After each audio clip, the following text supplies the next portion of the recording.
The Cavalcade of America, presented by DuPont.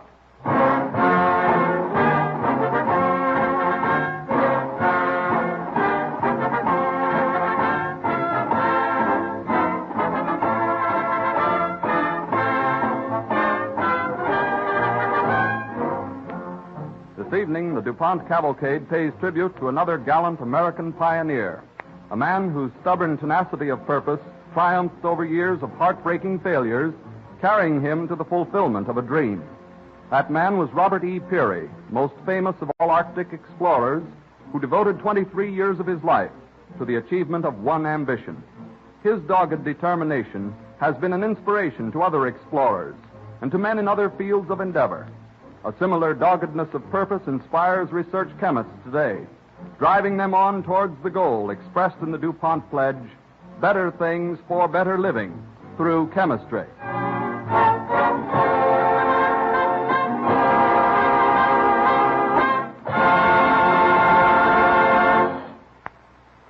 As an overture, Don Voorhees and the DuPont Cavalcade Orchestra bring us a special setting of Jerome Kern's ever-popular favorite from the musical comedy Oh Boy, Till the Clouds Roll By.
Robert E. Peary became an Arctic explorer in 1886 when he was 30 years old. An officer in the United States Navy, he obtained a 6-month leave of absence. He was interested in the great unexplored wastes of the Arctic, especially in Greenland. The maps of that country were vague. He wished to explore it and prove that Greenland was an island. As a preliminary to trips he planned to make later into the great far north, he set out to cross Greenland, a territory practically unknown to white men. With him as a guide, he took a young South Greenlander. The pair encountered a blizzard. Faced by an Arctic gale and blinding snow, they halt their dog teams.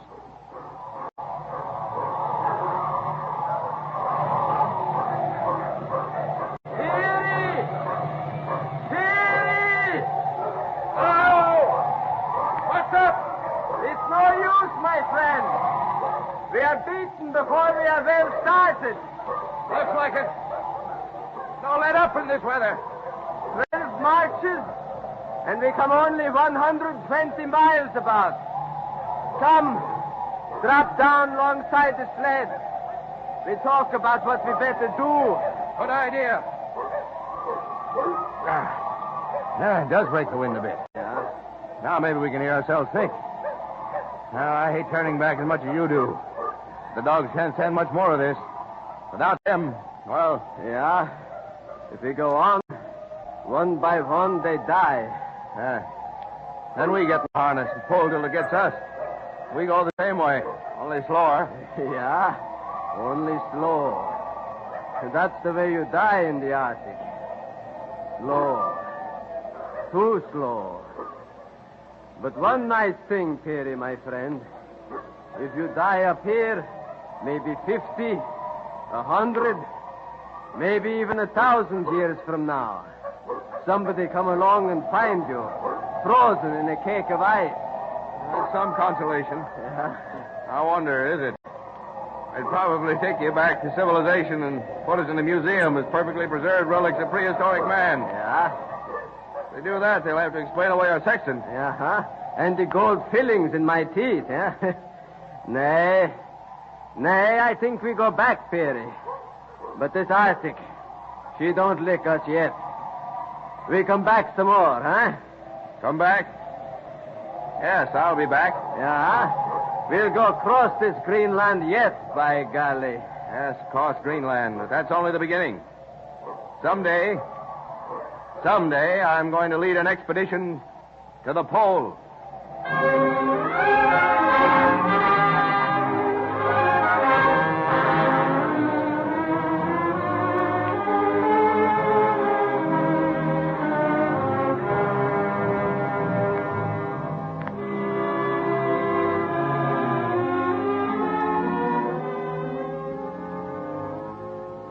In that howling storm and bitter cold was born a grim determination that was to dominate Peary's life.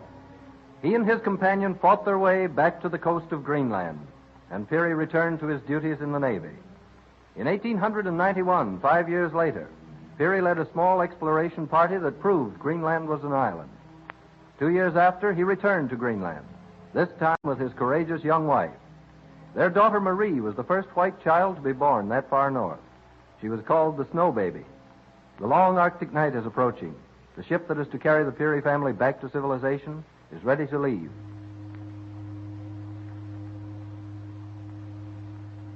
Well, there's the captain of the ship blowing for us. Come on, dear. It's time for you to go aboard.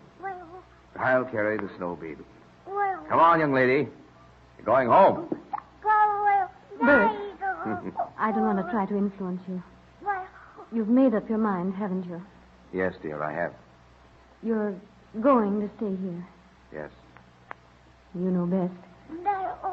But I hate the thought of leaving you. It'll be so long.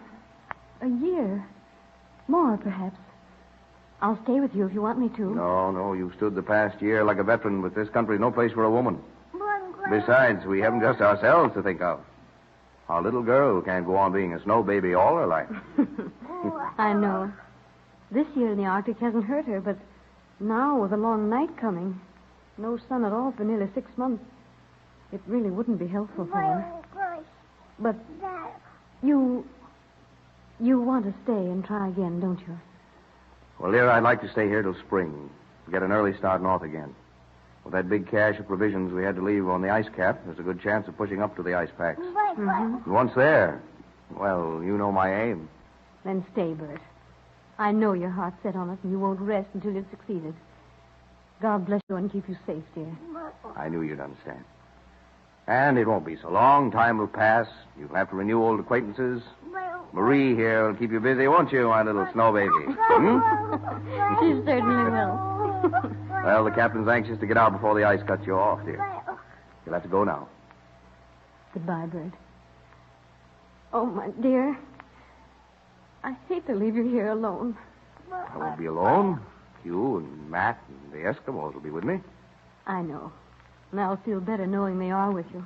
So will I. Yes, come in. Captain's compliments, sir. He thinks we ought to start. Yeah, so I hear. Well, we're all ready. Get Matt to carry that box down to the longboat, will you? Sir. All right, dear. Take my arm. Watch the path. It's slippery. In a way, I hate to leave all this. It isn't what most people would call a home, but I just hope it'll still be here when Marie is old enough to come up and see her first home. Well, it probably will be all right. That's one thing about this country. Things last forever. Ah, there you be. I was coming to fetch you, ma'am. I hate to cut short your saying goodbye, but I don't like the way the drift flows are shifting about. The wind swings round to the southwest. Before we get clear, we'll be here for the winter. Well, Miss Peary's all ready. You've not changed your mind then, sir? Nope. We're staying. Matt and Hugh and myself. Well, good luck to you. Goodbye, Matt. Goodbye, madam.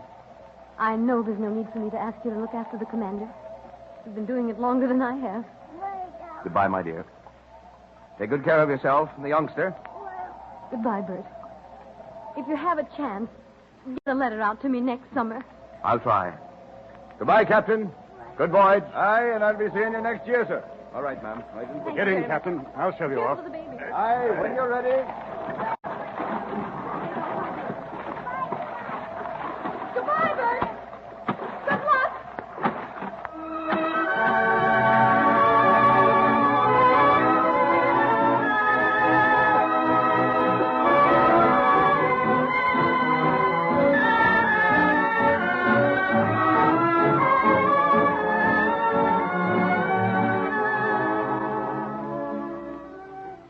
After a long winter of waiting, the following summer, Commander Peary again led an expedition into the Arctic.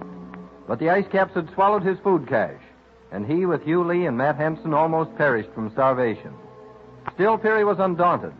He had set a goal for himself, and with every attempt to reach it, he was gaining valuable experience.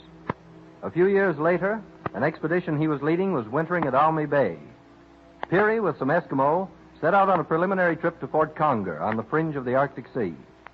On the ship, the Windward, which was their base camp, the members of the expedition, among them Bob Bartlett, are beginning to worry about him. What do you make of it, Mr. Bartlett? I know Peary told us not to expect him back for a couple of months. Here it is March, and he left the first part of December. It's strange. He might have come back a month after he left during the full moon. I really expected him last month when the moon was full. It's the only time to travel during the Arctic night. Yes, but aren't you worried about the commander? No. He can take care of himself better than any white man who ever came into this country. He must have gone on to Fort Conger. Greeley's expedition left food there, you know. It would still be in good condition. Well, there isn't anything we can do. No use our sending out a search party for the commander. It might be any place along 1,000 miles of coast to the north. Say, what's the name the Eskimos call him? Peary. In their language, it means the Great Peary. Yeah, and they mean it, too. He can get more out of an Eskimo than any white man who ever came into the Arctic. You know, that caboose of his over there looks mighty lonesome without him. I still can't get used to seeing the caboose of a freight train fastened to the deck of a ship. Well, makes mighty comfortable quarters. The commander sets great store by that caboose. Say, listen. Do you hear that? A dog team. You're darn right I hear it. It's the commander. It must be. Can you see him? It may be some more Eskimos. Yeah, it's him, all right. There's Uta. Uta! Where's the commander? What? Here in sled. Bad froze. Frozen? How bad? Just with the knees down. Isn't bad. Here comes Doctor.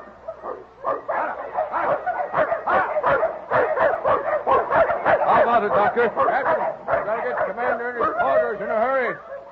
All right, Uta. Drive the sledge right up the gangplank and hurry up about it. Achoo. Now, come on. That's it. Ah, no, that does it, Uta. Now, give us a hand there, you men. Easy now, easy. There we are. All right, now, open the door. Right over here. There. All right, Easy. put him down here.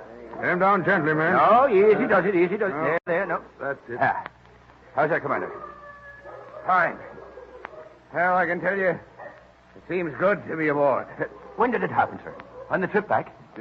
Schwartz, freeze legs one day before you say Merry Christmas. That's right, Bartlett. It was the day before Christmas. It's a miracle you're still alive, Commander. Yeah, the doctor's taking good care of me. Well, there wasn't much I could do until we got back here. Tried to keep the circulation going in the legs. I want to examine them again quickly. Cut off his boots, sir. Cut away. Sled turn over many times. We come fast. I'll be as easy as I can. Go ahead. Let's have a look at them. My legs.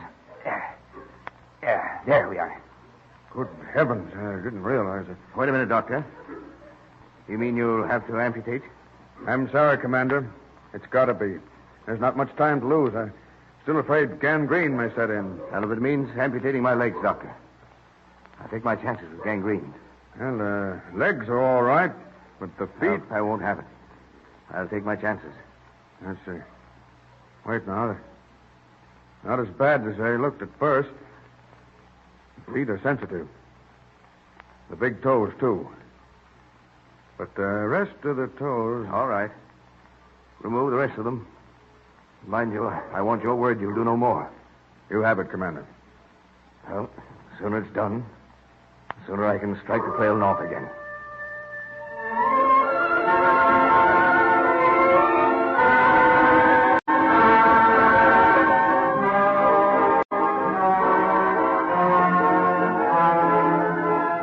Commander Peary recuperated quickly from the operation. 6 weeks later, he drove his sled dogs again into the great north, but again he failed to reach his goal. Once more, he was compelled to turn back, but his was a spirit that could learn lessons from defeat. With each attempt, he penetrated farther into the unknown Arctic wastes, and his explorations and discoveries brought him fame. On July 8, 1908, he's ready to sail northward once more, this time in a specially outfitted polar ship named in honor of President Theodore Roosevelt. The President himself is on board, paying Commander Peary a courtesy visit. Well, I'm greatly honored by this visit, Mr. President. Not at all, Peary. I'm the one who's honored by your naming this stout little ship after me. She's a fine vessel, broad-beamed, but no doubt there's a purpose in that. That's more than I can say for my own expanding midriff. On the contrary, Mr. President. You look very fit for a man who has to spend most of his time at the desk in the White House. You know, if you were bound for the tropic jungles, I'd say wait till my term's over in March and I'd go with you. By Joe, Peary, I think I know what makes you keep going in the north. It's the challenge of the unknown. And when you succeed, there's the satisfaction of knowing you've added something to the fund of human knowledge. Well, Mr. President, I feel that the true explorer does his work not for any hope of reward or honor, but because the thing he has set himself to do becomes a part of his being. It must be accomplished for the sake of the accomplishment. Bully, Peary.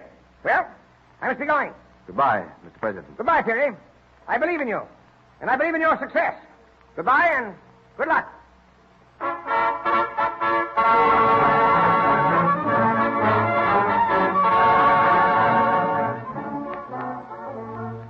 That day, July 8, 1908, Peary sailed for the north.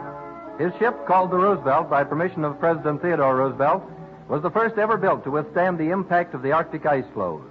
It was commanded by Captain Bob Bartlett, a veteran of many years' experience in the Arctic, who was to play an important part in this last Peary expedition. Through 350 miles of polar ice, Captain Bartlett pushed and wedged the ship to Cape Sheridan.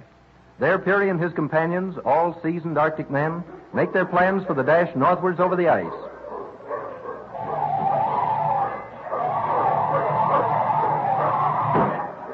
Well, how are things going, Captain Bartlett? First rate, Commander, first rate. Morning, gentlemen. Morning, morning. Is Matt finished checking over the sleds and the supplies?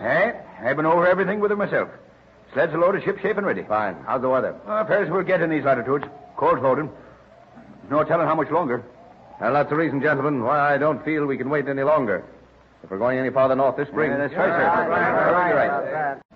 Well, since we're agreed, and sleds and dogs are ready, I see no reason to delay our departure another hour. Our trial trips show there are no impassable breaks. The leads that are open, we can skirt. And they'll get no better. Very well. But before we start, gentlemen, I'd like to go over our plan of action once more. Now, once we're on the pack ice, there'll be no time to waste. Speed will be the important thing. And there must be no mistakes. No hitch in our plan. There won't be, sir. We can figure that. Show you some of that. All right. Let's review our plan.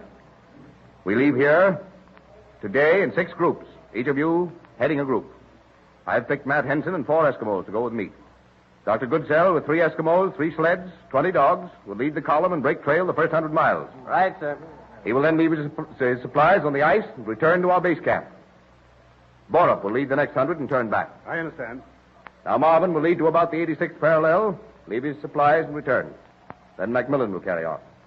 And finally, if all goes well, you will lead us to the 88th parallel, Captain Bartlett. Aye, sir. Is that plain, gentlemen? Yes, sir. Aye, Commander. And traveling light with those dogs of yours, you'll be set for a fast dash from there on. Exactly. With you men breaking the trail and carrying supplies to the various depots along the route, my teams ought to be comparatively fresh for the final run. If the plan doesn't work, it won't be from lack of preparation. No. You men know as well as I do that the Arctic is tricky. It's beaten us before, and it may again. Aye. An open lead of water in the ice may keep any or all of us from going on. Or worse still, from coming back. Yes, there's real danger ahead, men. Greater danger than any of us have ever been called upon to face before. For the most part, our explorations to date have been on land. There was always the chance of fighting our way back as long as physical endurance could hold out. I know each one of you is equal to almost any physical hardships he may be called upon to face. But once out there on the pack ice, escape may be cut off at any time. And if that happens, you men know what our fate will probably be. Aye, sir, that we do. That we do. From the moment we leave this ship, the failure of one may well mean the lives of all. Well, I think I can speak for every man in this cabin, Commander, when I say we're ready. And we'll blast it well stick it through. Thank you, gentlemen. Get ready to leave within the hour.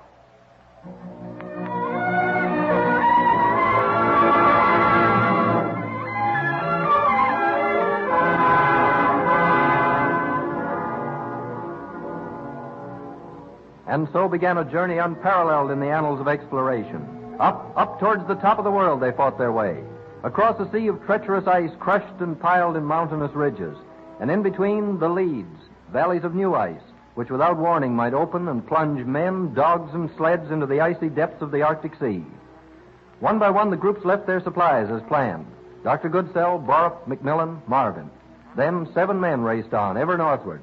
Peary, Bartlett, Henson, and 4 trusted Eskimo.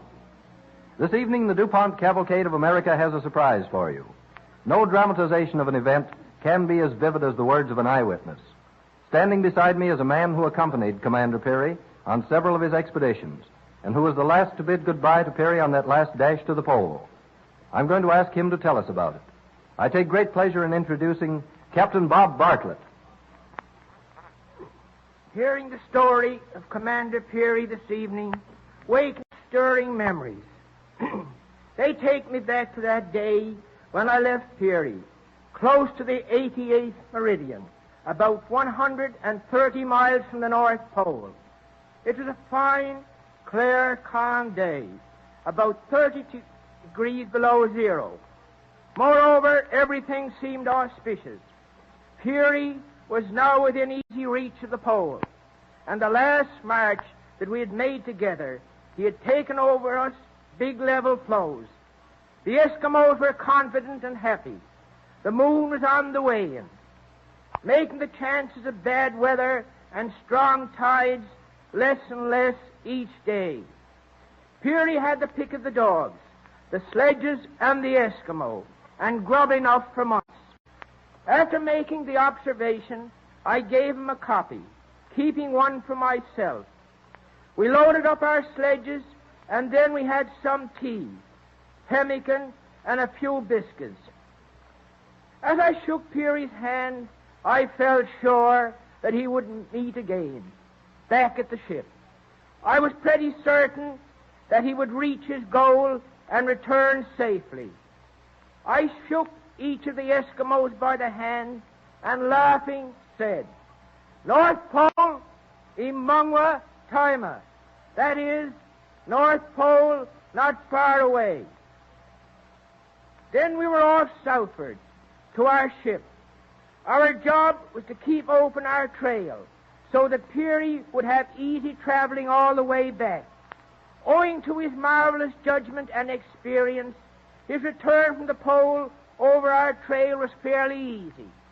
He arrived on the glacial fringe near Columbia on April the 23rd, and Uta remarked, "The devil is asleep or having trouble with his wife, or we should never have come back so easily." Peary was a happy man, and when he finally reached the ship, he told us how he had reached the pole, made his observations, planted the American flag, and left a notice in a bottle. That was 28 years ago yesterday. Perhaps you would like to know just what the notice was. I'll read it to you. 90 degrees north latitude, North Pole, April the 6th, 1909.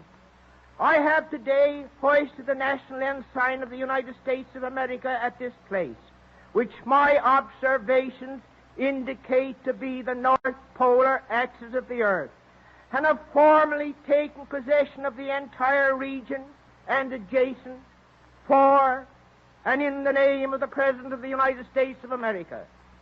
I leave this record and the United States flag in possession. Signed, Robert E. Peary, Commander, United States Navy. Thank you, Captain Bartlett. It is for this accomplishment that we are proud to honor the memory of Robert E. Peary by adding his name to the roster of immortals in the Cavalcade of America.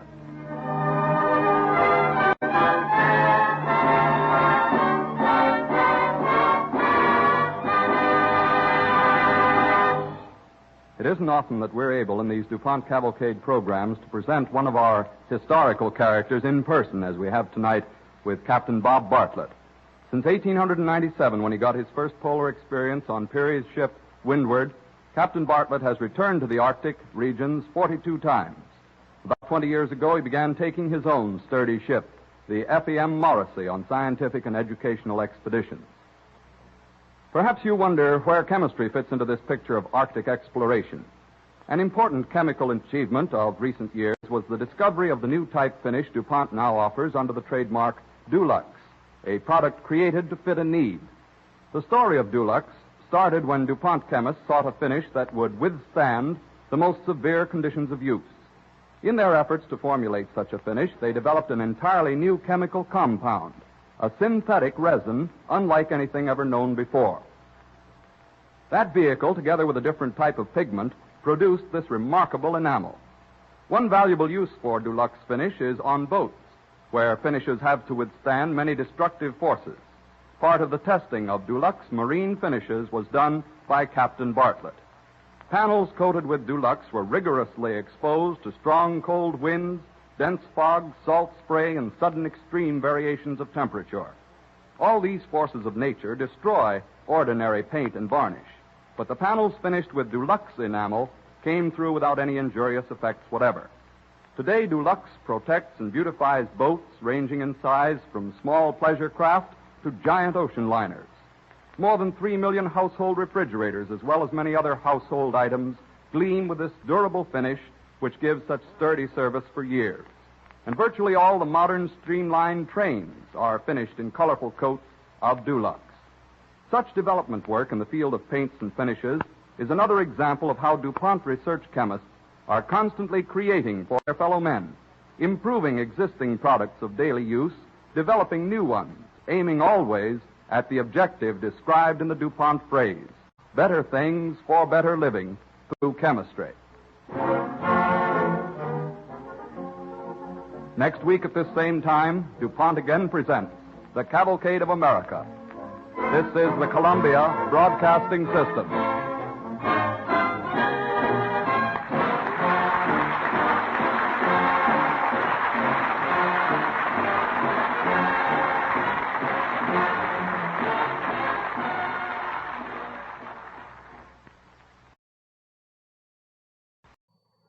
The Cavalcade of America, presented by DuPont.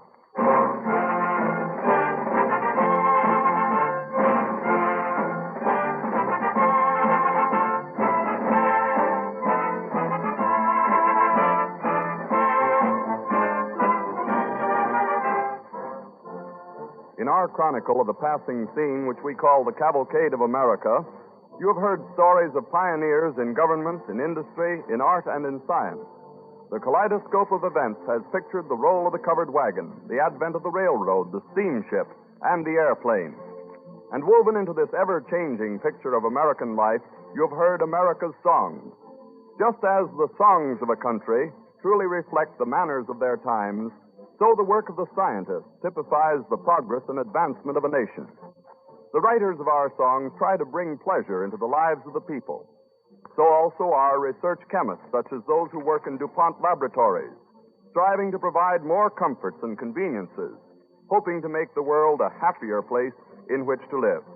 Their goal is the objective expressed in the DuPont pledge: better things for better living through chemistry.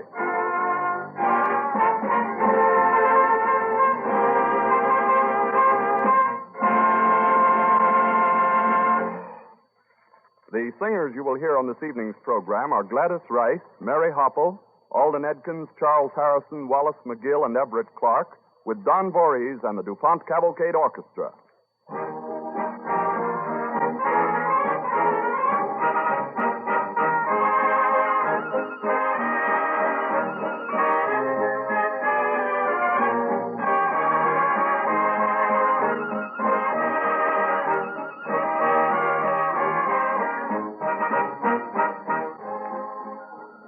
This evening we present songs of that colorful period in American history, the gay 90s. The songs of no other decade picture so vividly the tempo of their time. And because these songs were first heard in the theaters, music, and concert halls of New York, we invite you to turn back the clock with us and join a group of young people, a city pair and a country couple, as they're making their way to Broadway. Not the Broadway of today, but the Broadway of the gay 90s, centered around 14th Street. The conventional way to reach the theater section is by hansom cab. But a new marvel of transportation, the 3rd Avenue Elevated Railroad, is the talk of the town. And now we find our young friends standing on a downtown platform, waiting for the steam train, the predecessor of the electric train that runs on the L of today.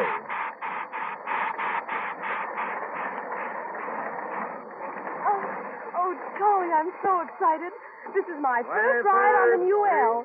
Isn't that the cutest engine? Well, just wait till we get on it and start whizzing past folks' upstairs windows. Oh, Charlie. Say, Kate, you better put blinkers on Johnny. You country folks aren't used to such sights. Hey, you talk as if we don't have upstairs windows in the country. Johnny and I may come from the country, but we're not hasty. Come on, let's get aboard. Be careful of your petticoats, Kate. Don't get caught on the steps. There are some seats over there. Come on, hurry up. Over there. All right. Head stop 14th Street. Head stop 14th Street. Oh, golly, we're moving. Here, sit down, Johnny. Don't look out. Where are we going first, Charlie? Kate and I want to see everything. Well, you're not going to be able to see much of anything if you really want to see something of everything. Well, that can't be helped. I got to go home tomorrow. I said I was going to see New York in one day, and I'm going to see it if it kills me. It'll probably kill all of us. Oh, that's a good one. Well, I've already seen the Brooklyn Bridge and the Statue of Liberty, Central Park. Oh, Johnny, look at those electric lights over there. Oh, yeah. Say, Charlie, do you believe what they say, that they'll have them all over New York in a few years? Yes, they're getting to be pretty popular. Oh, say, speaking of lights, have you heard that new song? Oh, Charlie, you mean the one about the new electric light? Yeah, that's the one. Kate brought a copy of it yesterday. Let's see. It goes, all our ballroom beauties who look so nice at night will not seem half so charming by the new electric light. That's it. There are some of us will welcome, and there's some of us will hate the sight of this latest, greatest wonder. That's the new electric light. Show us how our sweethearts keep their curls so long and bright. What makes their blushes we can see by the new electric light.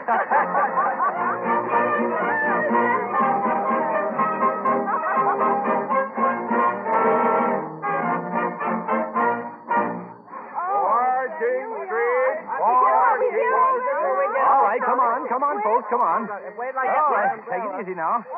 First, we'll take in Tony Pastor's music hall, but we'll have to hurry if we're going to be there in time to catch Lottie Gilson. Ooh, Lottie Gilson? Yes, the little magnet. She made Annie Rooney famous, remember? Oh, yes, and they say she's singing You're Not the Only Pebble on the Beach. That's right, that's right.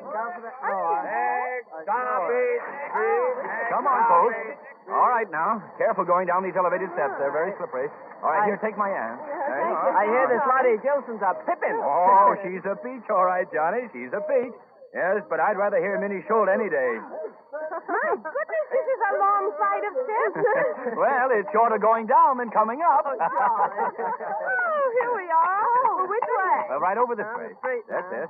All right, take care look, now. Kate, There goes Lillian Russell in that Victoria. Oh, gee, isn't she beautiful? Look at those clothes. Say, do you suppose those diamonds are real? Oh, sure they're real. But come on now, let's hurry up. Hey, look out for those bicycles. What do you mean by that, you darn fool? I tell you, there ought to be a law against those scorchers. They almost ran over me. Gee, I'm sorry, Kate. Are you all right? I think so. Oh, good. Oh, Well, dear. here we are. Get out your quarters, Johnny. Tony Pastor doesn't put on a free show, you know. You're a card, Charlie. You ought to be in a show yourself. Oh, go on. 4 tickets, please. Step inside and find your seats, ladies and gentlemen. The show's already started. Tickets, mister. Come on, Johnny. You can see the pictures on the way out. Let's get in there to see the show. Come on. Oh, we've just missed the comedian. Yes. Oh, but look. We're just in time to hear my favorite song. A sweet tuxedo girl, you see, queen of swell society, just as honest fun can be when it's on the strict duty.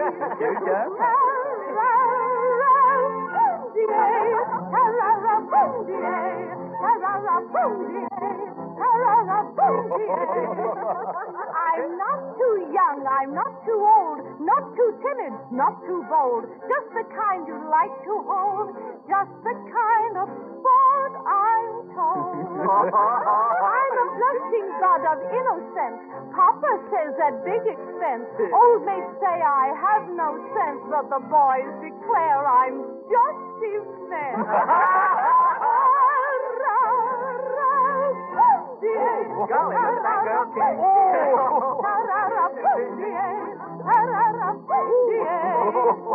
Before my song I do conclude I want it strictly understood. Though fond of fun I'm never rude. Though not too bad, I'm not too good.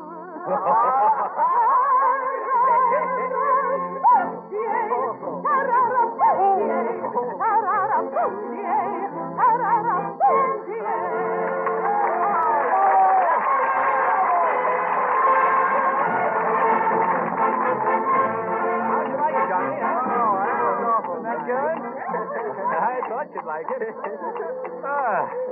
Boy, that girl sure could sing. Well, folks, where to next, huh? Charlie, let's go to Coster and Beale. Coster and Beale's it is. But Anna, isn't that a sort of a naughty place? Just a little. Naughty but nice. Oh, Charlie. Well, perhaps Kate would prefer the Eden Musée with the waxworks, huh? But we better take a hansom. Yes. Cab, sir, cab. Yes. Handsome lady. Right here.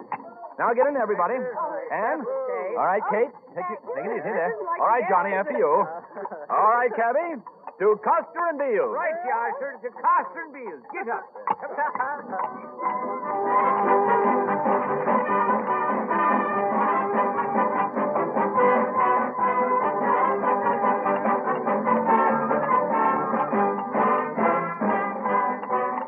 Whoa! Well, here we are, folks. Coster and Beale. All right, everybody out. Everybody out. Take your time. All right. Here you are, cabby. Here you are. All right, let me help you there. There we are. All right, now let's go in and add a few more champagne corks to the cork room, eh? Oh, what in the world is Charlie talking about, Anna? Well, they take the corks out of the champagne bottles and pin them on the walls.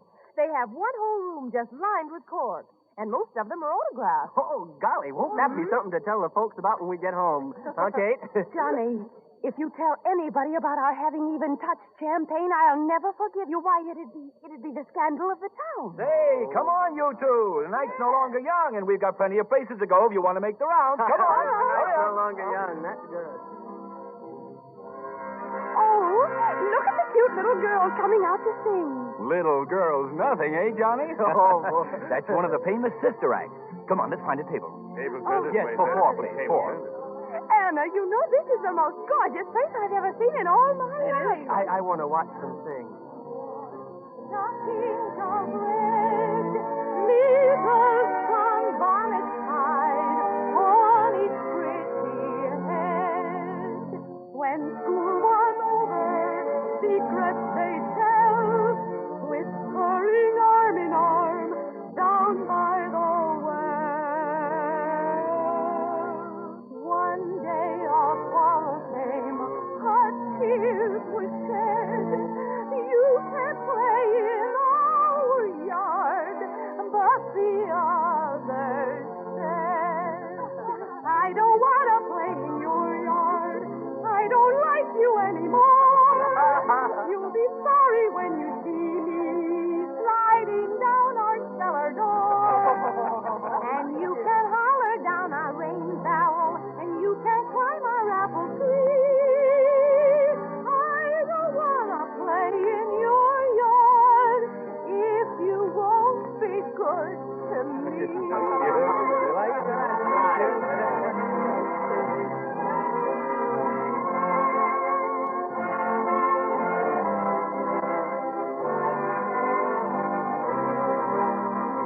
You can't holler down our rain barrel, and you can't climb our apple tree.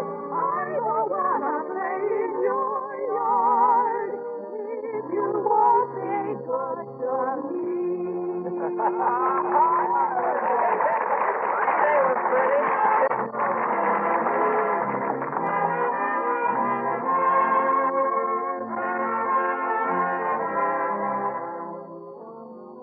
Every amusement place in town had its singers who introduced the songs the whole nation sang.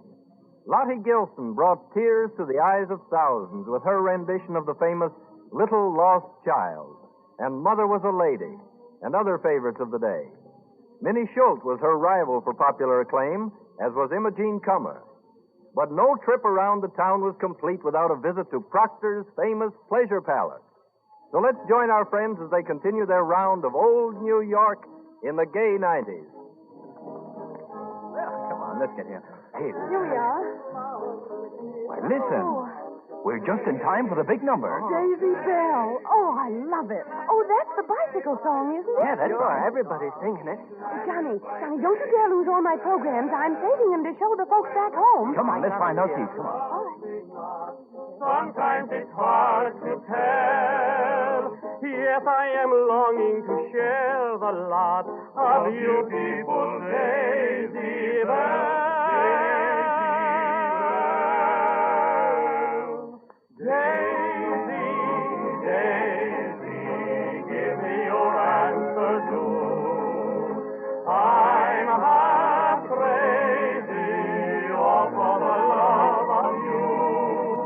It won't be a stylish marriage. I can't afford a carriage, but you'll sweet upon the seat of a bicycle built for two. Daisy, Daisy, give me your answer too. I'm half crazy for the love of you. It won't be a stylish marriage. I can't afford a carriage, but you look sweet upon the seat of a bicycle built for two.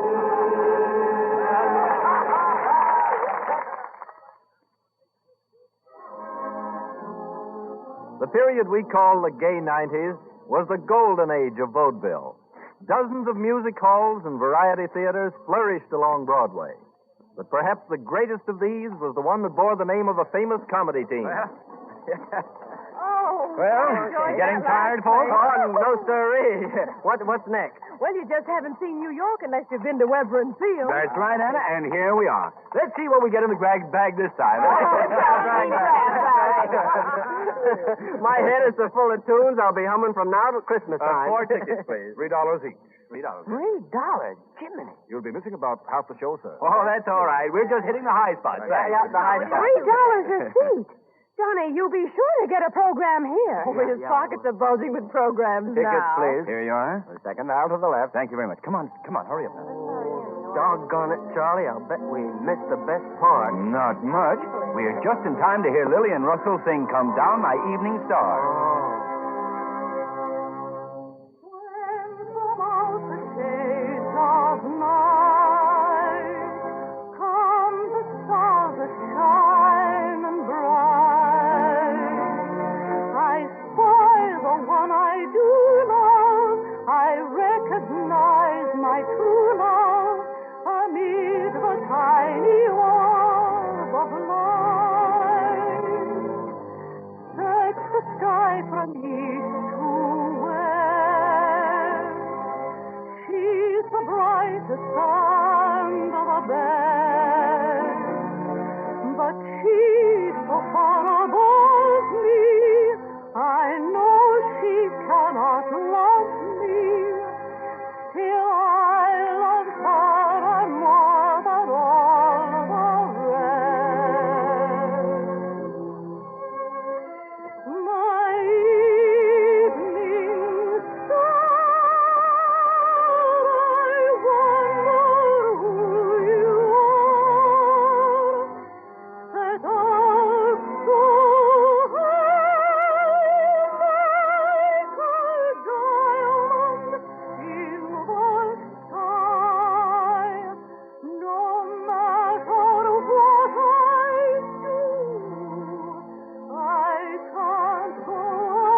But vaudeville and variety halls were not the only cradle of the songs of the 90s. The earlier presentation of the Gilbert and Sullivan operettas had brought on a wave of musical comedies. DeWolf Hopper, Digby Bell, Francis Wilson, Jefferson DeAngelis were the stars of the day. Victor Herbert was beginning to give America the nearest thing it had had to classic light opera.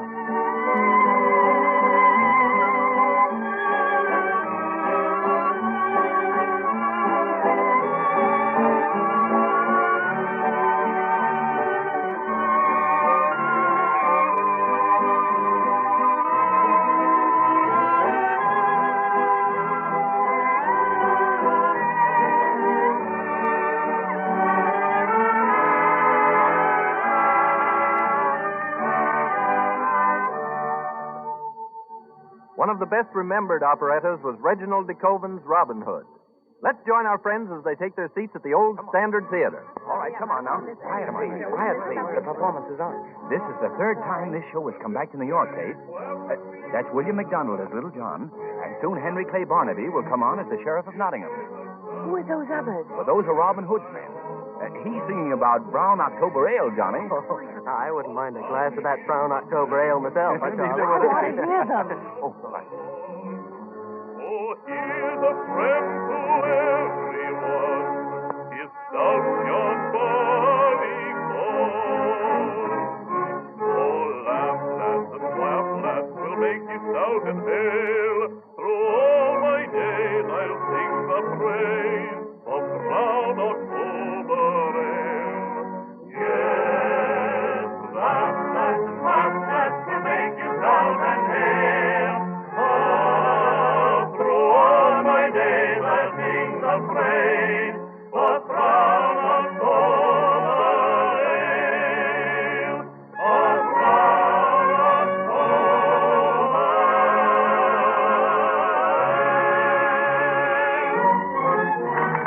Oh, that was a dim dandy.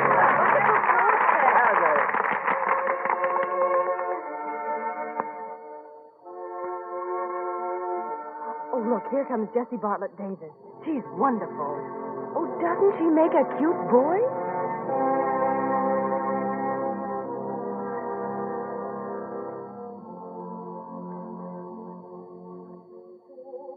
Oh, I've heard that. It's Oh Promise Me, isn't it? Yes. Do you know, they tell me that Oh Promise Me wasn't in the opera originally. They put it in because Miss Davis wanted the solo in the second act. Good thing they did. It's the most popular song in the show. It certainly is. She can be alone and faith renewed, and find the hollows where those flowers grew.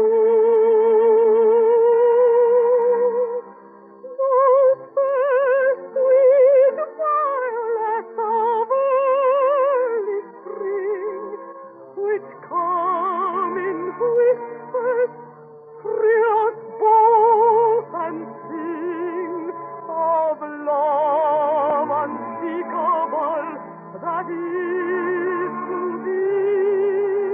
Oh, promise me, oh, promise me.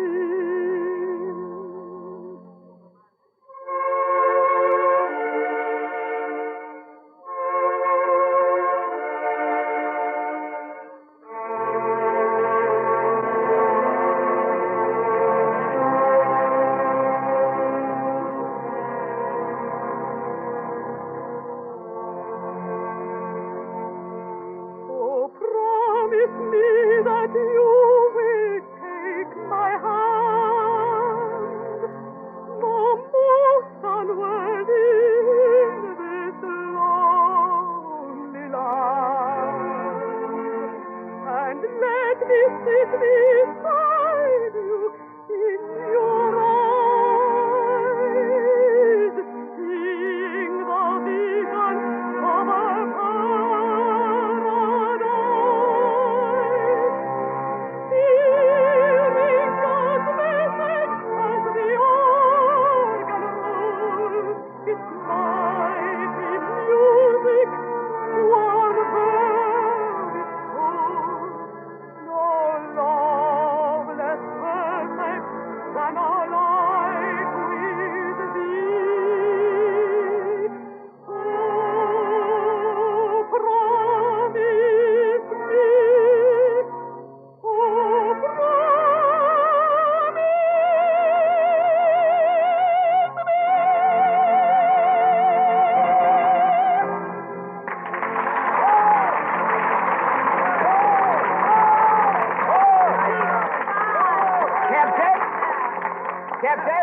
this way, sir. Oh, what a wonderful, yes. Now, folks, we just have time to run over to Delmonico's and have a hot bird and a cold bottle.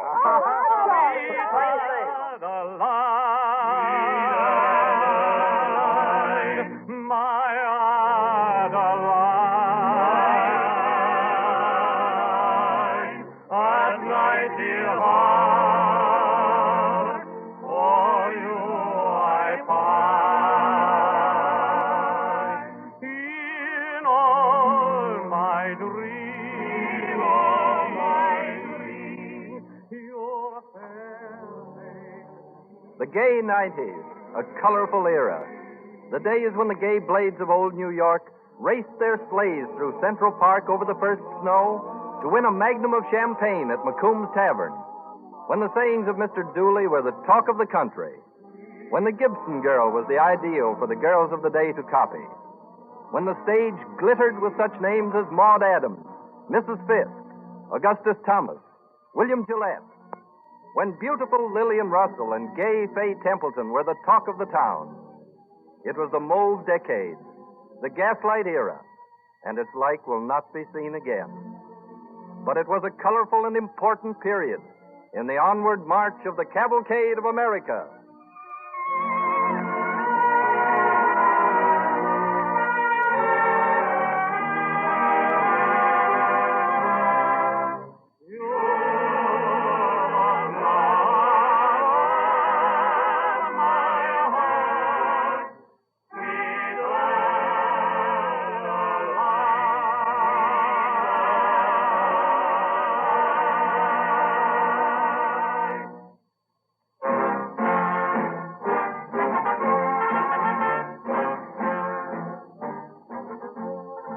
The gay 90s.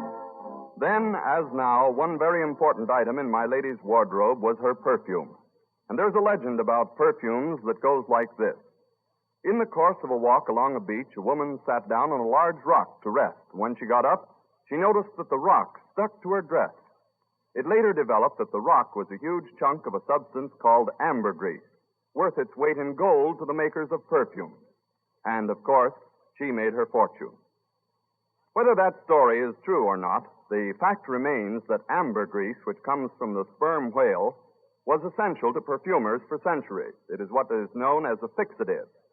And a fixative does what its name implies, fixes a perfume so that its fragrance will be uniform and will last longer.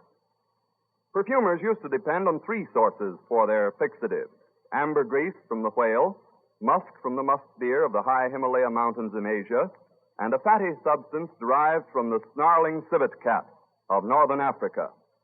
But whales, deer, and cats are, to say the least, somewhat uncertain sources for substances essential to a large, important industry. It was logical, therefore, for the research chemist to enter the picture and go to work. Various substitutes were found, but after years of study and experiment, DuPont chemists developed a true synthetic musk containing the essential ingredient of natural musk. This product is now distributed by DuPont under the trademark Astratone. Even though it sells for $200 per pound, Astratone costs so much less than natural musk, and so little is required that it enables you to enjoy fine perfumes at a much lower cost. The development of synthetic musk is probably chemistry's most important contribution to the perfumer. But it is only one of many. Before science entered perfumery, it took 25 tons of violets to make 1 ounce of natural violet oil. Lilac and lily of the valley perfumes couldn't be produced at all, for crushing these delicate flowers destroys their odor. Not only has chemistry found a way of creating these odors from such raw materials as coal tar, but it has developed many entirely new ones. And where 200 fragrances existed before in the form of natural products, over 1,000 are now available. So you see, the research chemist produces new and longer-lasting fragrances for my lady's perfumes and cosmetics, for soaps and sprays and dozens of other household articles that we use every day. Here again, the DuPont chemist has helped make life a bit more pleasant. And in laboratories all over the country, he is continuing his efforts to provide, as DuPont expresses it, better things for better living through chemistry.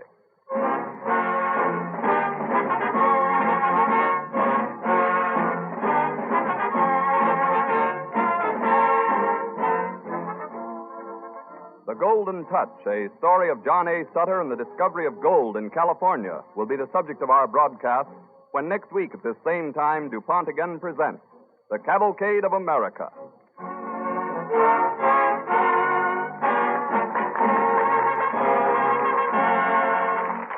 This is the Columbia Broadcasting System.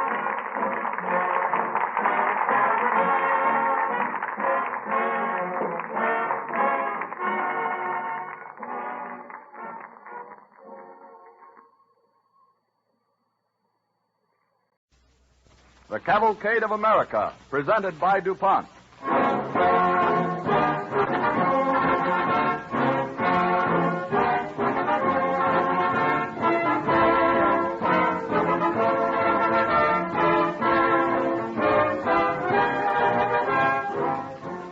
Among America's well-known men are many who came from Europe to try their fortunes and make their homes in this land of opportunity. One of the most appealing and important of these was a German Swiss named John A. Sutter. Although he is known chiefly because gold was discovered on his California property, Sutter's life was actually spent as a pioneer, a homemaker, and a farmer. For centuries, alchemists had tried unsuccessfully to make gold from base metals and failed. DuPont chemists have learned to make products infinitely more valuable from cotton, wool, coal, and other everyday substances.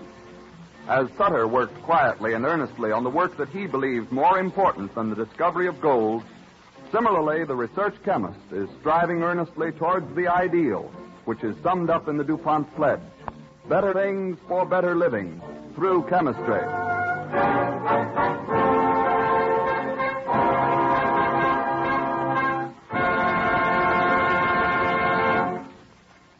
As an overture, Don Voorhees and the DuPont Cavalcade Orchestra will play Allah's Holiday from Rudolf Friml's operetta, Katinka.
The DuPont Cavalcade moves on.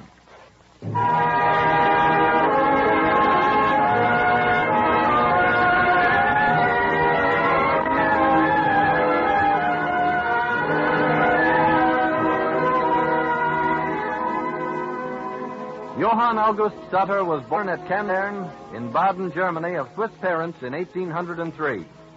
At the age of 31, he left his family in Burgdorf in the canton of Bern and set out for the New World to make his fortune. He landed at New York, pushed westward to St. Louis, and from there he was soon traveling as a trader over the famous Santa Fe Trail.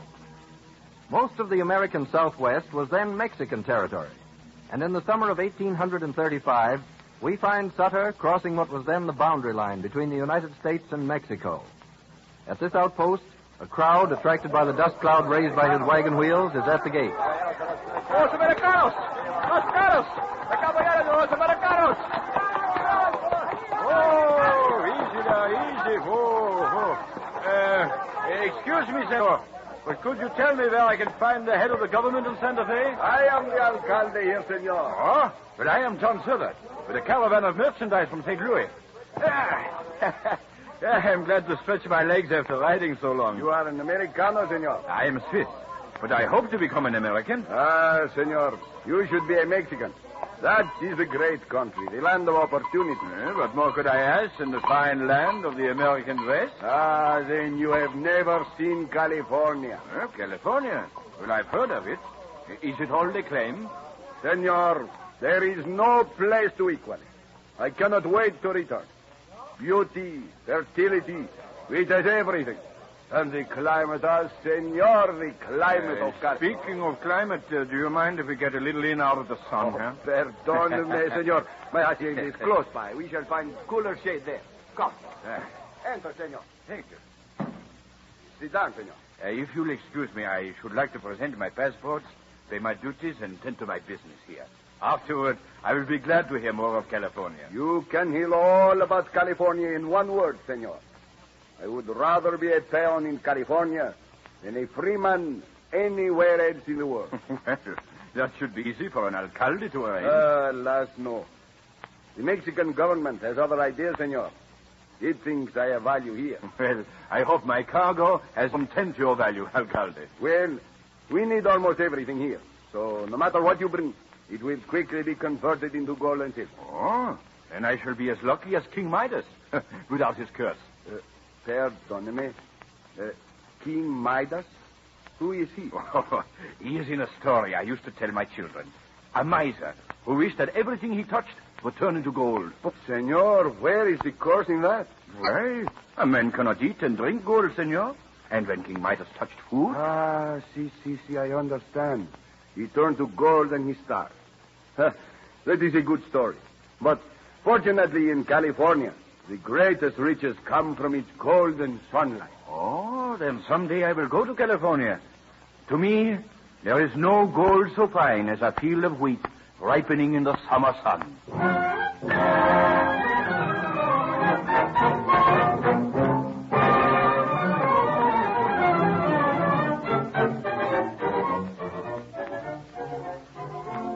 3 years later, John A. Sutter started for California by way of the Oregon Trail. Arriving in Vancouver in October, he found that he couldn't get south by land until spring, so he boarded a ship bound for Honolulu. From there, he went to Sitka, Alaska, which was then Russian territory, with a load of merchandise. With the supplies he received in exchange, he sailed south, and at last entered the picturesque city of Monterey, the capital of Mexican California. In the patio of the bright adobe headquarters, Sutter is received by the governor, Alvarado. Senor Sutter, your papers are in good order. And the letters you bring me from my friends in Honolulu speak most highly of you. What do you want of me? I understand you are granting land. I want a place where I can make myself a home. I'll take land you cannot govern easily because it's far away. Will you be responsible for keeping order there? Yes, and it will be like an outpost for you to protect your lands along the seacoast. Let me see. There is the Sacramento Valley. Some say it is beautiful and fertile, very far away. I think it might do you very well. I am ready to start any time. You are very confident, senor. I like action.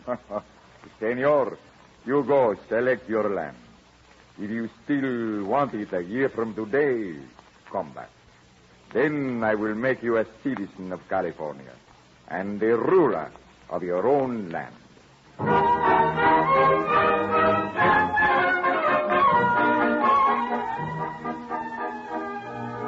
The taunt cavalcade moves forward.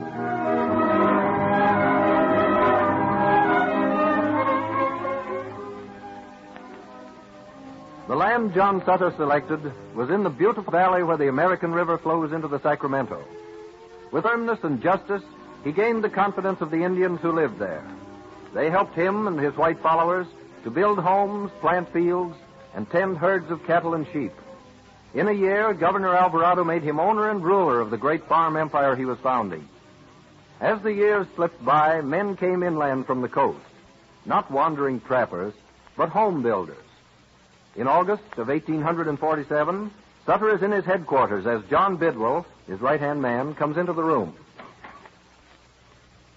Oh, Captain Sutter. Yes, Bidwell? Sorry, sir. I didn't mean to interrupt your writing. Oh, I have just finished. I have been writing to my wife and family back in Switzerland. It's been so long since I've seen them. Oh, they'll soon be able to join you. We've had a fine crop of wheat everywhere. The herds have increased by thousands. You're the owner of one of the most fertile valleys on earth. Yeah, I have everything in goods, but as yet no money. Even my supplies from Monterey must be paid for in beaver skins, salmon, and tallow. You'll have plenty of cash one of these days. Every acre of your land is fertile, even the mountains. Yeah. And your trees are already full-grown and plentiful. That's what I came to see you about. We cannot sell trees. Everybody has trees. Oh, I mean we need them for ourselves. We have such a good harvest, we've got to make new threshing floors at all the farms. It'll take too long to hew the timber and smooth it by hand. We've got to have a sawmill. Yeah? Where? Well, there's a good fall of water at American Fork. Well, that's 40 miles from here. I'll build you a road to it. Well, but then who will build the mill? There's a good man who's been working on the flour mill with me, name of James Wilson Marshall. Yeah? Send for him. He's right outside. I might have known you'd lose no time, Bidwell. Come in, Marshall. Thanks. I'll do, Captain. Fine. Sit down. Thanks. Yeah. So, you want to build a sawmill on the American Fork, eh? Sure I will. For how much? Well, I don't want to be paid in any of the tin money you use around here. Why? That's the best money there is. What, just pieces of tin with stars stamped on them? Yeah, but every star means a full day's work. When a full day's work is equal to a fixed amount of wheat, land, or cattle, we've got a full schedule. Why not give out the goods instead of the tin coins? Because a man out here can only eat so much food and look after a few cattle of his own. So, when he wants to save credit for the future, he takes the coin. Yes, but that kind of money's no good for credit outside of here. It would be if the world had any sense. As long as it ain't, I'll pass up your tin money. Well, what's your proposition for building and managing a sawmill? 1/2 of all the timber cut in it. Huh? Yeah, it sounds fair to me. Hey, Bidwell? I think it is. All right, then. Draw up the agreement, Bidwell. Yes, sir. I'll make a note of it in my diary. I should think, Marshal, it should be as well off with our tin coins as a pile of lumber out here in the woods. Well, I can turn that lumber into gold in San Francisco. Money is scarce even there. Yes, it's strange no gold has been found in California. Well, maybe it's here, but just buried too deep for our plowing and digging to turn up. I'd give half my land for enough of it to bring my family over here. You know, sometimes I get so lonely for my wife and children. I wish every blade of wheat and every head of cattle were made of solid gold. Might as well make a good wish while you're at it, Captain. Wish it with the stones in the Sacramento. You can laugh, but it isn't funny to me. Well, here's the agreement about the sawmill. If you men don't mind waking up from your pipe dreams, you can sign your names here. Maybe the sawmill will change your luck, Captain. There may be real money in those woods. I only want enough to bring my family here to me.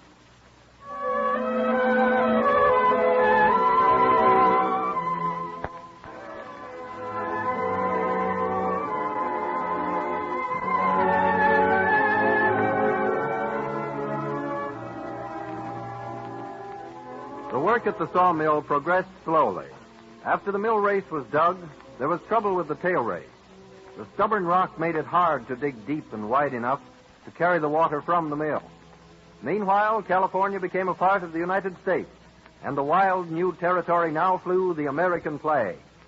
On January 24th, 1848, Marshall comes into Sutter's Fort in great excitement. Captain Sutter. Eh? Oh, hello, Marshal. You look all head up as though it was summer. Are we alone? Yeah? I'll bolt the door. Hey, you're very secret and mysterious, Marshal. What are you so excited about? This. Looks just like an old dark bottle to me. Take it up.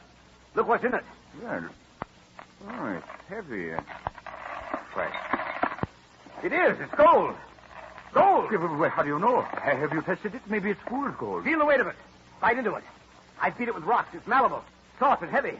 It's gold, I tell you. Yeah, where did you get it? In the tail race of the sawmill. The gravel's full of it. It's everywhere. You're a rich man. You're worth millions.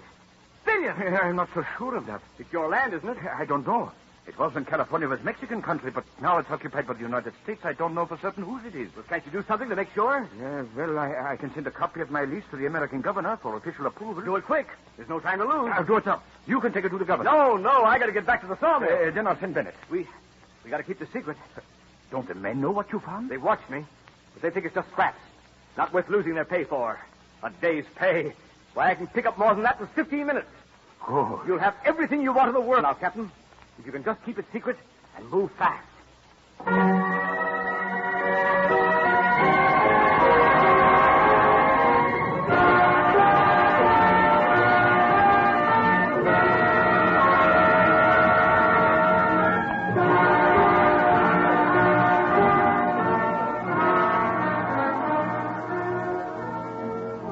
As Sutter watched Charles Bennett sail down the Sacramento River to get official confirmation of his lease of land from the Indians, he knew it would be no easy matter to keep the great bonanza secret. Bennett stops off at Benicia on his way down the river to Monterey and drops into Pfister's general store to hear the news of the day. Hello there, Pfister. Well, hello, Bennett. What's the news from Sutter's Fort? Well, the flour mill's nearly finished. We're waiting for the millstones. It'll have a long wait. In fact, one of the stones broke down. Say, here, Sutter's building a sawmill. Yep. He's got plenty of fine timber to be cut for the asking. Timber? Huh? Plenty of that around here.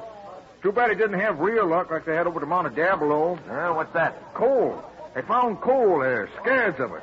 I tell you, man, California's going to be a great state someday. Coal, sure, that's nothing. It's one Sutter's got. Oh, no, it ain't. Not by a darn sight.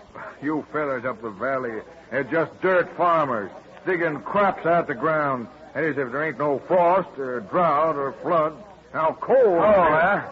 We got something a heap sight finer and better than coal. Here, get a knife full of this. Well, what's that? What do you think it is? It looks like gold. Is it gold? I ain't saying it is, I ain't saying it ain't. Well, there must be 6 ounces of it. That's a lot of money. Where'd you get it? Well, I ain't come from no place but Sutter's. Gosh, old Jupiter. Gold. Boys, come on over here. It's on the ground and you have to dig for it. What's around, Pfister? Look at this. Just look at it. Look at what? What is it? Gold. Gold.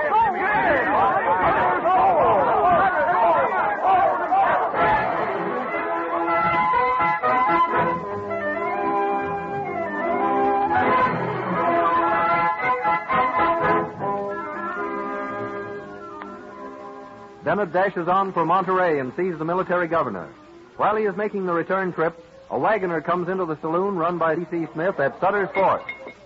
What's there? Oh, there's Smith. Set him up. No, not me, Joe.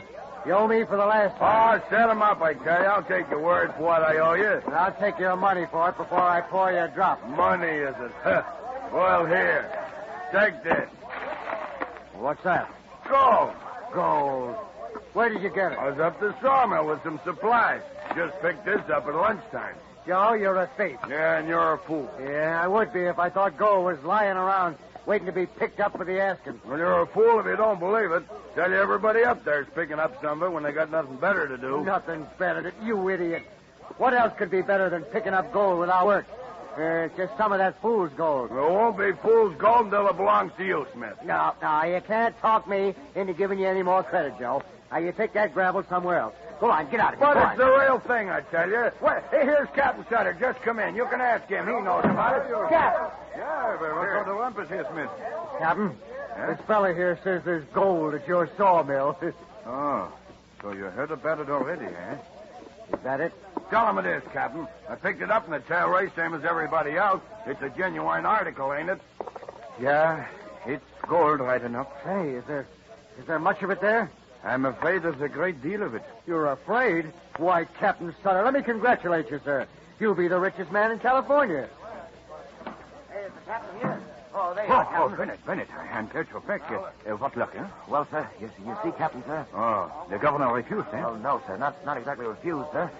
You see, California ain't Mexican now, and it ain't exactly part of the United States yet either. Yeah? Ain't no laws apply here now. Governor Mason says he couldn't confirm your lease if he wanted it. Oh, I see. Then until the United States takes over, there's no real authority in California. Well, of course they'll confirm your land for sure then, but meanwhile... Yeah, I understand. Meanwhile, we're all just squatters. Well, I reckon I'll be getting back to the sawmill. Wait a minute, I'll go with you. You'll be needed in the fields tomorrow, Bennett. I'll be working on in the gold fields from now on, Captain. Come on, Joe. Yes. Smith, pour me a brandy. What's the matter, Captain? You don't seem pleased. You ought to be jumping with joy. Why, you'll be the richest man in the world. Everybody says so. I'll be lucky if I have enough left at Hook Farm to make a good home for my family now. I don't understand, Captain. Surely all this gold really belongs to you.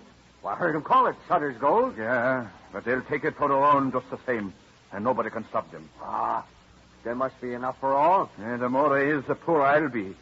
Don't you see? They will come here by hundreds, by thousands. All my workers will leave me. The wheat will rot in the fields. My sheep and my cattle will wander away into the wilderness. They will be shot for food by anyone who is hungry. Miles and miles of land, all lost for gold. Like the story I used to tell my children. King Midas, with his golden touch. Yeah, I see, Captain. Well, help yourself to anything you want, Captain. I'm going after the boys to see if I can find some gold myself.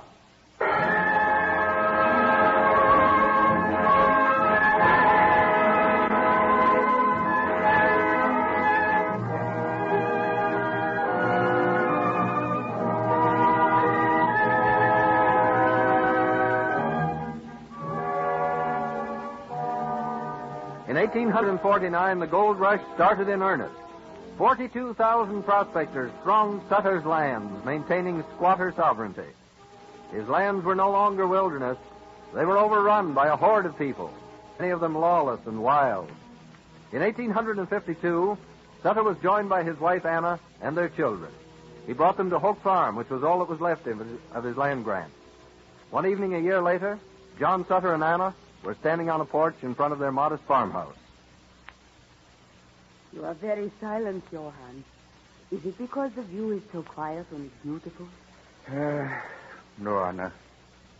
I was just thinking how many long years I've worked to bring you and the children to California.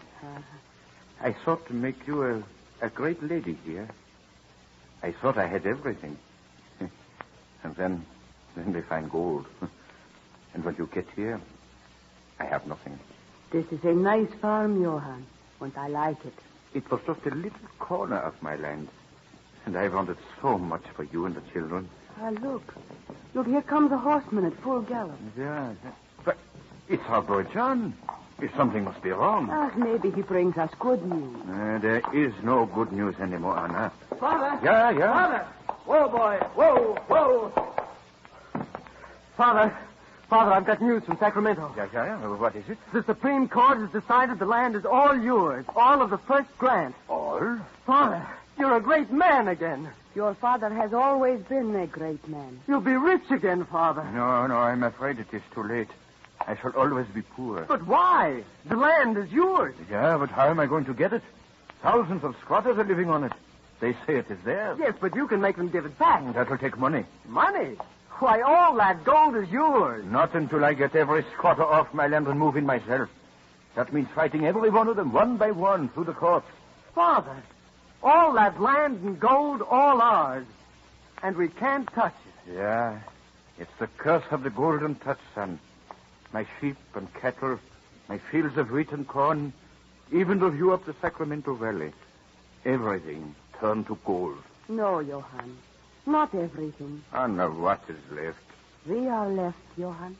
Oh, forgive me, Anna. I was only thinking of of what I wanted for you. I have all I want, Johann. A good home and my family all together. Anna, I should have known. I have no gold, but I am still the richest man in the world.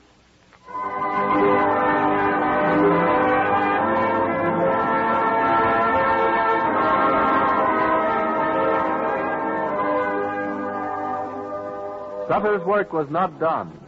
With the more stable early Californians, he saw the need of government. He sat as a delegate in the convention that drafted the state constitution and presided at its first session. As a man whose courage and enterprise brought wealth and opportunity to millions, and as a pioneer in the founding of one of the great states of the Union, DuPont salutes John A. Sutter as a gallant leader in the Cavalcade of America.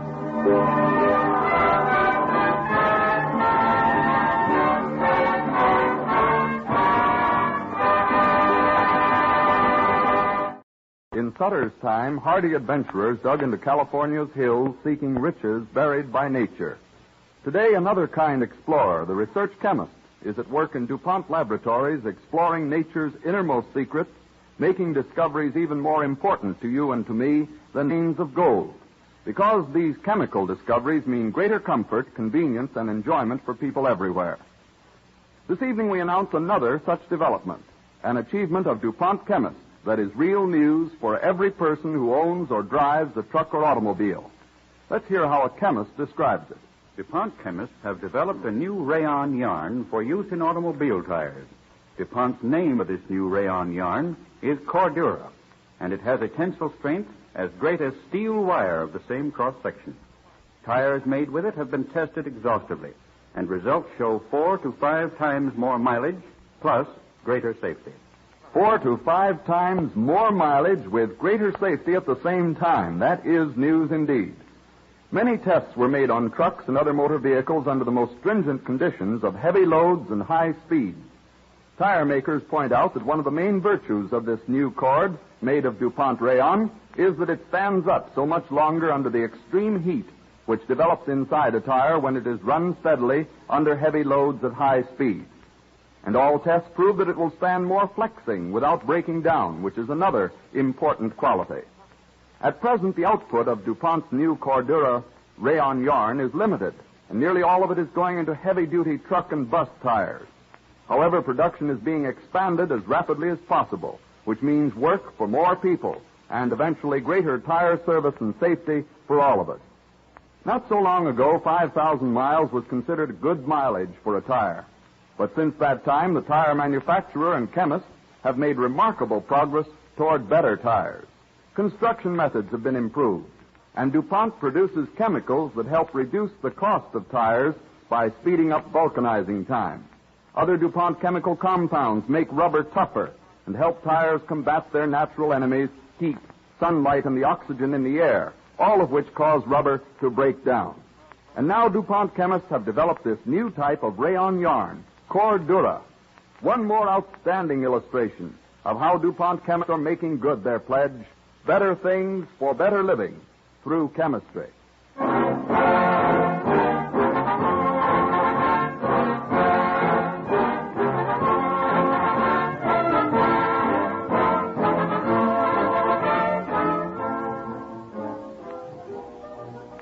George Washington, scientific farmer, will be the subject of next week's broadcast.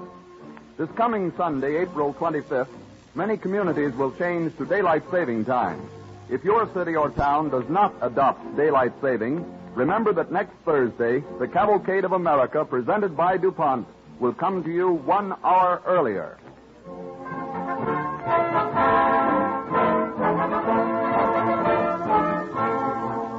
This is the Columbia Broadcasting System.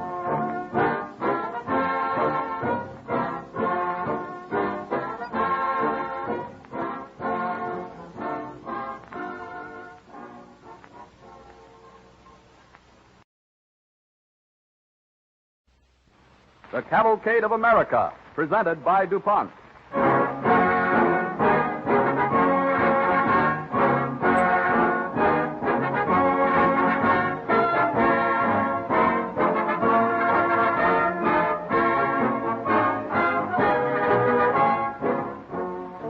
148 years ago this week, George Washington was inaugurated as the first president of the United States.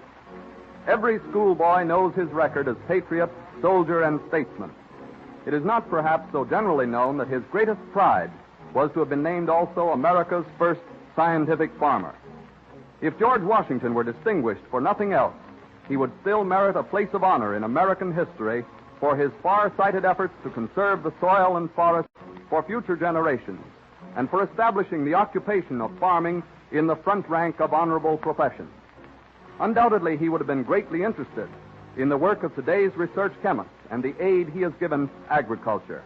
In no other line of endeavor does the science of chemistry so aptly live up to the DuPont pledge: better things for better living through chemistry.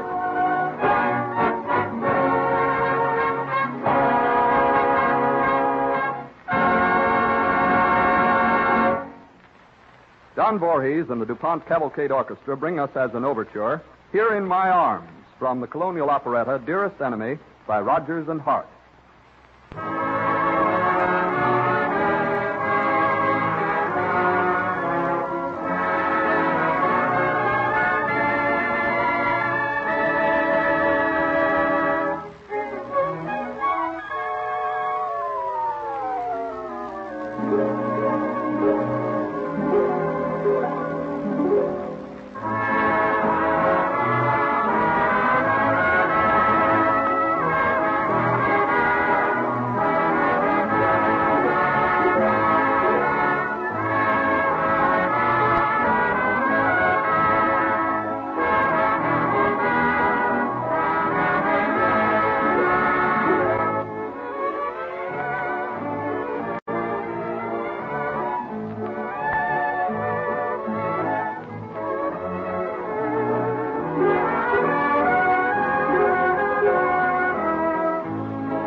The DuPont Cavalcade moves forward.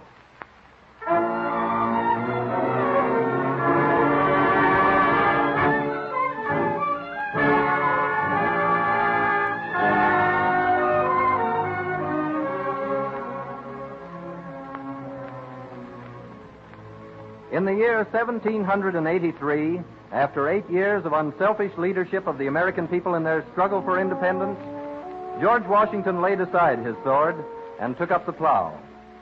One afternoon, shortly after his return to his farm in Virginia, he is seated at the desk in his study, reading a detailed report of his crops.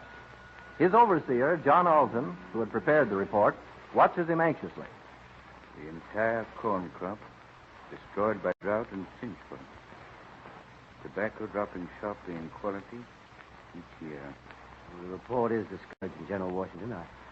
I'm sorry, sir. Don't think I censure you, John, but I shall hold myself to blame if I don't take steps to remedy matters at once. Excuse me, General, but even you can't do anything to improve our nature, sir. When the drought comes, the corn is ruined. And as for tobacco, sir, well, all the folks in Virginia know what tobacco does to the soil. Yes, every planter knows that growing tobacco depletes the soil. Yet none of us has done anything about it. Nothing to do but what we all do, General Washington. When the soil's worn out, till fresh fields in the wilderness. Excuse me, Master George. Yes, William? Governor Randolph done come. He's talking with Miss Martha in the long room now. Thank you, William. Will you ask him to come in here, please? Ask Mistress Martha to come, too, if she wishes. Yes, Master George, I do. So I'll be getting back to the farm, General. I'm sorry the report's so discouraging. It's not your fault, John. You've worked faithfully and well during these many years that I've been away. Your report will be helpful, making future plans. I'll talk with you at greater length in a few days. Thank you, General. And I might say, sir, we're happy to have you back on the farm. Thank you, John. Good day, sir. Good day. Governor Randolph of Virginia. Randolph, welcome to Mount Vernon. Well, I'm happy to see you and Mistress Washington again, General Washington. I tried to persuade Governor Randolph to stay with us overnight, George, but he declares he must return to Alexandria before sundown. Oh, you must think poorly of our hospitality, Randolph. I'd like naught better than to remain, General. But the Assembly's in session, and I must return. Frankly, I've come on state business today. I've come to plead with you to accept those 2 blocks of stock. Surely you've reconsidered. I'm sorry, Randolph. I cannot accept such a gift. With the most generous of motives, the Virginia Assembly voted to give you blocks of stock in the Potomac and James River Company. Your refusal to accept places us in an embarrassing predicament. The members will be offended. I'm deeply grateful to them, Randolph. But such a gift savors too much of a pension. I am capable of supporting myself and my family. I'd lose all self-respect if I accepted your generous gift. Oh, but General Washington, this is in no sense a pension. It means only that Virginia's proud of you. Randolph, I refuse payment from the federal government for my wartime services. Everyone in America knows that, General. They know, too, that you lost most of your fortune. They know you have no dependable source of income, no profession. No profession, did you say, Governor Randolph? Take care, Governor. You offended my husband. Oh, I meant no offense, General. But 'tis an evident fact that the bulk of your fortune is gone. You are neither a doctor nor a lawyer. I may not be a doctor or a lawyer, Randolph, but I do have a profession. A profession? And I intend to make it the most honorable profession in this land. I am a farmer, Governor, and proud of it. Farming, a profession? But it's so uncertain. One year crops prosper, and the next they fail. I intend to spend the rest of my life learning why they prosper and why they fail. I plan to earn a living here on this plantation, Randolph, without a pension from the government.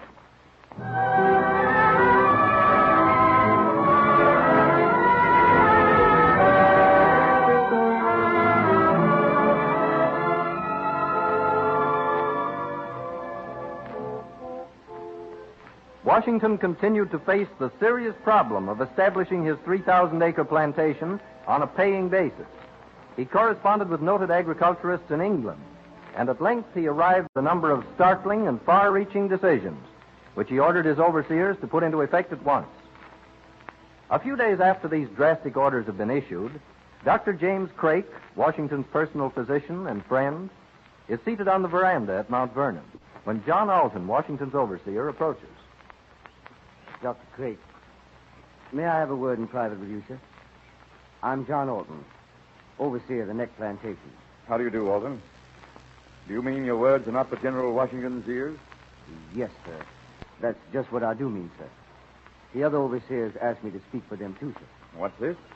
Rebellion? Oh, no, sir. Not of that sort. We wish to ask you, Doctor, to speak to General Washington to save him from himself, sir. To save him? Speak up, man. What does this mean? Them wild ideas he come back from the war with, sir. Wild ideas? Take care. Every man on the plantation worships General Washington. We all know that for 8 years he worked day and night fighting the British. And the men who half froze to death at Valley Forge say that one winter alone was enough to make any man crazy. If you're implying that General Washington is crazy... Well, not exactly, sir. But you're his doctor. You're with him in the regiment. You could reason with him about these wild schemes for farming. Wild schemes? Dr. Craik, only 3 days ago, he gave orders to stop planting tobacco altogether. He must have good reason. Well, he says tobacco ruins the soil. He says that in 50 or 100 years, the soil of Mount Vernon will be worthless. Well, that's true, but he has 3,000 acres here, and many more under cultivation. Now, why should he worry about wasting land, sir? What has he ordered you to plant in place of tobacco? Oh, outlandish things that grow in all the countries in the world. Siberian wheat and buckwheat and seeds from China. Irish potatoes and carrots and peas. And that ain't all, sir. He's planning to waste hundreds of acres in grasslands. Grasslands? For cattle? Yes, sir. For cattle and to make the soil richer. He said cattle need good pasture lands. Though in my opinion, sir, they're always done well enough on weeds. Alton, General Washington has always spoken of you as one of his most faithful assistants. He has implicit confidence in you. And I'm proud of his trust in me, Doctor. But that's why I came to you today. I hate to see him try out these wild schemes and die a poor man. I want to save him, sir. Because you are a loyal servant to General Washington, I'll say nothing to him of this conversation. But I'm ashamed of you. Ashamed of me, Doctor? Yes. There's only one way you can repay his confidence in you. What's that, sir? By having equal faith in him. During the war, there were many men who criticized him. There were many who said his military tactics would lead the country to certain defeat. But he triumphed. Did he not? Oh, of course, sir. The greatest general that ever lived. And while I know little of farming, I'll wager my last cent his ideas and experiments in agriculture will be equally successful. I'll warrant you'll be ashamed of having doubted him for a moment.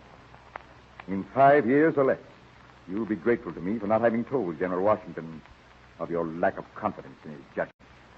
I didn't think of it that way, sir. If I were you, I'd get back to your farm and start planting that Siberian wheat.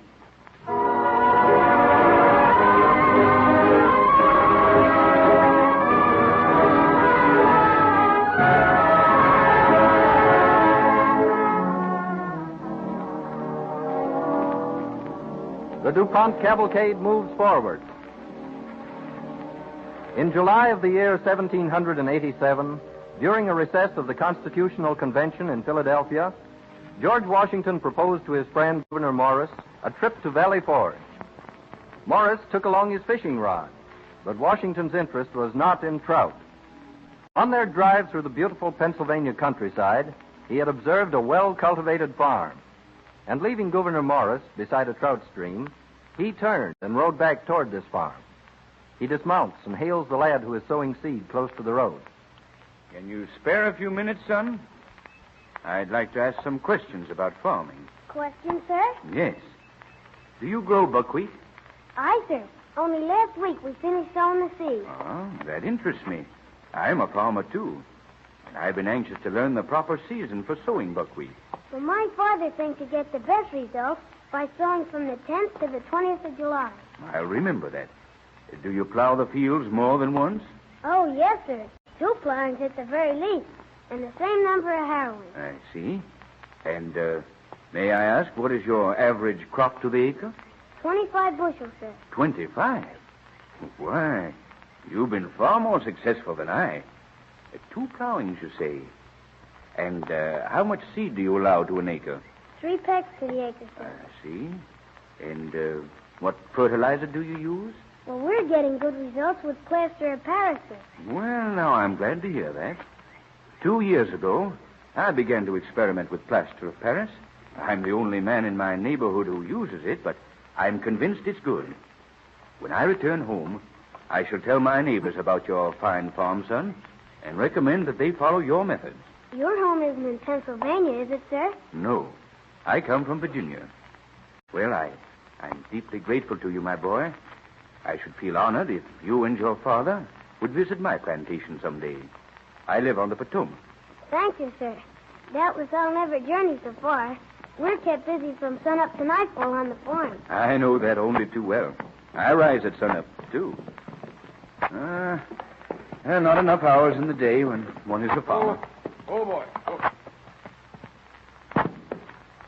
General Washington, you gave me a fright. I missed you and feared an accident. Oh, forgive me, Morris. You were so deeply engrossed in fishing, I did not think to tell you that I was coming to seek advice of this land. General Washington? Are you truly General Washington? Oh, forgive me. I didn't know. I was General Washington, my boy. I'm a plain farmer now. To the end of my days, I hope. Well, I feel privileged to have talked with you, son. This is the finest farm I've ever seen. Oh, thank you, General. And if ever you come to Virginia, I shall attempt to repay your kindness. And I'd like to show you my deep plow. It's my own invention. I'm truly proud of that accomplishment. Well, good day, my boy. And thank you very much. Good day, General Washington. Father! Father! Yes, what is it, John? Father, General George Washington was here. General Washington. Aye, he talked with me, and he invited us to visit him at Mount Vernon. And he said this is the finest farm he has ever seen. To think it was General Washington, and I talked to him as one would talk to any neighbor.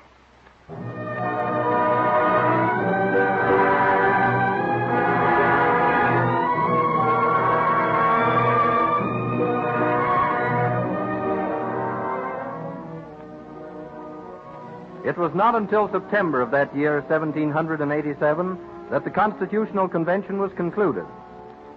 Once again, George Washington returned to his farm in Virginia, convinced that this time he would never leave. But in 1788, his close friend, James Madison, came to visit him at Mount Vernon. Washington welcomed him warmly, and now after dinner, he is discussing jubilantly the condition of his plantation. Forgive me for boasting, Madison, but my overseers thought I was crazy when I gave up growing tobacco and experimented with new methods and with a variety of crops. You know, General Washington, I've never known a man so engrossed in farming. It's the most satisfying occupation in the world. It is honorable, amusing, and, with judicious management, profitable. Really?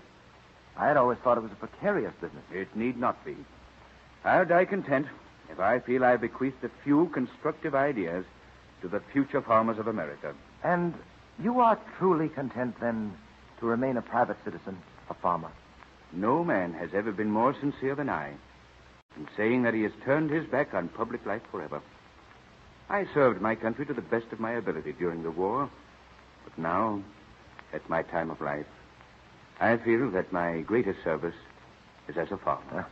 There are men who would dispute that. I am proving to my neighbors that the single crop system is ruinous, that fertilizer is essential to the soil, that young trees must be planted to replace those that have been cut down, that cattle need good pasture land. Such victories are less spectacular than those of war, but they are equally important to our nation. General Washington, you make it difficult for me to tell you why I'm here. I scarcely know how to broach the subject. Have you brought bad news, Madison? It is news which will disturb you, I fear. You best tell me at once. I bring an invitation, almost a command, to leave your farm for a third time. To leave? At my time of life? Alexander Hamilton and I have spent these past weeks sounding public opinion. I bring you the results of our inquiries. Yes? We find there is only one man whom the American people will accept as their first president. One man who is loved and respected by young and old, rich and poor, farmer and merchant. That man, sir, is you. Are you sure of this, Madison? You're one of my closest friends. You may be prejudiced. I am such a friend of yours, I'd never mention the matter if there were any doubt in my mind. You are indispensable. Upon your decision, to a great degree, rests the future of our country. You will not refuse to accept the responsibility. No man in the world could place personal preference above public duty.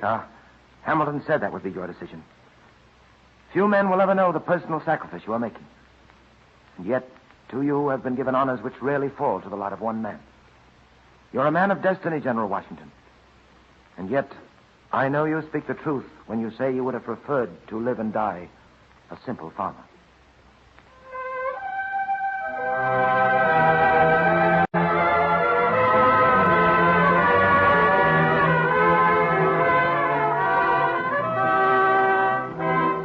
When the votes of the electors had been counted on April 6, 1789, it was found that George Washington had unanimously been elected as President of the United States.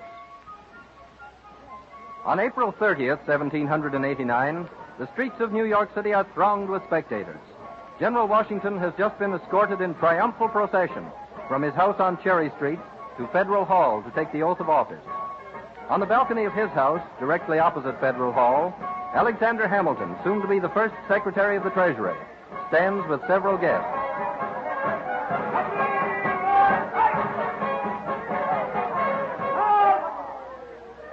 Oh, isn't it exciting, Colonel Hamilton? General Washington must be the happiest man in the world today. The happiest, madam? And yet, he entered Federal Hall so solemnly. His eyes looked almost sad. Doubtless he feels the weight of responsibility. He is America's Cincinnati. Cincinnati? Who's that, Colonel Hamilton? Oh, your words are so often above the heads of us poor ladies. Cincinnatus, my dear young lady, was a farmer hero of ancient Rome who was twice called from his plow to serve his country. According to the legend, he defeated the enemy in a single day, entered Rome in triumph with large spoils, and that very night returned to his farm. But I don't understand. You mean that General Washington would prefer to remain on his farm? General Washington, a farmer? Oh, you're joking, Colonel Hamilton. He's a soldier and statesman. If you had seen General Washington's last letter to me before the electoral vote was taken, you would not say I'm joking. Oh, but there's not a man in America who would not exchange places with him today. The first president of the United States. Why, my husband says his every word, his every official act will set an example for future presidents to follow. Why, yes. Anyone can be a farmer. General Washington has unusual ideas about farming. He calls it the noblest of all professions and insists it requires constant study and experiment. I tell you, he's setting one precedent here today that I pray God all future Americans will follow. Why, you're unusually solemn, Colonel Hamilton.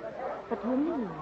It is a precedent which will go far towards making this the greatest country on earth. It's the deed of a true patriot. He is placing public duty before all personal ambitions. Do you mean he honestly doesn't want the honor of being first president of the United States? He would have declined had there been one other man whom the people would have accepted as president. Then I sympathize with him. Yet there's no other man I could wish to see take the oath of office today. Oh, here comes Chancellor Livingston out to the balcony. Will he administer the oath now, Colonel Hamilton? I presume so. It was Washington's desire that the oath be administered in full view of all the people. Oh, there he is. I'm so excited. I wonder if General Washington is as nervous as I am. Oh, hush. The Chancellor's about to speak. See, Mr. Otis holds the Bible.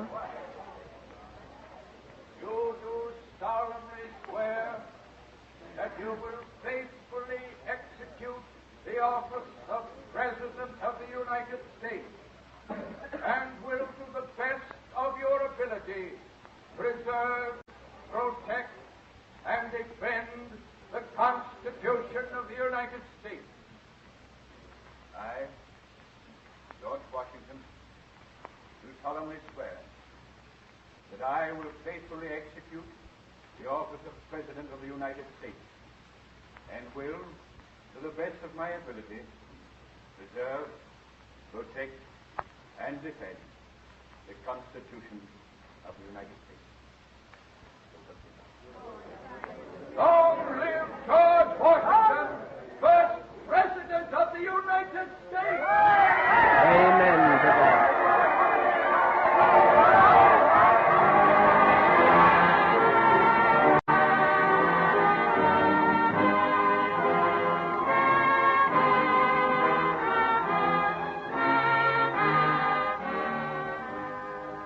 And 4 years later, as all the world knows, George Washington accepted a second term of office because of insistent public demand, but he was firm in refusing a third term. In the year 1797, he returned to his beloved Mount Vernon, where he passed the last 2 remaining years of his life. In his final message to Congress, he recommended the establishment of a federal Department of Agriculture as being of vital importance to the nation. Like Cincinnatus, warrior hero of ancient Rome, he performed his duties to the state cheerfully and without complaint. But the first and true love of his life remained his farm on the Potomac. DuPont salutes George Washington in the words of Light Horse Harry Lee, first in war, first in peace, first in the hearts of his countrymen, and also as one of America's first scientific farmers.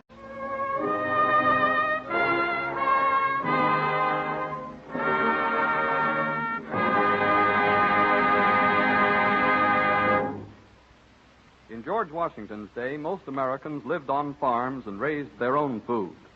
Since that time, great cities have grown up with millions dependent upon the farmer for their food, thereby making him more essential to our welfare than ever before. And today, research chemistry is helping farming tremendously.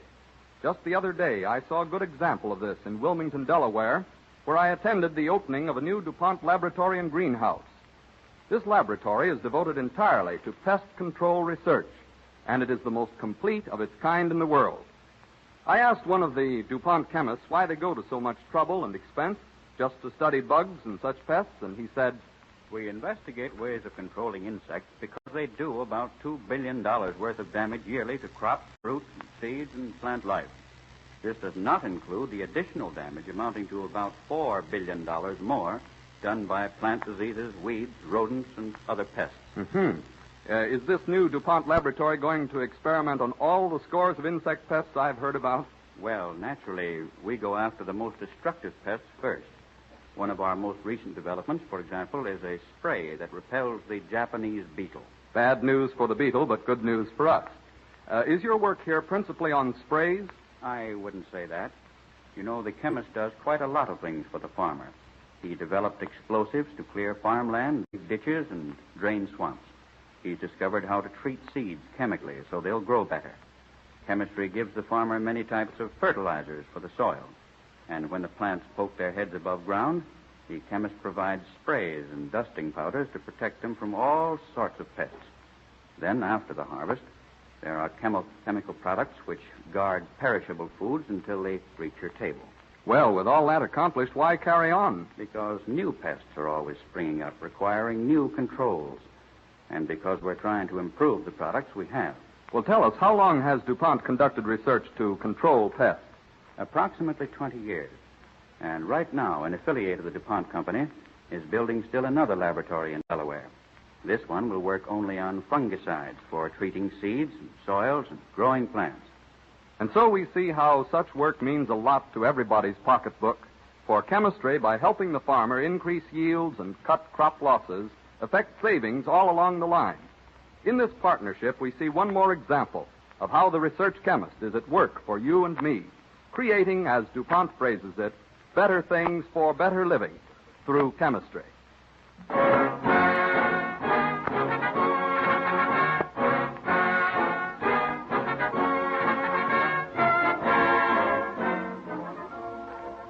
Songs of the South, the development of folk music, and stories of how some of the old melodies came into being will be the subject of our broadcast when next week at the same time, DuPont again presents the Cavalcade of America.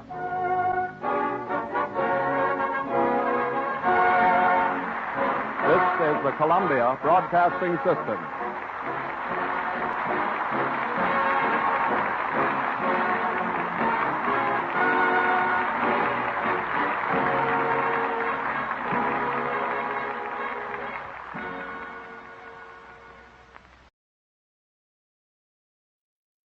The Cavalcade of America, presented by DuPont.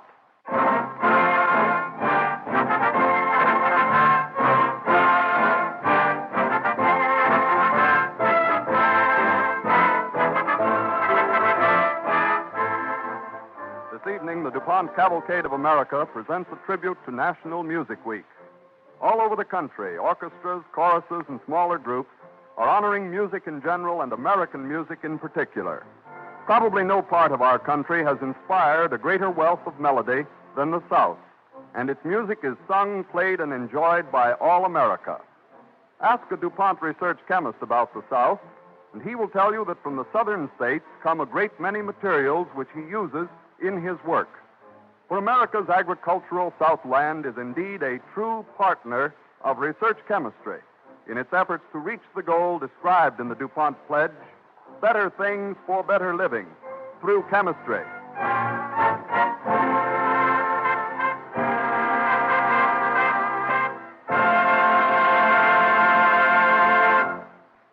The singers heard on this evening's program are Maria Silvera, soprano, Abby Mitchell, contralto, and the Southern Airs. The DuPont Cavalcade moves forward.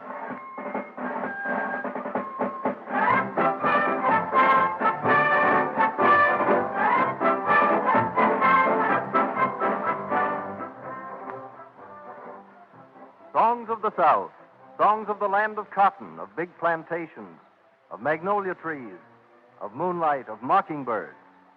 It was in the South that the first permanent settlement in America was established, at Jamestown on Jamestown Island in Virginia in 1607. Tobacco brought good prices in England, and the broad, fertile fields of the new colony yielded a rich harvest. But more hands were needed to work the fields. On a sunny spring morning in 1619, 12 years after the first settlement was established, a sailing ship makes its way towards an anchorage in the James River, a ship laden with a valuable cargo. On the shore, a group of settlers watch its progress. There. They've come about. They'll make the anchorage on this tack. And the breeze is freshening. Ship is moving faster. We'll be letting go our anchor in a few moments. The first shipload of African slaves. They'll sell for a good price, Thomas. Aye, and they'll be worth it if the stories are true. Big men, strong and good-tempered. Yes, men who can stand the sun and work all day long. We need them in the tobacco fields. Will you be bidding at the slave market tomorrow? Of course. And so will every other landowner in the colony. Listen. That booming sound. Is it an Indian drum? A drum, but not an Indian drum. Strange sound. I've never heard the like of it. Well, that sound comes from the ship. The breeze is carrying it to us. From the ship? Yes, it is. I don't understand. A drum on a slave ship. Do you hear that, Thomas? They're singing. The slaves are singing. The slaves singing? Well, it can't be. But it is. Listen to them. I can't understand it. They've been taken from their homes in Africa and put on a ship. They've had a long, hard voyage without knowing where they were going. And now they sing. It's strange, Charles. Strange. Aye, it is strange. But when we come to know them better, we may understand it.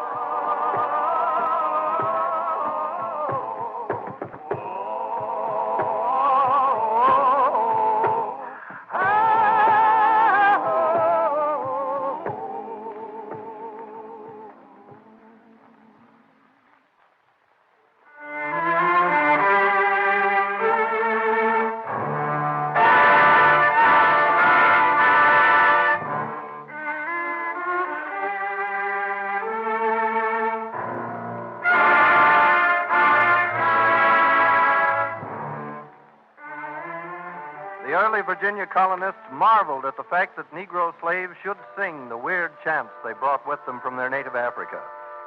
But the settlers soon learned that these slaves sang no matter what they were doing. They created their own music to fit the rhythm of all kinds of physical labor. They learned to speak English, and from their African tribal chants, they fashioned many work songs.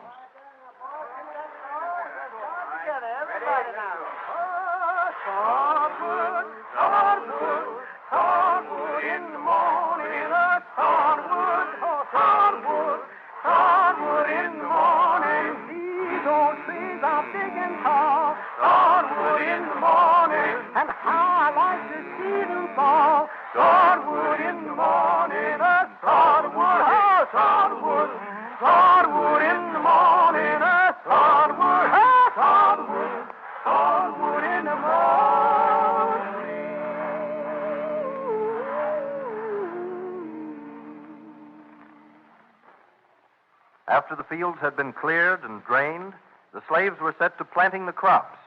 The cotton blossomed and ripened, and when it came time to harvest the snowy white crop, the slaves tackled the work with another song. The cotton needs picking so bad, oh, the cotton needs picking so bad, oh, the cotton needs picking so bad, wanna clean all over this farm. Oh, the cotton needs picking so bad, oh, the cotton needs picking so bad, oh, the cotton needs picking so bad, wanna clean all over this farm. Wanna clean all over this farm. Wanna clean all over this farm. When the cotton had been picked and cleaned and ginned, It was bales. The bales were carted to the nearest wharf to await the arrival of a boat on its way to market. Loading the heavy bales on the boat was a job that involved plenty of hard work and therefore plenty of singing.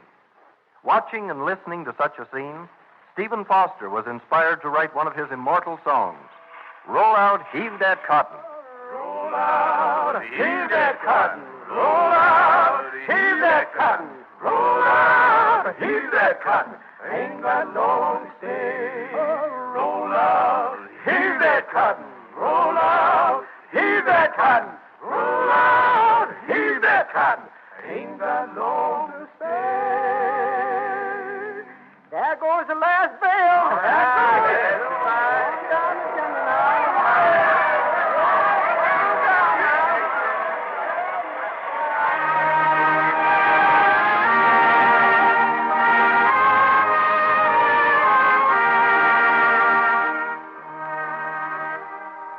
Next week in Memphis, Tennessee, the annual Cotton Carnival will be celebrated with the crowning of King Cotton and all the other festivities which have made the event famous. In honor of the Cotton Carnival, Don Voorhees and the DuPont Cavalcade Orchestra present a special setting of the daddy of all blues songs, Memphis Blues, the tune which transformed the dance rhythms of the world. And we have a special surprise for you. W.C. Handy, famous Negro composer of Memphis Blues, is here with us. You know his music, not only Memphis Blues, which came first, but Beale Street Blues, St. Louis Blues, and many other compositions. Professor Handy, won't you say a few words? Well, I'll say a very few words. I brought my trumpet along with me, and if you'll let me, I'll try to say mine with music. That's fine. Here is Memphis Blues with the composer playing a trumpet solo.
Thank you, Professor Handy. Your Memphis Blues certainly established a new vogue in music.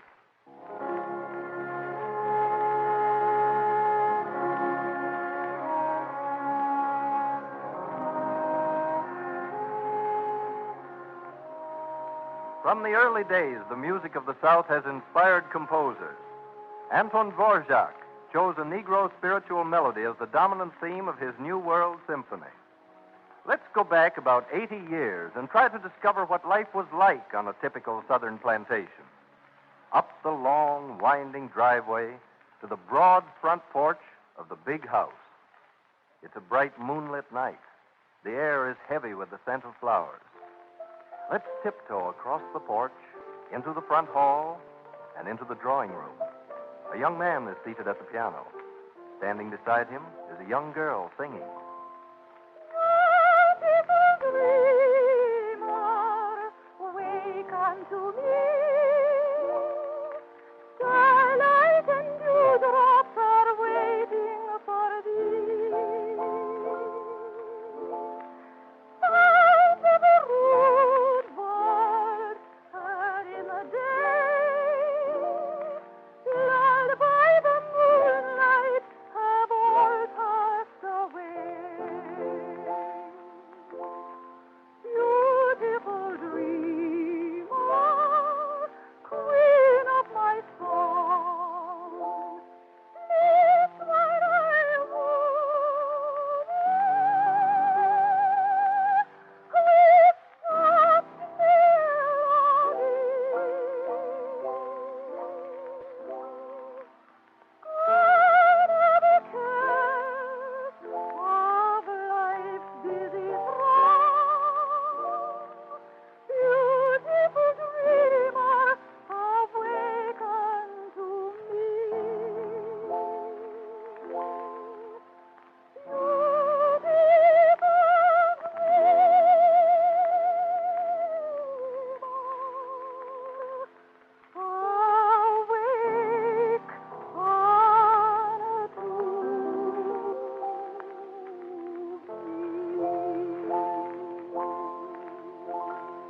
Oh, that was beautiful, Melissa. A beautiful dreamer is a beautiful song, Henry. And it's a beautiful night outside. Let's walk back to the cabins and listen to the Negroes sing. Oh, I'm not sure Daddy would like it, my going out walking with a man. But come on, we'll go softly. No, not that way. Out the back way. Come along. All right. Hey, it's dark here. Wait, now, don't miss that step. Oh, Oh, now we can see. Oh, that moon is as bright as day. Come along, Henry. I want to stop at the first cabin and say how to do to my old man. all right. Is that the cabin, Melissa? Yes. Mammy Callie is singing one of her grandchildren to sleep. Listen to her.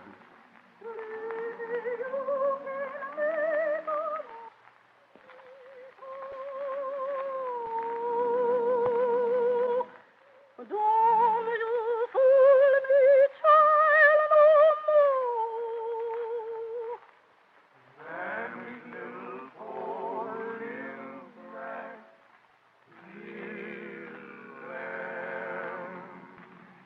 see the shadows begin to creep. Shut your eyes and don't you peep. Johnny, go to sleep. Mammy's little poor little brat, little sheep. You've been bad this livelong day, Oh, the poor little fella. throwing stones and running away. Now, don't scold the poor little lamb. Lordy, you sure is running wild. Why, you look just like some poor folks' child. No, you don't need it. Oh, sure Looks you. exactly just like me. Oh, but why'd you get them putty big brown eyes? To give after his mammy. I reckon he did at that. But, honey, why'd you get them great big clumsy feet? They sure is big, ain't they? They sure is, and they take right after you on, too. Gonna whoop 'em after a while. Oh, no, you ain't going to whoop Mammy's baby. Well, Mammy wouldn't take $1 million for it. And she wouldn't give 1 cent to have another one just like me. The cedar shadows begin to creep. Shut your eyes and don't you peep. Johnny, go to sleep. Now Johnny's little poor little black little sheep. Is that you, Miss Melissa, outside that window? Yes, Ma'am McCallie. Is the baby asleep? Yeah, he is. And just in time, too. Because I got to get me down to the church. Oh. Is you all coming down to the church this evening, Miss Melissa? I think so. Well, I start getting along now. If I don't see you no more, good evening to y'all. Good evening, Ma'am McCallie. Shall we go down to that church, Henry? It's the old barn right over there. Daddy gave it to them to use. Yes. Let's walk over. Come along, Melissa. They're singing, and I always like to hear them. We'll just go in and stand at the back. All right, come on.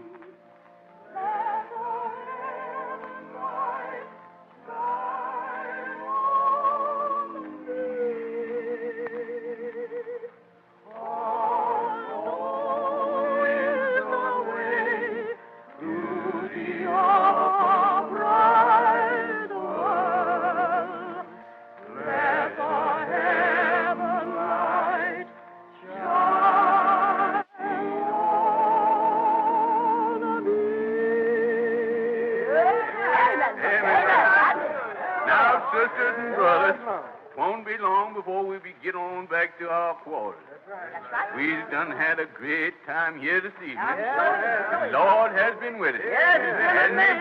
Oh, and now before we go, I'm going to ask Sister Callie to lead us into baptizing him. You know, we got to get ourselves ready for that great day when we'll see our Maker face to face. Amen. You know, our hands must be clean, Hallelujah. His name, and our hearts made white like the lilies of the valley. Preach the word. Oh, sing, Sister Callie. Lead me to that water.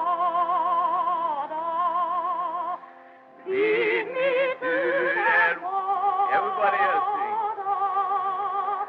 Lead me to that water.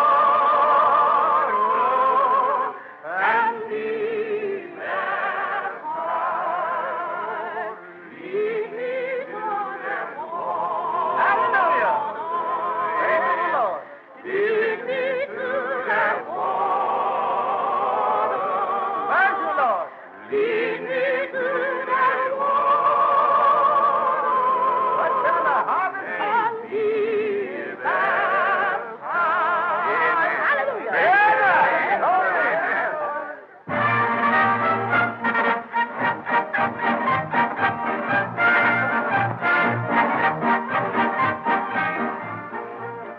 Along in the 1840s, a new form of entertainment became popular.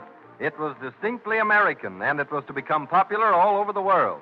The minstrel show. In 1889, Haverley's minstrels were playing an engagement in London. This was for the most part a Negro troupe, and the performers were homesick. In the mornings, they haunted the theater, waiting for letters and packages from home. Among them was a famous minstrel end man named James A. Bland. One morning, he arrives at the theater and finds two of his companions. Hello there, Jim Bland. What you doing down here at the theater this early in the morning? Same thing you are, Ruth. I'm looking for some letters from home. Well, you ain't gonna find them. Not yet a while. It's too early for the mail to be in. How do you happen to be up so early, Ike? I've been walking my legs off out there in all that rain, trying to find something to eat. Man, I ain't had a square meal since we landed in this London town. Well, look at us. Does we look well fed, Jim and me? Does you think we've been eating greens and cornbread along with nice big hunks of fat meat? I can't even find a place where they salt the meat they do serve. And in the meantime, it keeps on raining. It's a mess. This weather's awful. Certainly is. We know it don't never rain like this in Virginia. Boy, I seen it rain cats and dogs in Virginia and fish, too. But not all day, every day like it does here. What you doing, Jim? I'm just trying to play the piano. It cheers me up, sort of. Nothing could cheer me up here in London. You know, Ruth, I wish I was back in Virginia. Well, who don't? I never was in Virginia. They say it's a nice place. Jim, it's heaven. It sure is alongside of this town. I wish a chariot of fire would come along and pick me up and carry me back to Virginia. Wait. Say that again, Ruth. I didn't say nothing, except I wish a chariot would carry me back to Virginia.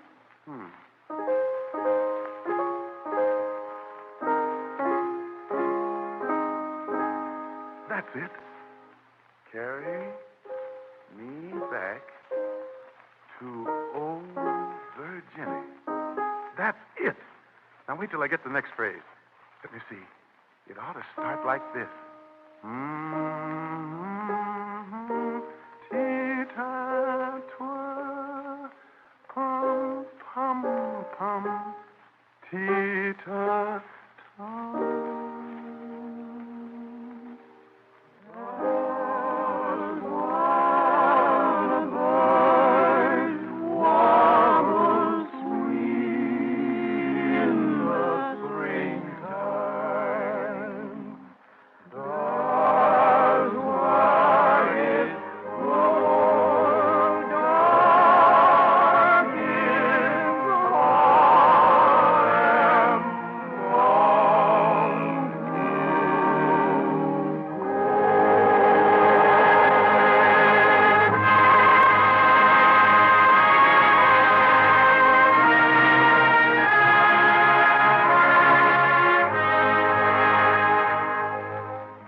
So, in 1889, James A. Bland, an American Negro minstrel man in London, wrote Carry Me Back to Old Virginia, a Southern song that will live through the ages. Many composers have been inspired by the rhythms and harmonies of the Southland. The score of that great musical comedy Showboat is only a few years old, and yet, in some of its selections, we find the spirit of the Old South. The melodies are new, all of them. But when he wrote Old Man River, Jerome Kern gave the world a new composition which combines the spirit of the old Negro work songs and the Negro spirituals. Old Man River. There's an old man called Mississippi. That's the old man that I'd like to be. What does he care if the world's got trouble? What does he care if the land ain't free? Old Man River, that old man River, he must know something, but don't say nothing. He just keeps rolling, he keeps on rolling along, just keeps on rolling along. It don't plant potatoes, it don't plant cotton, but him that plants them is soon forgotten. But Old Man River, he just keeps rolling along. You and me, we sweat and strain, body all aching and racked with pain. Throw that bar! Oh. Lift that bell! Oh. Get a little drunk and be landed there.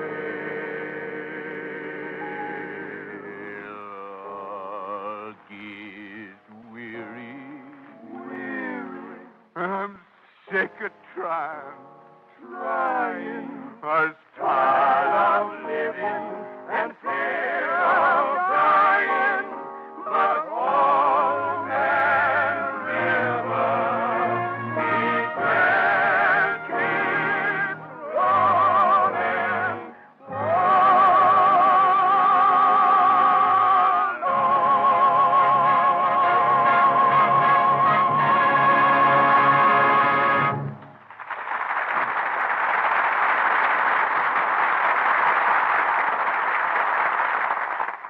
The South salutes His Majesty King Cotton in the carnival to be celebrated next week in Memphis. And DuPont joins the whole world of chemistry in acknowledging the debt it owes the South for giving us cotton. Last year alone, DuPont used over 63 million pounds of cotton and cotton linters in making scores of useful products developed through chemical research. Cotton, you know, is one of chemistry's principal sources of cellulose. From cotton cellulose, DuPont chemists created durable, glossy Duco finish, which cuts the time required to finish an automobile from days to hours. And when you look through the shatterproof windshield or window of your car, you're looking through cotton. For safety glass is really a sandwich, two pieces of plate glass with a sheet of transparent cellulose plastic made from cotton in between. Among the dozens of products made of DuPont cellulose plastics are fountain pen barrels, Pyrolin toiletware, combs, scuffless heel coverings for women's shoes, and boxes of all kinds, decorative costume jewelry, translucent lampshades, and many more articles, including the humble toothbrush handle.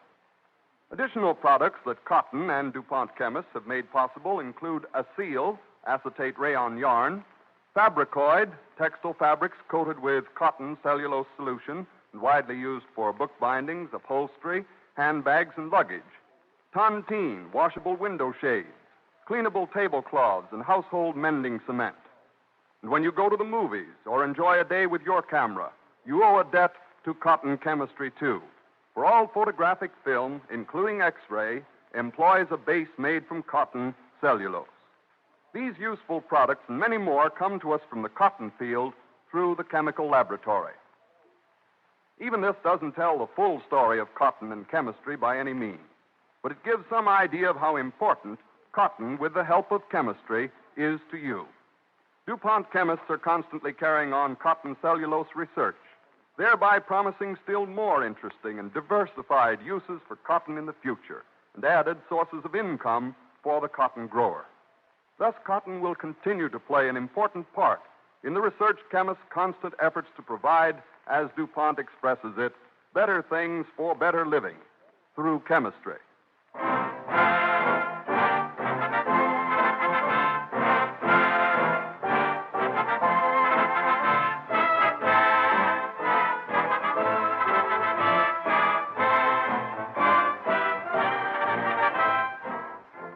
The story of Dynamite, incidents in the life of its inventor, Alfred Nobel, and its development in America will be the subject of our broadcast when next week at the same time DuPont again presents the Cavalcade of America.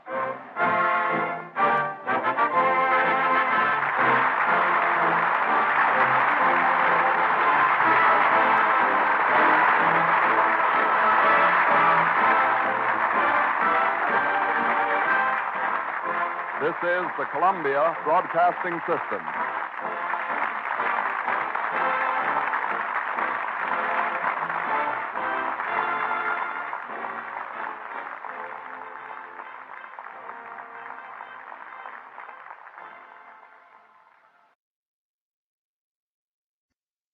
The Cavalcade of America, presented by DuPont.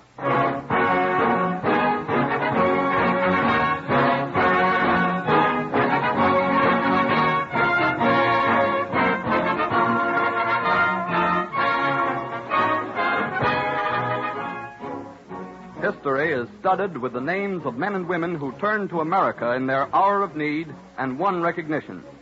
This evening we bring you the story of a genius who was shunted aside by Europe until America eventually recognized his work, the story of Alfred Bernhard Nobel, the inventor of dynamite. His belief in his own invention and his unswerving faith in the potential greatness of this country of ours were typically American. They are the same ideals which inspire the research chemist to strive continually toward the goal expressed in the DuPont pledge, better things for better living through chemistry.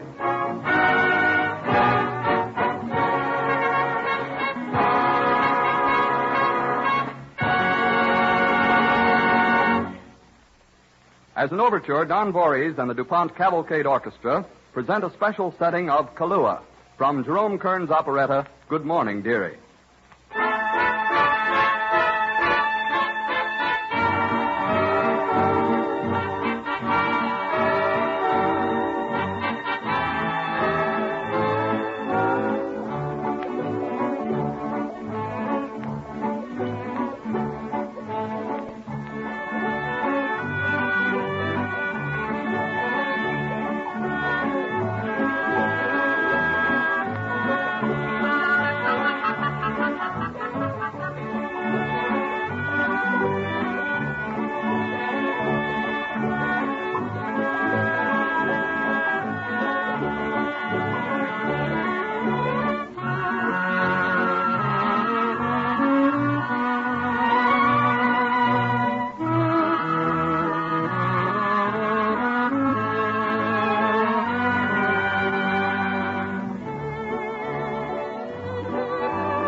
DuPont Cavalcade moves forward.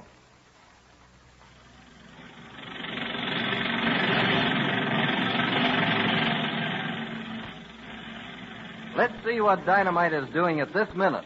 Deep down under the pavements of New York City, just a few blocks from the theater in which this broadcast is originating. About 50 feet underground, blasters and drillers are using dynamite to help them bore the approach to the new Midtown Tunnel, which will pass under the Hudson River. You know, Ollie, this is going to be quite a hole when we get it done. How'd you like to dig it all out by hand? I sometimes think about that. The job would never be finished if we had to do that. Yeah, but we don't have to. Swedish fellow, he'll start. A Swede? Go on, you're kidding. I tell you truth. Now, listen, Ollie, I like you. You're all right. The Swedes haven't done everything in the world, you know. Yeah, but Swedish fellow, he help us rip the rock out of this tunnel. Every other tunnel. Every deep foundation. There, you hear that? Of course. Another blast down the line. Another few 100 pounds of rock ready to be carried out. Yeah. Thanks to Dynamite. Thanks to Swedish fellow, Nobel.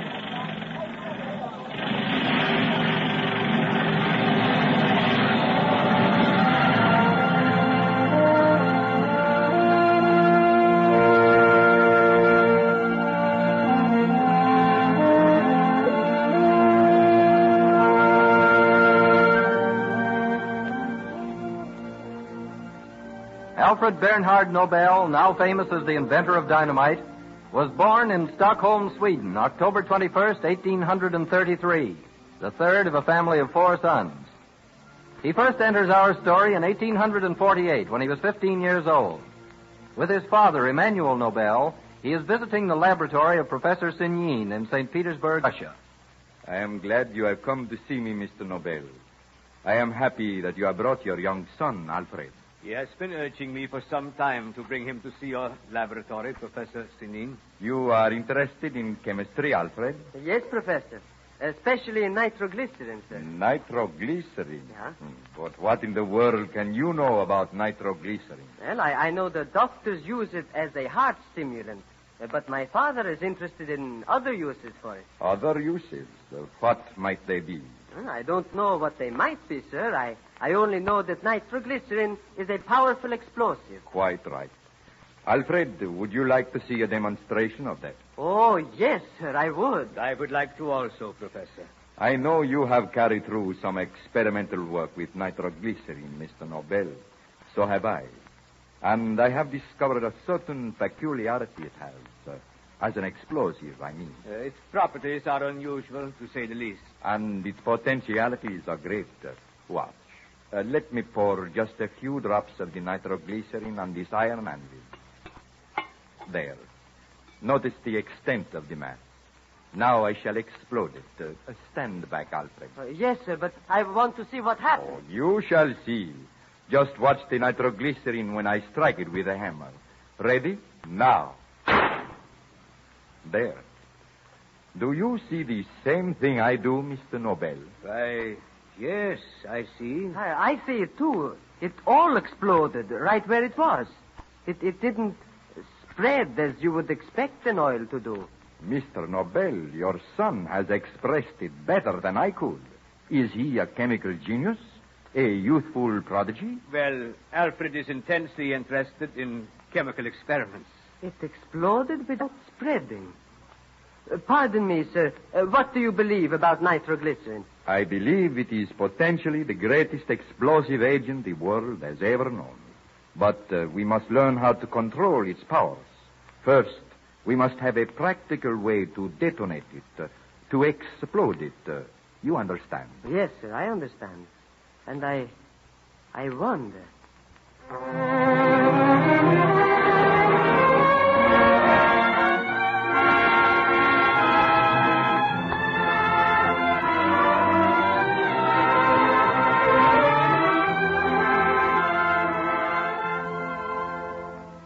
The strange substance nitroglycerin continued to weave in and out of Alfred Nobel's life.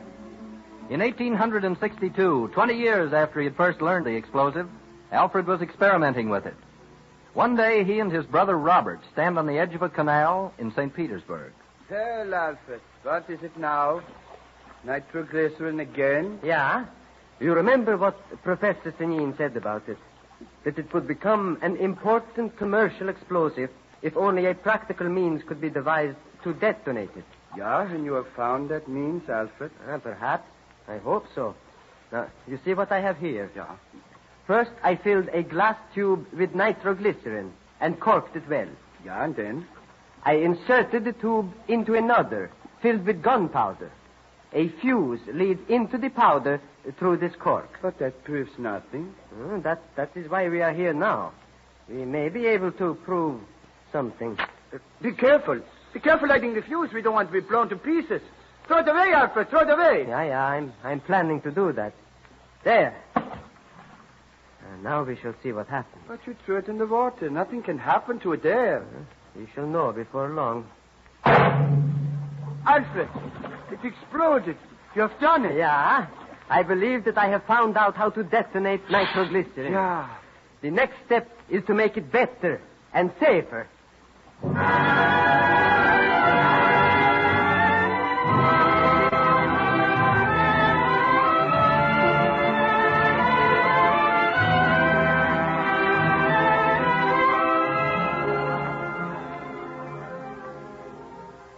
So Alfred Nobel successfully completed the first experiment towards the practical control of nitroglycerin. The first step in harnessing this powerful explosive and putting it to work. He continued his experiments. 2 years passed. We traveled to Lake Mälaren in Sweden. 2 men, Hjalmar Svensson and Oskar Holmquist by name, are rowing a boat, heading towards a barge anchored well out in the lake.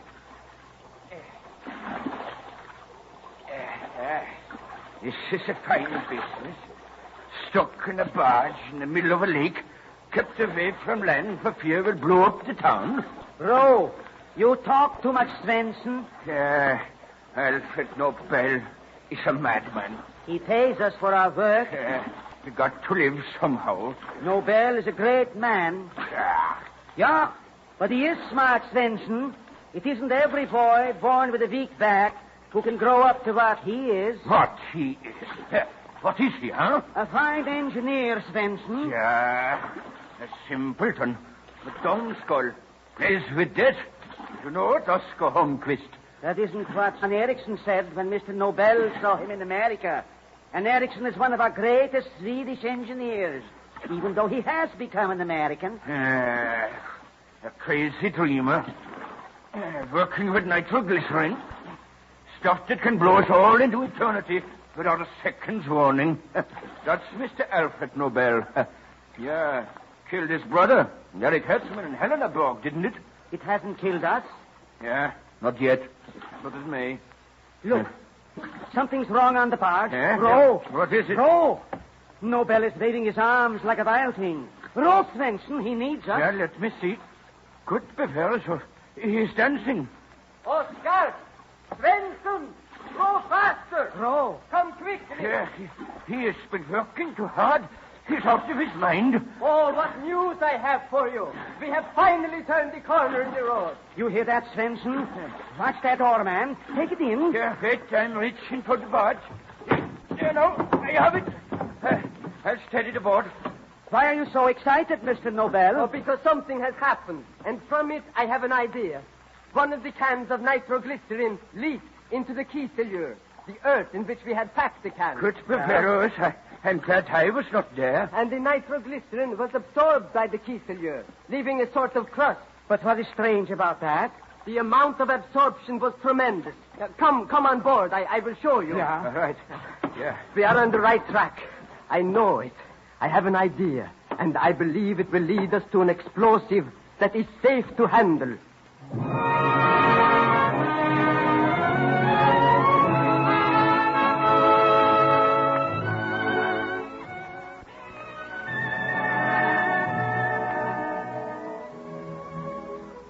The DuPont cavalcade moves forward. The idea born on that barge was followed by days and weeks of strenuous effort. Nobel gave mankind an explosive that could be handled safely, that was safe when handled by experienced men. He was already manufacturing a nitroglycerin he called Nobel's patent blasting oil. So he called the new explosive Dynamite, and started to manufacture it about the end of the year 1866. In 1867, Nobel and his partner, T. Winkler, face what appears to be a crisis. They are seated in an office in Hamburg, Germany. You are worried, Alfred. Yeah, I am, Winkler. Things are piling up on us. There is no sense in trying to carry our development of nitroglycerin any further. But our business? Yeah, that is just the point, Winkler. Louis de Beaupré is waiting in the other room. What he has to say will have definite bearing on a plan I have in mind. Please ask him to come in. Yes, I will. Please come in, Monsieur de Beaupré. Mr. Nobel will see you. Merci, monsieur. Mes compliments, Monsieur Nobel. Sit down, Louis. Now, what have you to tell us? It will not please you, monsieur. One by one, after painstaking consideration, the nations of Europe are forbidding the shipment of nitroglycerin. Yeah, I know that. They will not transport it. It is too dangerous. Yeah, but France says the same. France must link hands with the others, Monsieur Nobel. She knows, quite as the other nations know, that nitroglycerin cannot be transported safely. You realize what that means? Yes. It is unfortunate, monsieur. It is unjust, unfair. It is unfortunate I could not have brought you a more pleasing answer. That is all. I believe so. Merci, monsieur. I am sorry. Au revoir. Well, that settles it, Winkler. I have believed that our new product, Dynamite, is the answer to our problem. Now, Beaupré has proved it is the answer. Here, in Europe? Well, yes, Winkler, but mostly in America. It is a vast country, America, and a new country. It has the greatest natural resources in the world. Such resources cannot be adequately developed without explosives. Dynamite solves the problem. You're right, Alfred. I trust so, and we are going to find out. I have had my taste of America, and I like it, too.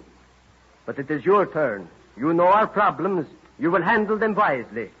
So you sail at once for San Francisco.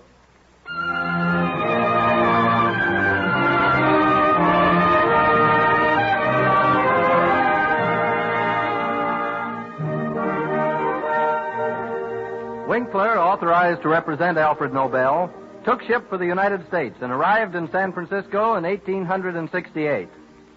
The United States was almost a virgin country, a country in the making. There were roads to be built, tunnels to be driven through mountains, bridges to be pushed across wide rivers. America did need dynamite, but not every American appreciated the fact. In a San Francisco hotel, a traveling man greets the manager. Hello, Ed. I just happened to be passing your office and saw you weren't busy. How are you? Oh, great, Bill. I'm glad you dropped in. You know, that's why I always leave the door to my office open into the lobby. I like to talk to guests if they want to bother with me. Have a cigar? Oh, thanks. Well, how's business? Oh, fine. The accommodations all right? They certainly are. Since I've got to know you, this hotel has always given me the best they had. Say, got anybody interesting staying here with you? Oh, about the usual crowd. Except for a man named Winkler. Winkler? Who's he? He's a partner of a Swedish inventor, a man named Nobel.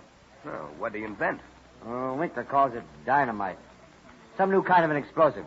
Oh, yes, I've read about it. Yeah, I've seen the stuff. He has it with him. Comes in sticks about so big around. And he's living in this hotel with this explosive? Of course. Why not? But, Ed, that stuff's dangerous. Why, it must be. Don't you know what happened in New York at the Wyoming Hotel in 1965? No. A man named Lurs from Hamburg registered at the Wyoming, just as Winkler registered here. What happened? He had a small box with him, and he left it in the lobby. The bootblack got to using it for a footrest when he was shining shoes. One Sunday, he saw reddish smoke coming out of that box. Smoke? Yes, he carried it out into the street, and he got away just in time. The thing blew up. Yeah. Windows were smashed, the street was torn up to a depth of 4 feet, and plenty of people were cut with flying glass. Luckily, nobody was seriously hurt, but it made a mess of the hotel. Bill, is this true? It's the gospel truth, every word of it. You'd better watch him, Mr. Winkler, Ed. He just passed the door as you were speaking. Oh, yes? Wait here. I'll get back. Mr. Winkler. Mr. Winkler. Yes, Mr. Summers. Did you want me? Yes, something's quite important. Will you please step in here? Why, of course. Mr. Winkler, this is Mr. Abbott. Bill, this is Mr. Winkler. How do you do, Mr. Winkler? Mr. Winkler, I have a sad duty to perform. I've got to ask you to leave this hotel. Leave? But why? Because of your dynamite. It's dangerous. There have been accidents. Accidents? It's made from nitroglycerin, isn't it? Yes. The base is nitroglycerin. And, of course, there have been accidents from the improper handling of nitroglycerin. But the cause was nitroglycerin, not dynamite. As far as I'm concerned, they're one and the same thing. But, my dear sir, you are wrong. Alfred Nobel realized that nitroglycerin was dangerous. That is why he experimented until he discovered dynamite. When handled by experienced men, dynamite is safe. Can you prove that? I believe I can. If you can, I'll keep my room here. Otherwise, I'm moving out. Now, Bill, I'm sorry, Ed. That's the way I feel about it. Mr. Winkler, I'd like to have you prove your statement about dynamite if you can. Otherwise, I must insist that you leave. I cannot afford to endanger my guests. That is agreeable to me. But I'd like to have you see a demonstration of dynamite. I've planned for some building contractors and mining men. It's to be held on a hill just outside of town. Gentlemen, will you accompany me? Well, how about it, Bill? Do you want to go? Why, yes, sure, I'll go. If you're sure your dynamite is safe, Mr. Winkler. That I promise you. And what is more, I promise that I shall prove it to you.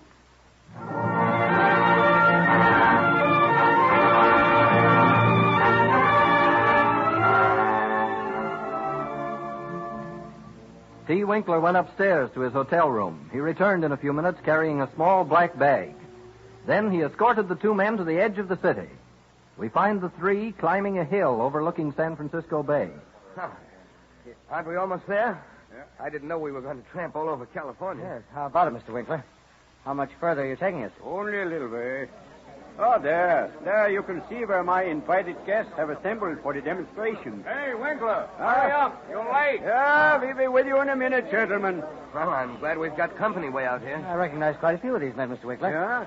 That was Blake who called you. He owns a mine. Yeah. And there's Mr. Smith, the contractor. Well, Winkler, we thought you were never coming. Well, I'm sorry I was late, but I'm here now. How are you, Smith? Mr. Blake? This is Mr. Abbott. I didn't grab it. Well, Winkler, now that you're here, how about the demonstration? Have you brought some of your dynamite? I have. It's here in this bag. And it's a powerful explosive. It is. What's more, it's safe. What? Hey, Ed, did you see what he did? Yeah. Dropped his bag of dynamite to the ground.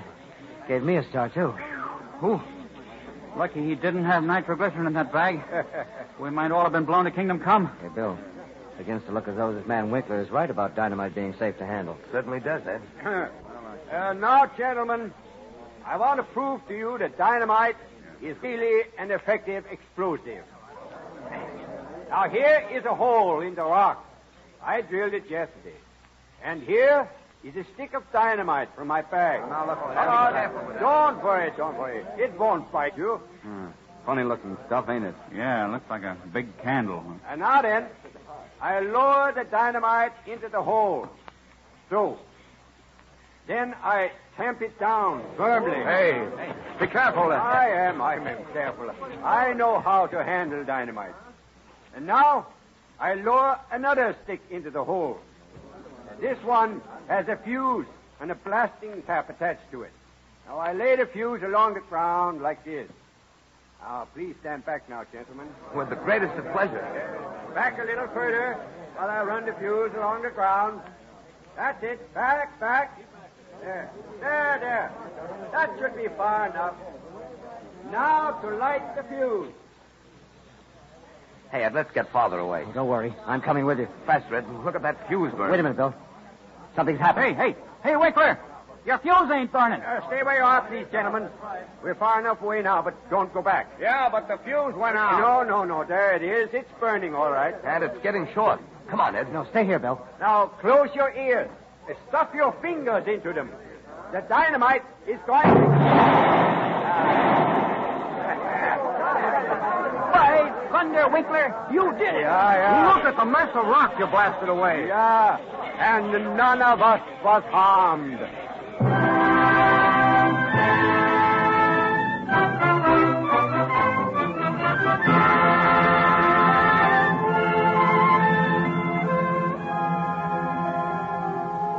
That short demonstration proved the practical worth of dynamite. Many improvements were made in the years that followed, and dynamite played a vital role in carving a nation from the wilderness. America is proud that dynamite really came into its own within the boundaries of the United States. And DuPont is proud to add the name of its inventor, Alfred Bernhard Nobel, to the distinguished roster of the Cavalcade of America.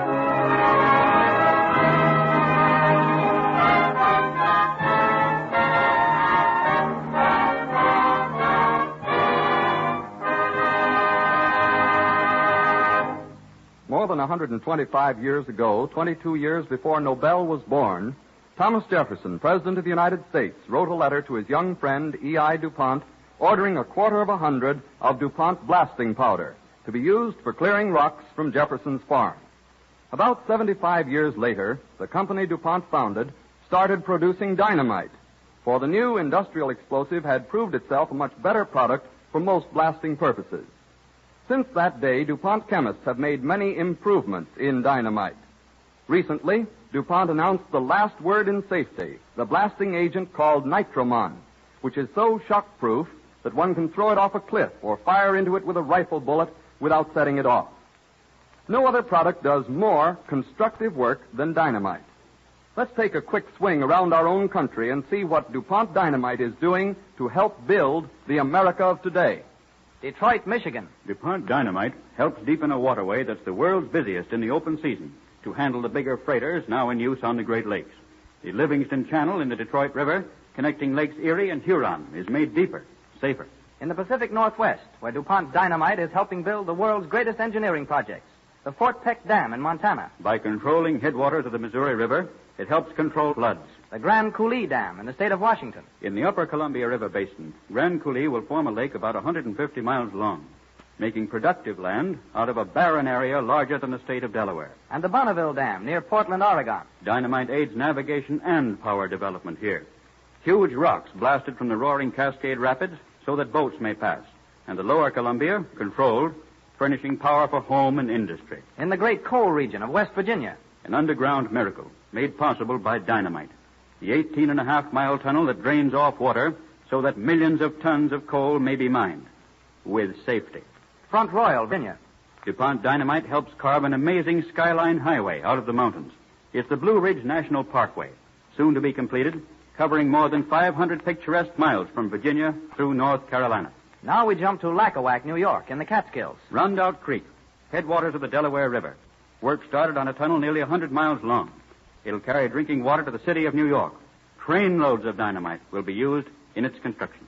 Yes, Dynamite the Builder, developed by the chemist for widely varied uses that contribute toward national progress and personal comfort for us all. By his many improvements in the efficiency and safety of dynamite, the research chemist continues toward the goal described in the DuPont Pledge, better things for better living, through chemistry.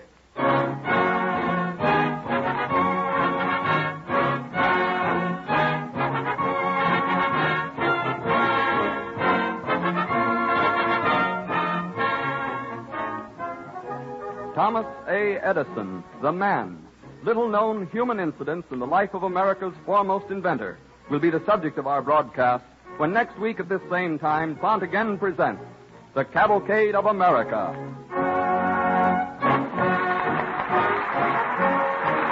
This is the Columbia Broadcasting System.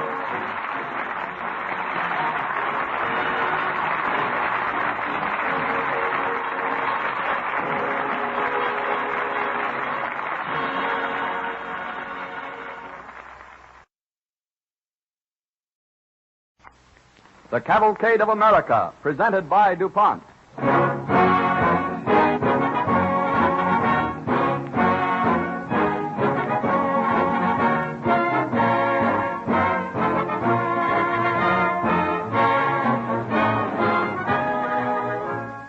Every American knows something of the life and works of Thomas Alva Edison. He is properly called the complete genius. Before the dawn of the present century, he had established himself as an outstanding inventor of all time. To Mr. Edison, one invention was a challenge which led to others. As an example, take the incandescent lamp or electric bulb. After he had developed it, he went ahead with other developments, the dynamo, the method of wiring, the electric meter, and the junction box that made the whole system function as a commercial actuality. He invented the stock exchange ticker. Then he perfected a telegraph relay, which would accept 3,000 words per minute, a speed so fast that he had to develop both a paper and an ink which would operate at that rate. He was constantly at work, seeking to develop new ideas and improve upon old ones. He was inspired by the same creative urge that inspires research chemists, men who are striving to fulfill the DuPont edge, better things for better living through chemistry.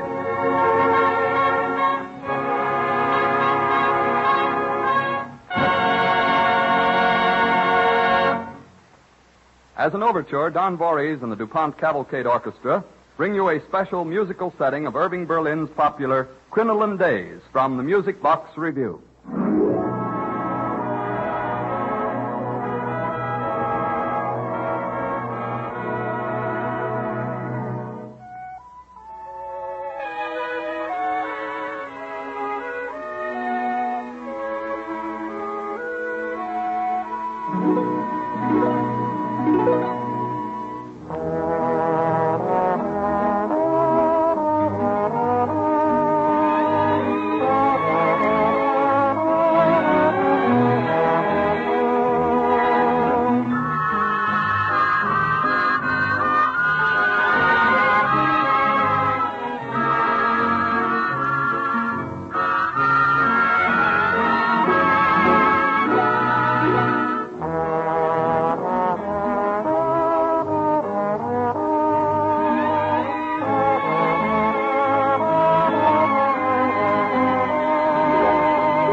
The DuPont Cavalcade moves forward.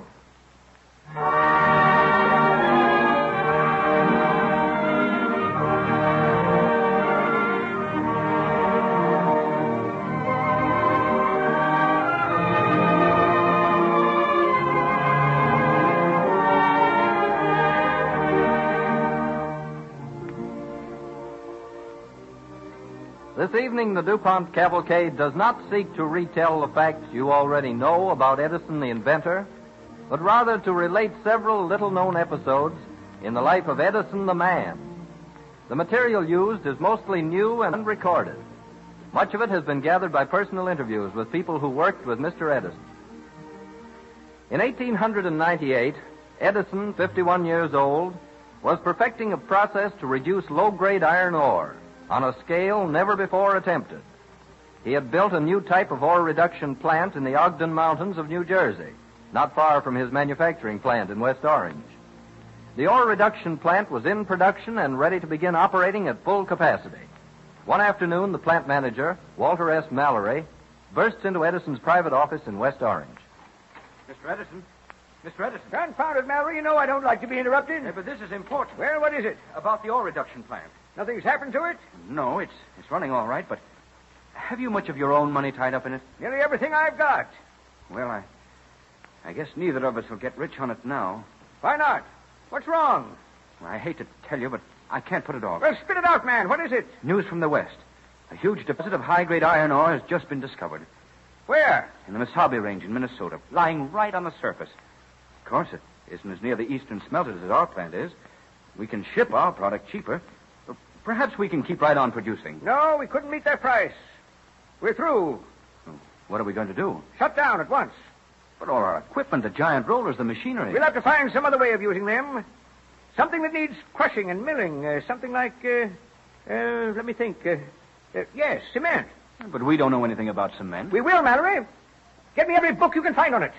I'll study the subject while you wind up the affairs of the ore reduction plant. I don't see why you're so cheerful, sir. Why shouldn't I be cheerful? I'm out of the manufacturing business and back to inventing again. But I thought you had much of your money tied up in the ore reduction plant. Why, it must have cost nearly $3 million. It did. A fortune. Yes, but Mallory. Yes? We had a lot of fun while it lasted. And there's still the cement business.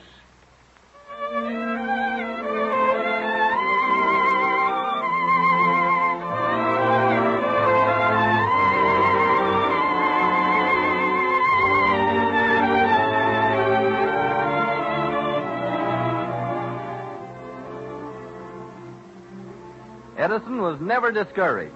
Obstacles that would have appalled an ordinary man only stimulated him to greater effort. His study of the Portland cement business convinced him that the method then used in the industry was inefficient and wasteful. Too much of the heat used in burning the lime went up the chimney. Edison announced that he would use a kiln nearly twice as long as the one in general use. Impossible, cried all the experts. But he set up an experimental plant and put Mallory in charge of it. The first results were very disappointing. One hot summer day, Mallory calls at Edison's office. You wanted to see me, Mr. Edison? Yes, I did. Look here, Mallory. Do you know anything about alkalis as electric agents? I know. And what's that got to do with making Portland cement? Nothing. I'm trying to make a storage battery. With that junk you've got there? That isn't junk. It's experimental apparatus. Looks like a lot of dirty tumblers to me. They're full of my new alkali solution. They're the last tumblers I've got in the place. This is the last of a long series of experiments in a hunt for an iron derivative. Wait till I connect these metal poles with an electric current. There. Well, nothing happened. Yes, I realize that, Mallory, but I've learned something. You've learned something? Yes. I've found 10,000 things that won't work. I've just discovered another one. Look out! Oh! Oh, that's too bad, Mr. Edison. They all fell and broke. What do you do now? Well, I guess the next thing to do is to buy some more tumblers. Pardon me, sir, but did you ask me to come here from the cement plant on a scorching hot day just to show me this? No. I want you to see the report of the results you're getting in the cement plant. Well, I've seen it. I made out the report myself. It's not bad, is it? Not bad. It's rotten. Well, just because your kiln is 2.5 times as long as the old kind, there's no reason to think you can get 5 times as much cement out of it. I expect 5 times as much. Your report shows only 500 barrels a day. 500 a day now, and that's a miracle. Nothing. Isn't even a decent start. That long kiln ought to put out 1,000 barrels a day. Why, that's impossible. If that's your attitude, no wonder you don't get results. You're licked before you start. Now, look here, Mr. Edison. I've sweat and bled over that blasted kiln for weeks, and that's the best I can do. Well, it isn't good enough. And if you think there's 1,000 barrels of cement a day in that kiln, maybe you can get it out yourself. I can. We'll see about that. I'll answer. Hello? Yes? He's right here. It's for you, Mallory. Oh, thanks. Hello? Yes? What? Oh, she is. I see. Yes. Yes. Goodbye. What's the matter, Mallory? My little girl, Charlotte. She's worse. Well, what's wrong? Necrosis has set in, and the kneecap she hurt. The doctor said this terrific heat is making it worse. Temperature in her room is 97. I'm afraid there's nothing we can do but pray heaven she lives through this heat wave. We must end the heat wave. The weather report said it'll be several days of it. Oh, hang the weather reports. You don't have to worry about the weather in the whole state of New Jersey. All we care about is the weather in your daughter's room. Well, I guess that's my worry, sir. You have troubles enough of your own. Now, about that cement kiln, if you really think that... No, never mind that. There's another invention I've got to make right away. Well, then, if you don't mind, Mr. Edison, I'd like to go home. Of course. I'd like to go with you. You're very kind, Mr. Edison, but I don't want to take you from important work, sir. The important work I've got to do right now is something for your little girl. I don't understand. Come over here to the drawing board. Hey there, Professor. Yes, Mr. Edison? Ought to be clean paper on my drawing board. Oh, I put some there an hour ago, sir. I can't imagine what's become of it. I can. It's become a cement plant. Oh, I'll get some clean paper right away, sir. Does it still amuse you to be your own draftsman, Mr. Edison? What's amusement got to do with it? It saves time. Instead of telling a man, I'd rather show him my idea on paper. Anyway, it gives my hands something to do while I'm thinking. I never waste time making finished drawings. I just make sketches. How do you find draftsmen who can translate them? I don't find them, they find me. Here's a paper, sir. Good. Now file these sheets I've used under cement. Under cement? Oh, yes, cement. In the file, you mean. Right away, sir. Now, Mary, let's take a quick look at what's in my mind. We got to change the weather. In that room where your daughter Charlotte is, and let's see now. Yes. We ought to start like this. Well, Now, don't say anything, don't say anything. Just watch.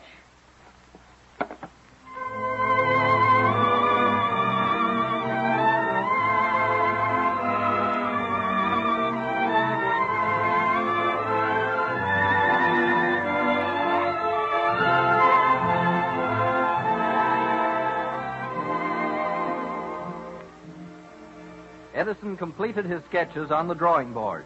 Then he sent Mallory to the carpenter shop with the drawings, and with special orders that all other work should be dropped until the machine he had sketched was finished. An hour later, Mallory and one of the carpenters loaded a strange-looking wooden box on an automobile and started for Mallory's house. Outside Charlotte's hot, stuffy room, Mrs. Mallory meets her husband.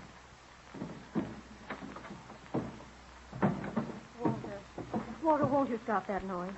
Charlotte she's... Oh, Walter, why didn't you come right away when I telephoned you? Well, I couldn't, dear. You see, Mr. Edison... Mr. Edison. Mr. Edison. He's always wanting you to do something. Now, wait, dear. Mr. Edison has just made this for Charlotte and for us. That big wooden box. But, Walter, we can't have that in Charlotte's room. Oh, and what's the use of it? She's thinking, Walter. The heat. I know, dear. But just let us bring it in and install it. Install it? What do you mean? Open the door to Charlotte's room, dear. I'll show you. If it works. If it works.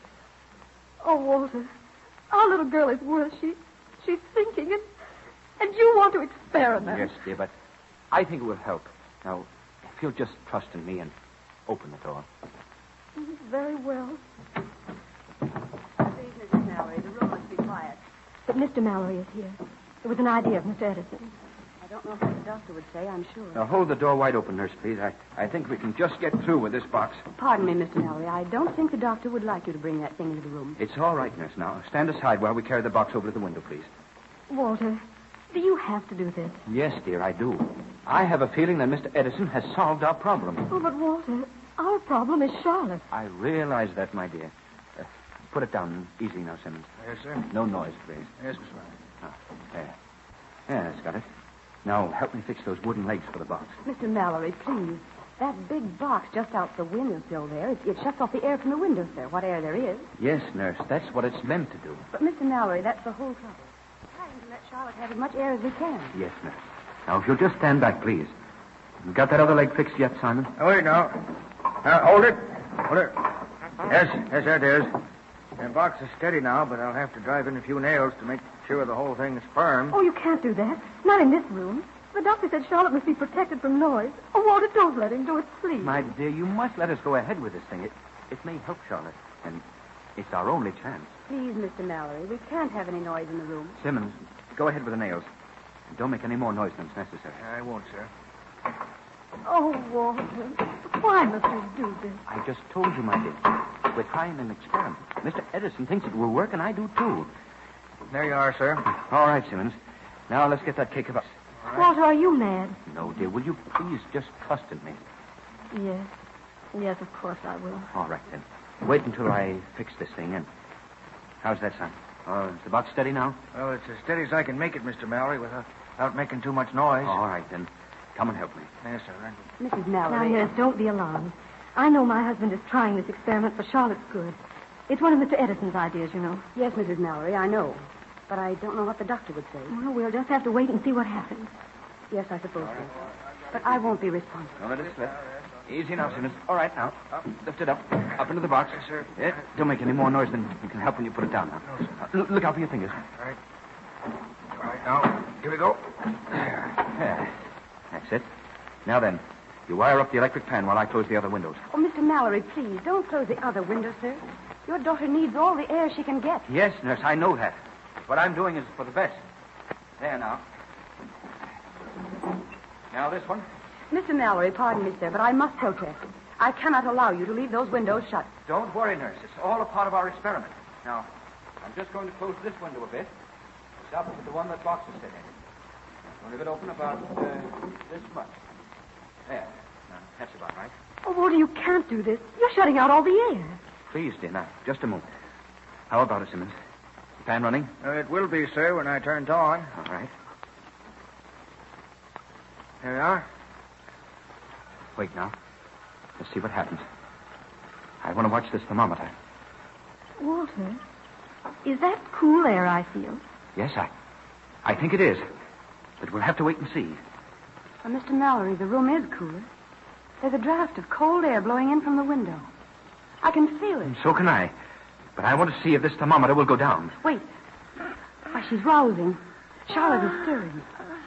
I never expected she would. But, Walter, I don't understand. See, dear?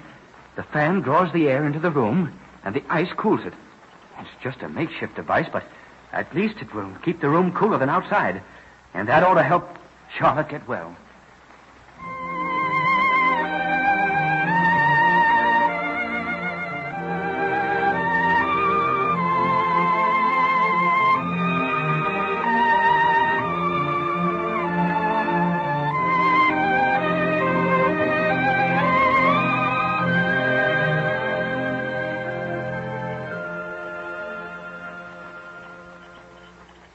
Edison's crude air-cooling device helped bring Mallory's daughter out of danger. But it was another matter to get her well again. She did not rally. Her convalescence was discouragingly slow. When Edison heard this, he paid Charlotte a visit.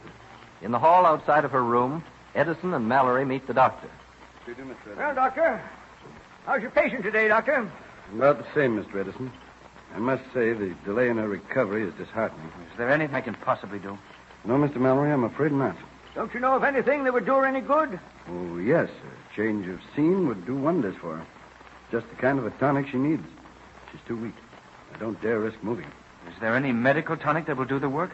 I'm giving her what I can, but it isn't entirely a matter of medicines. It's a matter of cooperation from her own tired little body. She needs normal acceleration of the glands and impulses. A natural quickening of the nervous system that would come from the stimulus she'd get from new surroundings. But you say it can't be moved.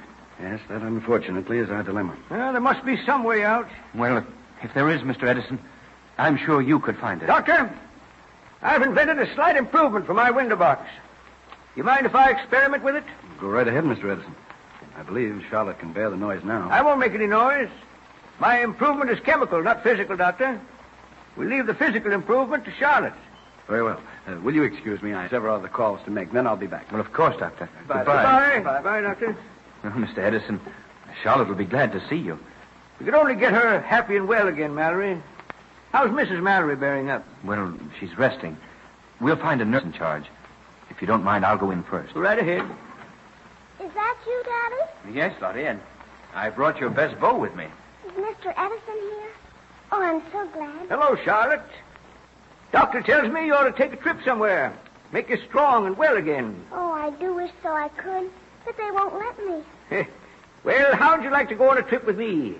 Just a little trip, sort of a picnic. Oh, I'd love to. Please don't excite her, Mr. Edison. Nurse, the doctor said she needed some natural stimulation. Yes, but not the depression that comes from disappointment. The nurse is right, Mr. Edison. Well, perhaps Charlotte won't be disappointed. Yes, but there's a risk. With more to gain than to lose. But if I haven't your permission, then of course I won't try my idea. Oh, no. Go ahead if you think it's all right. I have perfect confidence in you, sir. But, Mr. Mallory... I'll take the responsibility, nurse. Mr. Edison has an improvement on his window air box he wants to try. Let me help Charlotte. Very well. But if I see any bad effects from it on the patient, you'll have to stop at once. Of course. When do you think I could go on a picnic with you, Mr. Edison? Don't you think the best thing about a picnic is the fun of knowing you're outdoors under the trees, with the cool air blowing over fields of fresh clover and flowers? Yes. Oh, Oh, when can we go? Why, I think we can go right now. Now? Why, they won't let me leave this room. Not even this bed. We won't let that stop us from having fun. If we can't go out to the picnic, we'll bring the picnic in here. But it won't be the same. It'll be even better. You can have your choice where you'll picnic today. Where'll it be? Under some shade trees at the edge of a field with a brook? On a sandy beach down by the seashore? Or on the side of a mountain with a fine view and tall pine trees all around? Oh, the mountains, with the wind going through the pines and making a sort of music. All right, then. The mountains it is. Excuse me, Mallory. Let me at that window box. Why, of course. Look, nurse. Look how her eyes are brightened. Her pulse is quickened, too. You must be careful. A serious reaction might hurt her. How can you bring the mountains in here, Mr. Edison? The trees I want are much too high for in here. Well, we'll see what we can do, Charlotte. Just pretend? Well, a little more than that. Try now. Can you close your eyes and imagine big, tall pine trees? Why, I can almost smell them. That's funny. I could swear I smell them, too. Now we'll get the fire started to cook supper with. I smell something burning. Of course you do, nurse. That's the fine, dry wood Charlotte and I have gathered for our picnic fire. You make it all seem so real. I can smell the smoke and the old dead leaves and pine trees. I know I can. It's just exactly like it. Are you any good with a frying pan, Mr. Edison? No. I always start experimenting with whatever's in it to spoil it. I can cook. You'd better let me do it. All right. Say, I smell the woods. It's wonderful. Well, I'm a practical woman myself, but either I smell the woods, too, or else you're a spellbinder, Mr. Edison. Ought to be tried for witchcraft. They used to call him the Wizard of Menlo Park. There's no magic in this. It's just chemistry. Well, all chemistry's magic to me. Most of the smells in nature can be duplicated in a chemical laboratory. But this isn't a laboratory. I got several little bottles here. I brought them with me. Each has a picnic in it. Oh, goody. More picnics. Oh, I see, Mr. Edison. You just pour some fluid in front of the pan in the window box, and it fills the room with the same air you smell in the woods or the seashore or wherever you want to be. Exactly. Well, it's just like the real thing, except for the scenery. And the ants. Mr. Edison, what shall I do with this lime juice I've got to take? We'll squeeze it over that fine, fresh trout after you've cooked it. That'll taste good. Yes, at least the limes are real. And so is the improvement in Charlotte. Your experiment has been a great success, Mr. Edison. You have a great mind, Mr. Edison. But it isn't half as great as his heart, nurse. It wasn't his genius that did this. It was his love.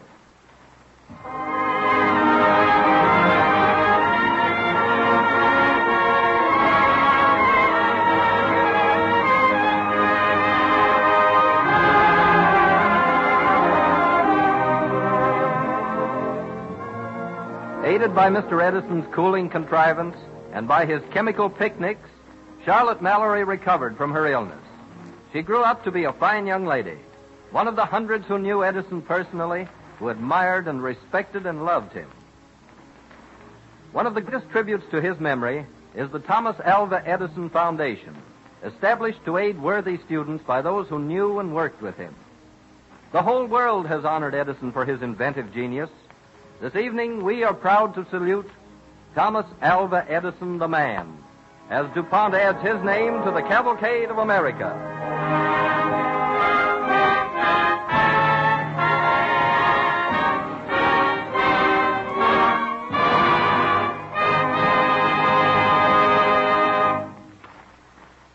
Remember the old wheeze, everybody talks about the weather, but nobody does anything about it. Well, that's not true anymore. Modern chemistry has done a lot about weather. A chemist puts it this way. When you think of air conditioning, you think of cool comfort, regardless of outside temperatures. Chemistry contributes the ingredient that makes things cool. It's called a refrigerant, and DuPont produces a number of types, including several widely used for cooling and ice making. You know how these products of chemistry serve you in air-conditioned movies, stores, and restaurants, but industry has put them to work in unusual places. For example, far down in the Robinson Deep Gold Mine, South Africa, normal temperatures hover around 120 degrees, and the humidity makes this heat almost unbearable. But now the mine shaft has been air-conditioned, and the miners keep cool and comfortable 8,300 feet below the surface. The same is true in the Magma Copper Mine at Superior, Arizona, where air-cooling plants are at work nearly 3/4 of a mile down. And on the Syrian desert, A new streamlined bus of glittering stainless steel made in Philadelphia by the Budd Manufacturing Company flashes 65 miles an hour along the sandy 600-mile run from Baghdad to Damascus as brown-skinned natives stare in astonishment. Its 14 passengers ride and sleep in comfort despite temperatures that may vary from 0 to 140 degrees above. For this new Desert Express is air-conditioned. A DuPont refrigerant is used. And underwater, in submarines, DuPont refrigerants are at work in equipment that actually manufactures air for the men who work under the sea. Ocean liners now offer air-conditioned comfort for their passengers, too, while many steamers bringing fruit from the tropics protect their cargoes en route with air cooling that provides even coolness in all parts of the ship's hold. Now, how about air conditioning for you and me this summer? These chemical refrigerants keep you comfortable not only in movies, restaurants, stores, and hotels, but work for you almost everywhere. Today, all major trains in the United States are partly or completely air-conditioned, with railroads installing equipment at the rate of 1,500 cars a year. Industries are using it increasingly where control of temperature and humidity is essential. Now, lower-cost room units are available for home and office, while air conditioning probably serves humanity best of all in the operating rooms of hospitals. Yes, it's certainly true that DuPont chemists, working with air conditioning engineers, help guard our health and comfort against summer's high temperatures and humidity. This work is one more illustration of how DuPont is making good its pledge. Better things for better living through chemistry.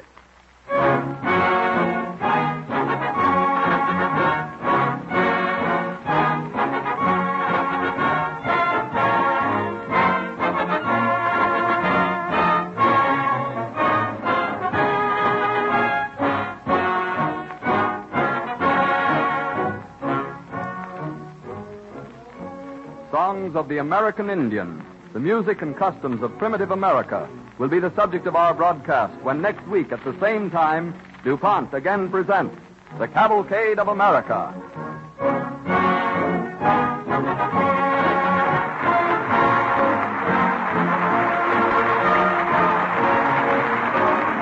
This is the Columbia Broadcasting System.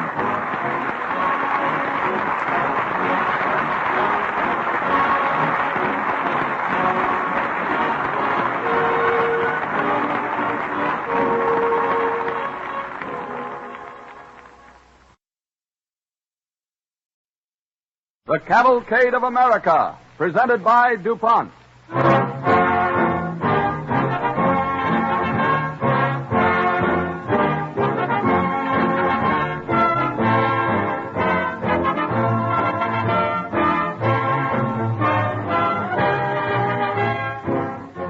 This evening, the DuPont Cavalcade brings you a program which salutes in song and story the Indian, the original American. Music has always played an important part, not only in his ceremonials, but in every event of his daily life. When we think of the life of the Indian and are reminded of how he lacked most of the things which we have come to regard as necessities, we realize that so many of our present-day comforts and conveniences come from the discoveries of research chemists. In fact, almost every item used in our daily lives has been enriched by the contributions of these men in laboratories. Men who have as their aim the ideal expressed in the DuPont pledge. Better things for better living through chemistry.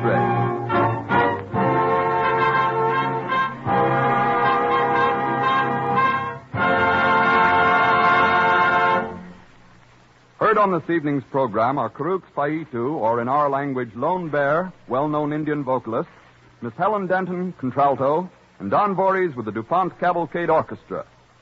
The DuPont Cavalcade moves forward.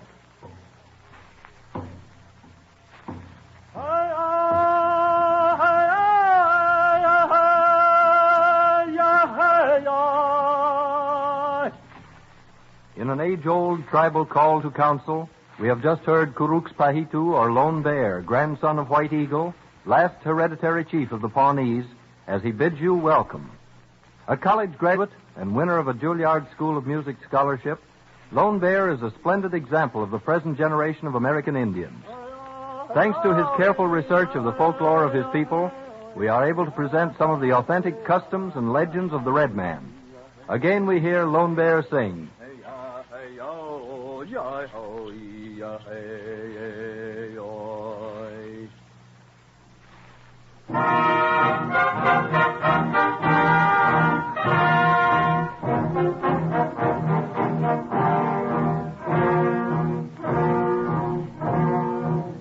Legends play an important part in the home life of an Indian. There is an Indian legend of creation that tells how the Great Spirit in the blue above looks down on the earth. He sees how beautiful it is, but it looks very lonely.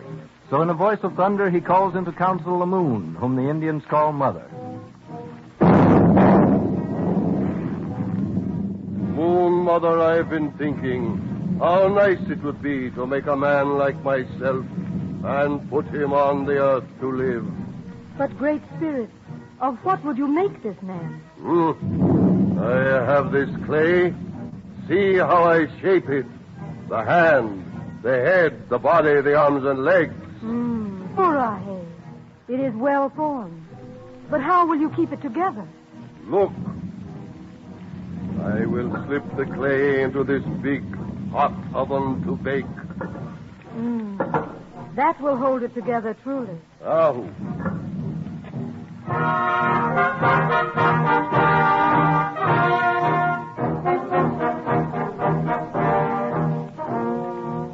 And how will you know when it is done?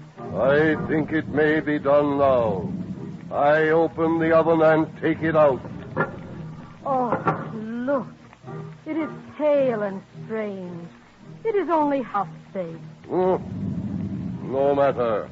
I shall put him on earth and call him White Man. Now, Moon Mother, I will take more clay. Again I will shape the head, the body, the legs. Again I put it into this hot oven to bake. Oh, the oven is very hot.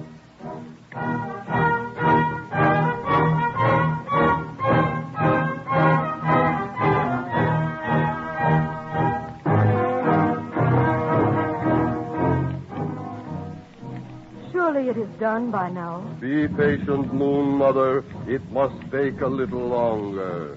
It will be good to have this man on earth. Come, let us look. I think it is done now. I see, look. Ari, too long. It is baked black. I will send him to earth. He will be the Black Man. But now twice have I tried.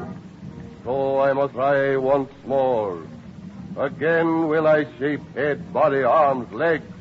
Again will I slip him carefully into the oven. Surely, Great Spirit, after making White Man and Black Man, this time you should know.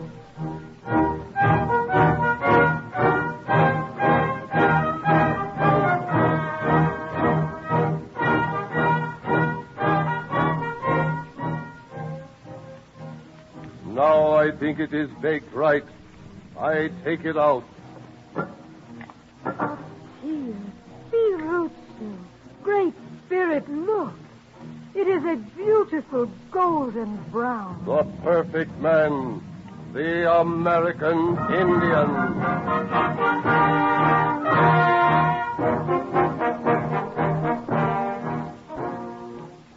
And that gives you an idea of what the Indian thought of the rest of the world. Listen, the early morning sunrise ceremonial is about to begin. The drumming comes from the old medicine man who calls the tribe to come forth and greet the Great Spirit's messenger, the sun. Men, women, and children gather in obedience to the summons. They stand facing the east with uplifted arms. Their bodies begin to bow with graceful, rhythmic motion as the voice of the medicine man is heard, singing a fervent chant to the sun god.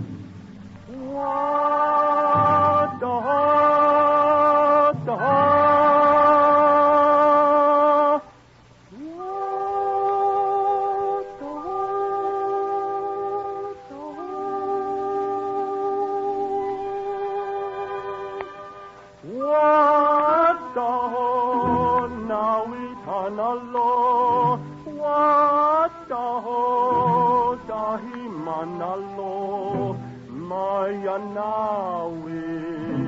sumitethani mayanawi sumitanali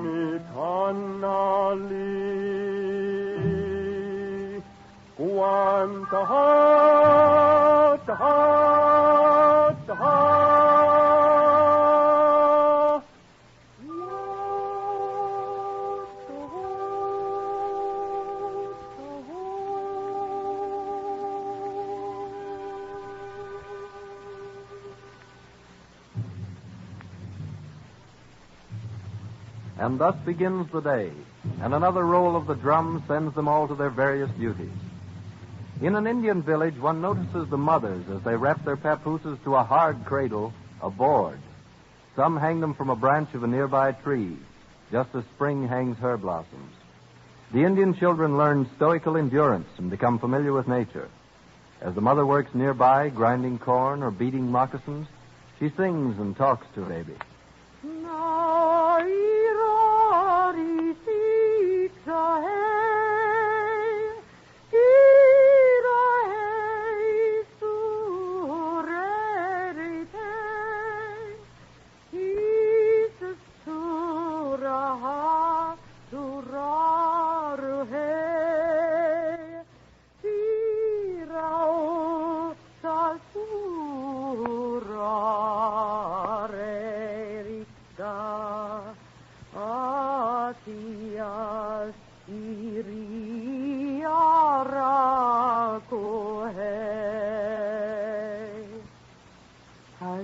My wee red flower, someday you will be a warrior too.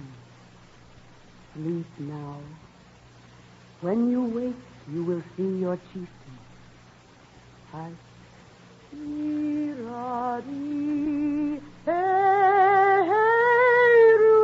irari, iru tira siwiska, now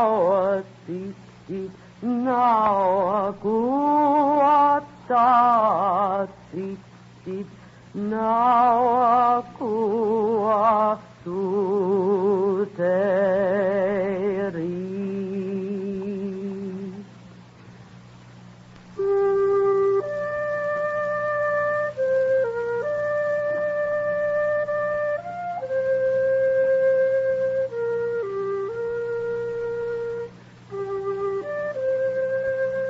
It is not unusual for an Indian mother to sing as a lullaby to her firstborn the song her brave sang to her in the courtship days.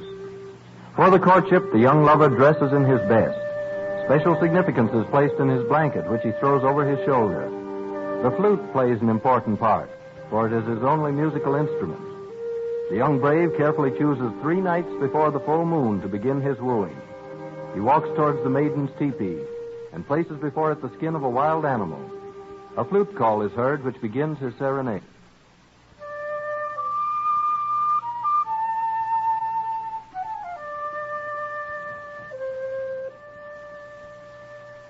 With love calls of the wild, the air of night is stirred, of wolf and elk and bird.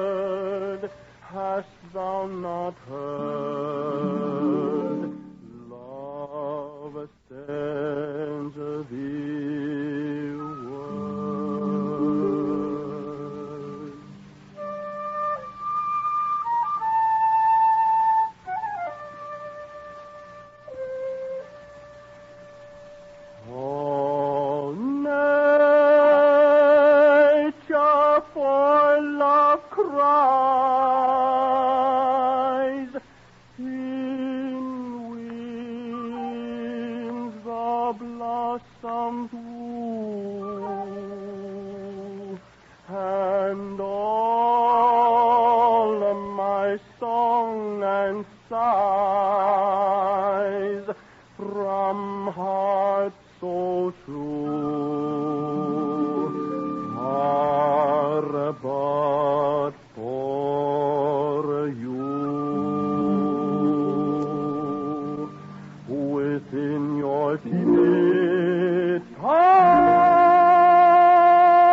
song is finished.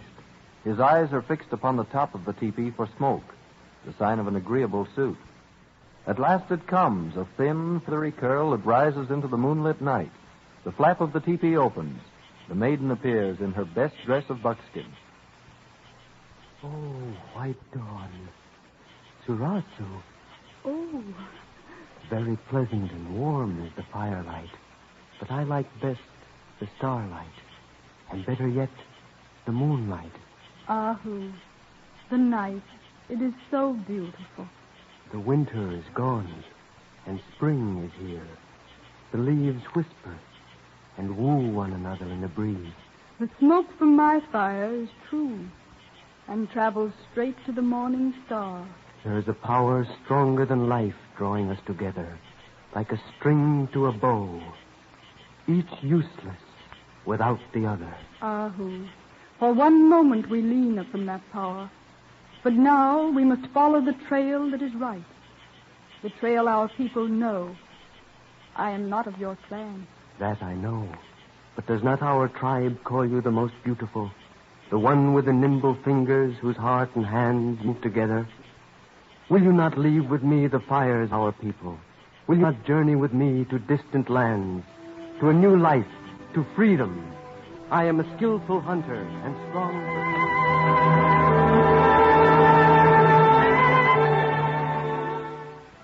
The maiden retires to her teepee. He decides to test her once more. So he prepares to sing the blanket song, his invitation to her to come out and walk with him beneath his blanket. Should she accept, they will be married at sunrise.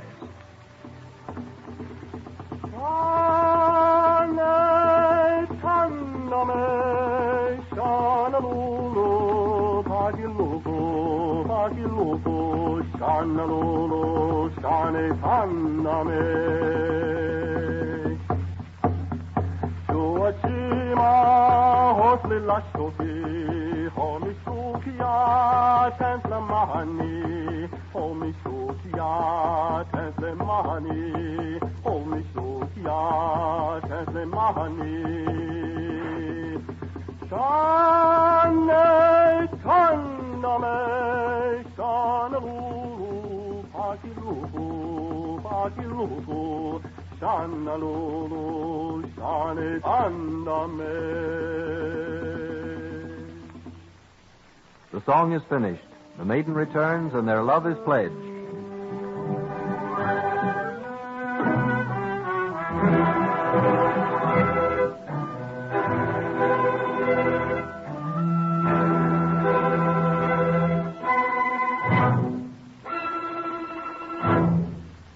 The DuPont cavalcade moves forward.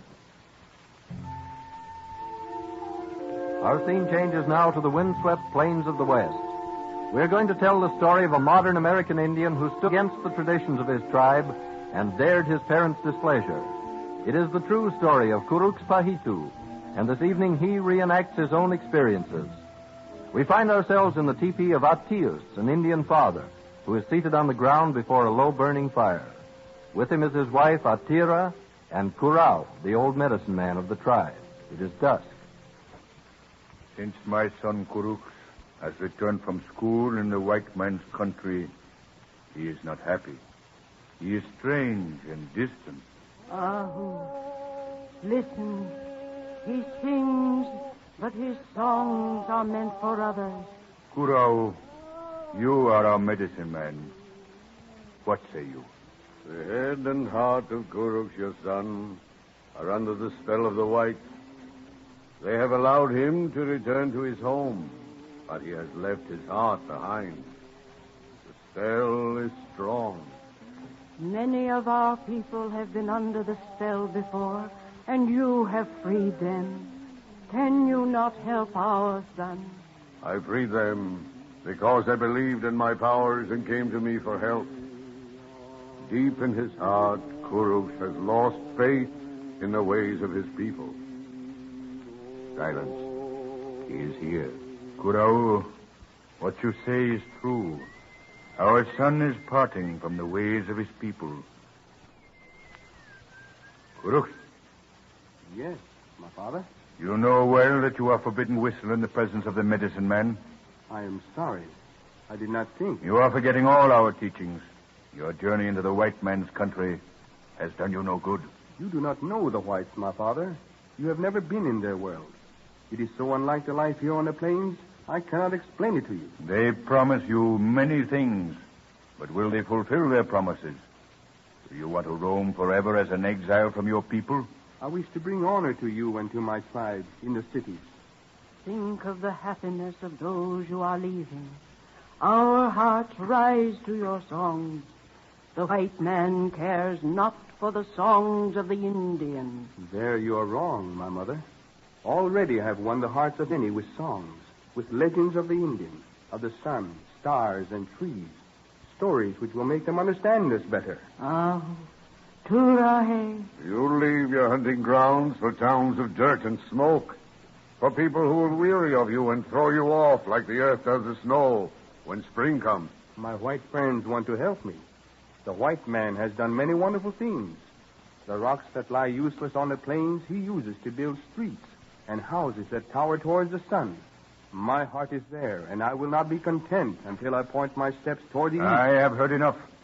You are like the bear cub who strays from his mother, thinking he can find better food in distant forests. Go into the white man's world, then, and leave the fires of your people. Listen, and look outside the teepee. See how the mist has risen. It has sprung from the ground like smoke and seems to drift slowly round and round our teepee. The mist is smoke. Our people say that it is smoke that comes from the pipes of long-lost warriors from the happy hunting ground who sit in council. This is a sign of great importance. Perhaps it is the will of the Great Spirit, Tirawat, that I go. Oh, the mist. It settles over the white man's country, too. For long before the white man, the Indian was here. The great go into the new world, Kuruks, and become wise in its knowledge. Perhaps you may lead our people into new lands of achievement. I am grateful, Okurao. But always honor the traditions of your people. Look each morning into the mist of smoke, into the land of your spirit forefathers. There, behind the veil, the smoke will give you courage and peace.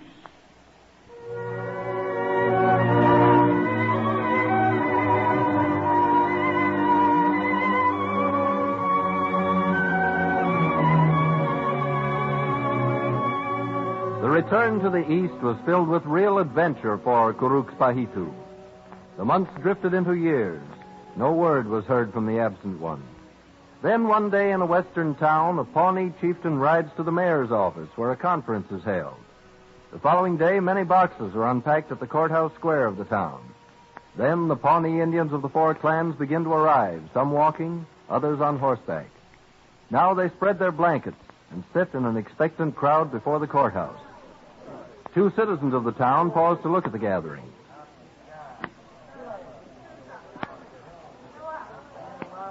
What's this big gathering of the Pawnees? Must be some important powwow. I don't know, except that yesterday I saw workmen putting up some loudspeakers in the courthouse. There's the medicine man over there. I'm going to ask him. How are you, Corral? Well, glad to see friends. Well, glad to see you, too. What's the big meeting for? White man say, today we see great magic. Out of air will come voice of my grandson, whom we have not seen many moons. Out of the air? Oh, I get it. He means radio. I remember now. Grandson went east to study singing. Say, let's stick around. I want to see their faces when they hear this radio. May we stay with you and listen, Corral? Oh, Judah, hey. Huh?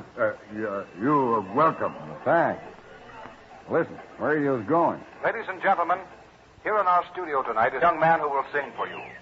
His appearance here is especially interesting because there is a gathering of Pawnee Indians in a small western town waiting to hear him over the radio for the first time.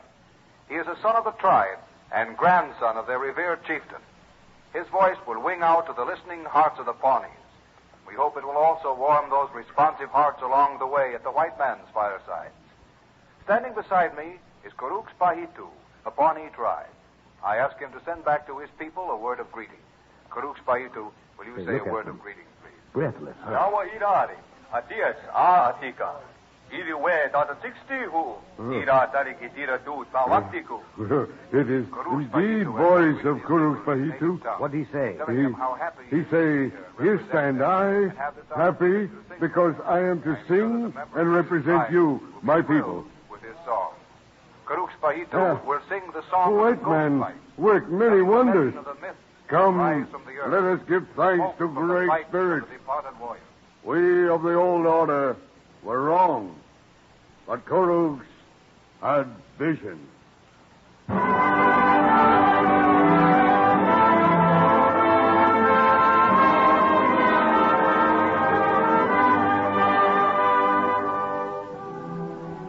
As the smoke from the spirit pipes curls upward in the mists of both the east and the west, so the voice of Kurux Pahitu is carried to his people through the magic of radio. DuPont hopes that this evening many of Kurux's tribe and friends have heard his voice again, and that this program of Indian music will help you to a better understanding of the legends and songs of that brave and noble race of red men who can truly be called the vanguard in the Cavalcade of America.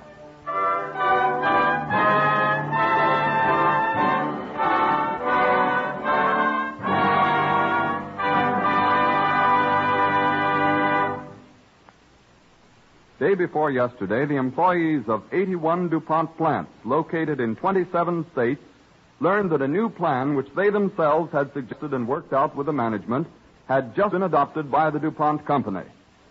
That plan broadly is this. Beginning June 15th, any wage roll employee with 1 year of continuous service who becomes ill or is injured due to causes not connected with his work shall receive his full wages during the period he is away from his job up to 3 months' time.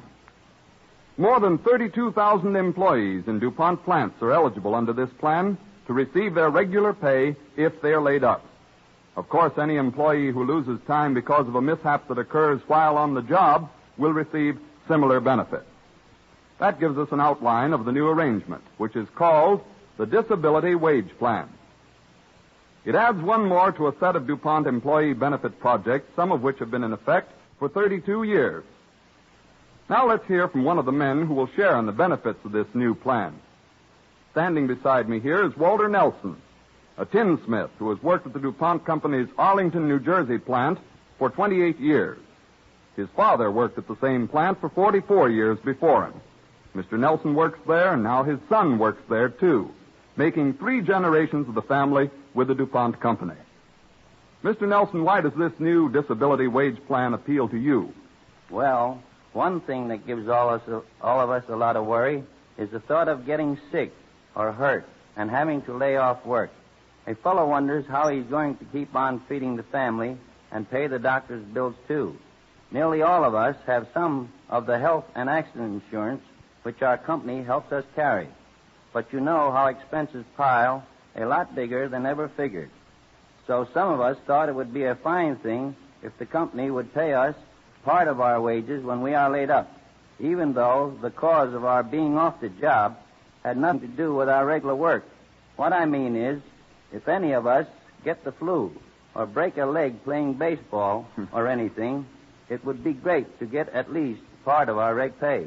But under this new DuPont plan, employees not only get part of their pay, they get their full regular wages. Yes, sir. The way the plan was finally adopted was a lot better than most of us hoped for. We're mighty pleased about it, too.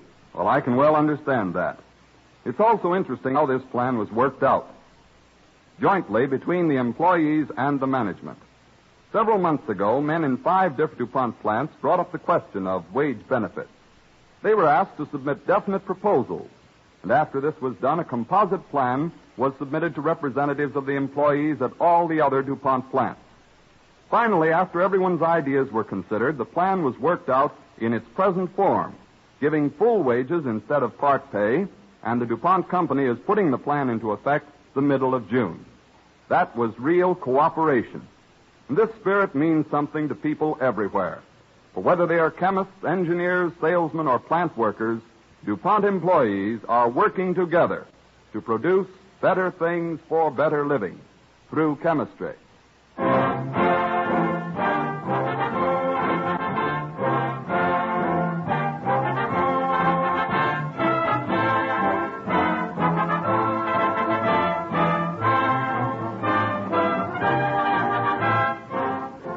The story of dyes, the development of a great new American industry and its daily benefit to modern living, will be the subject of our broadcast when next week at the same time, DuPont again presents The Cavalcade of America.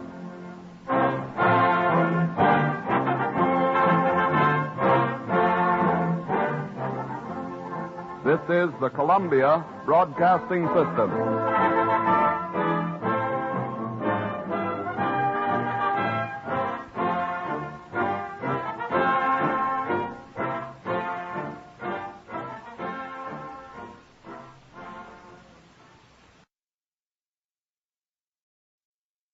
Cavalcade of America, presented by DuPont.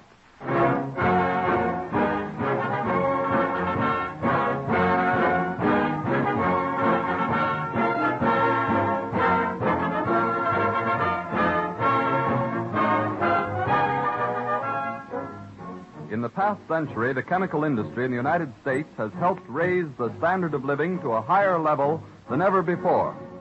To tell the complete story of the development of this industry, or even a single part of it, would take more time than is possible in an episode of the DuPont Cavalcade.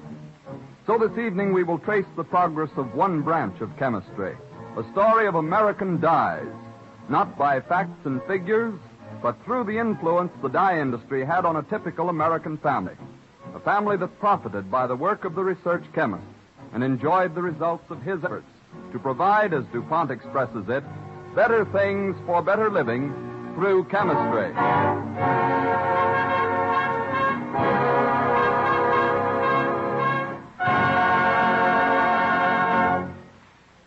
As an overture, Don Voorhees and the DuPont Cavalcade Orchestra will play What Is There to Say from the Ziegfeld Follies of 1933.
DuPont Cavalcade moves forward.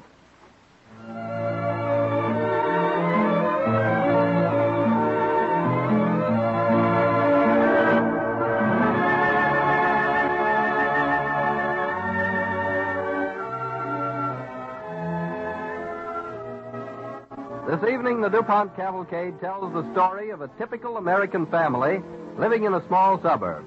The names are fictitious, but the facts surrounding their lives are true, and their experiences might have been those of hundreds of others.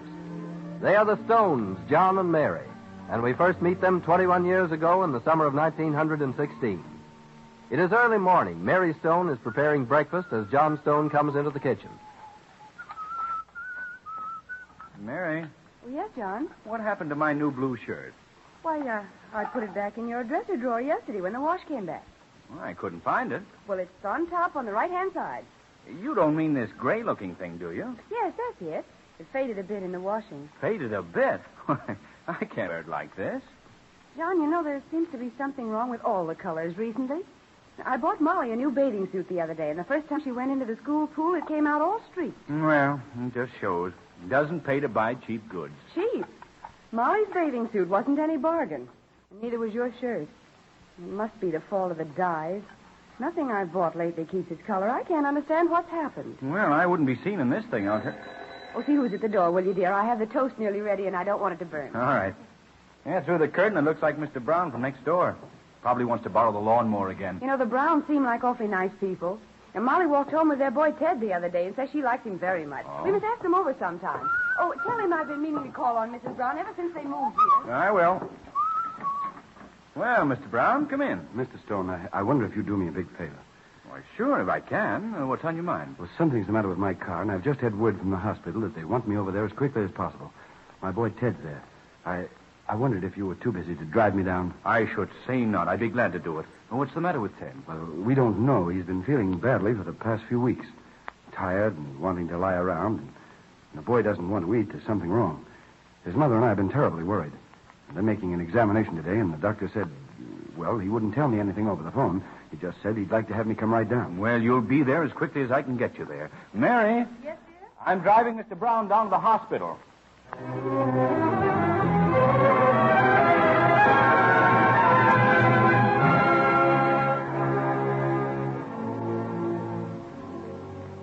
A quick run in John Stone's car brings them to the hospital. Stone and Brown enter the reception room. Oh, thanks, Stone. It's awfully kind of you to bring me. I'll wait for you. Well, don't bother. I may be here for some time. If you don't mind, I'd like to find out how the boy's getting on myself. I've heard my little Molly speak a lot about him. My wife will want to know, too. Well, thanks a lot, old man. Oh, here's Dr. Alcott. I'm glad you're here, Mr. Brown. I want to ask Ted, you... how is he? I wish I could give you a direct answer. I'm having difficulty in making the diagnosis. There are symptoms that might mean something serious, but I can't be sure without the proper tests. Make the proper tests at any cost, Doctor. Unfortunately, we can't. We're out of the necessary biological stains. Biological stains? What are they? Well, I can best explain it to you this way. Bacteria are small and colorless, and even under a microscope look somewhat alike.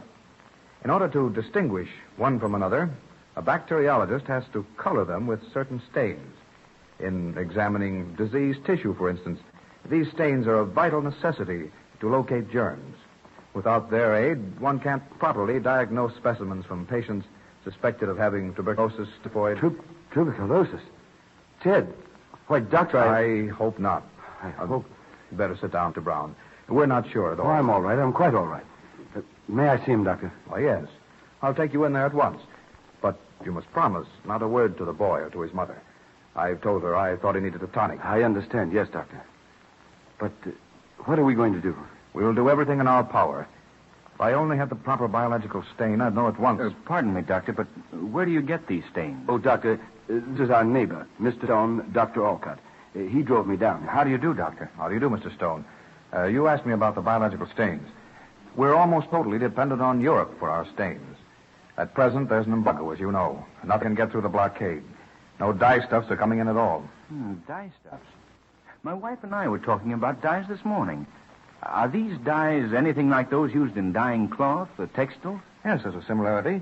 They come from the same source, mostly coal tar. I see. Well, I have a friend who runs a textile mill. Perhaps he knows where we could get some of these stains. I'll drive over there and... I'm afraid it'll be a wild goose chase. We've tried everywhere. You don't mind my trying? Mind? I'm sure we'll all be very grateful if you can help us. Well, if you'll just give me the name of the dye, I'll go at once.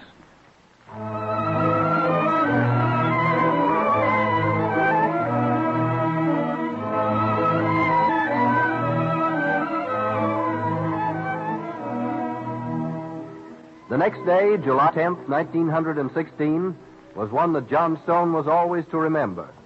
Calling on his friend George Phillips, manager of a textile mill in a nearby town, John is surprised and discouraged as he talks with Phillips. You mean we haven't a chance to get any of these biological stains? Well, there isn't much chance of getting worthwhile dyes of any kind. And the Browns have to worry and wonder. It's not only your neighbors, the Browns, who have to worry. It's the whole country. You don't realize how important dyes are. Why, this embargo may throw thousands out of work in the industries that use dyes, besides jeopardizing hundreds of lives. I didn't realize The textile, leather, and paper industries are frantic. Ours is just one mill. We've sent men halfway around the world, fairly pleading for supplies. We've scraped the floors of dye houses for anything we could get. We've fallen back on vegetable dye that hasn't been used for years and stuff that's just about useless for our purposes. But how long has this been going on? 2 years ago, August 1914 to be exact, this country only had on hand 4 months' normal supply of fall dyestuffs. I should think America would make dyes of our own. Well, I wish they could. Don't we manufacture any dyes at all? Well, unfortunately, none that amount to much. What are we going to do about it? Come in. Long distance, Mr. Phillips. I'll take it here. Yes, sir. Shall I go? No, sit down, John. Hello, Phillips speaking. What? But that's impossible. No, it hasn't gotten in the papers here yet. Well, yes, of course I want some, right away. You know our requirements. I'll check the quantity and call you back. Well, there's news. That was my agent in New York. He says that early this morning the German merchant submarine Deutschland suddenly appeared in Baltimore Harbor. Past the blockade? Yes, and crossed the entire Atlantic Ocean. Why, that's astounding. But here's the really good news. She brought 750 tons of dyestuffs with her. The Germans know what we need most. If you'll excuse me, I'm going after some for my plant. Dyestuffs, eh? May I use your phone? You're not going to order dyes, are you? I'm going to call Dr. Alcott at the hospital and let him know, so he can put in an order for biological stains.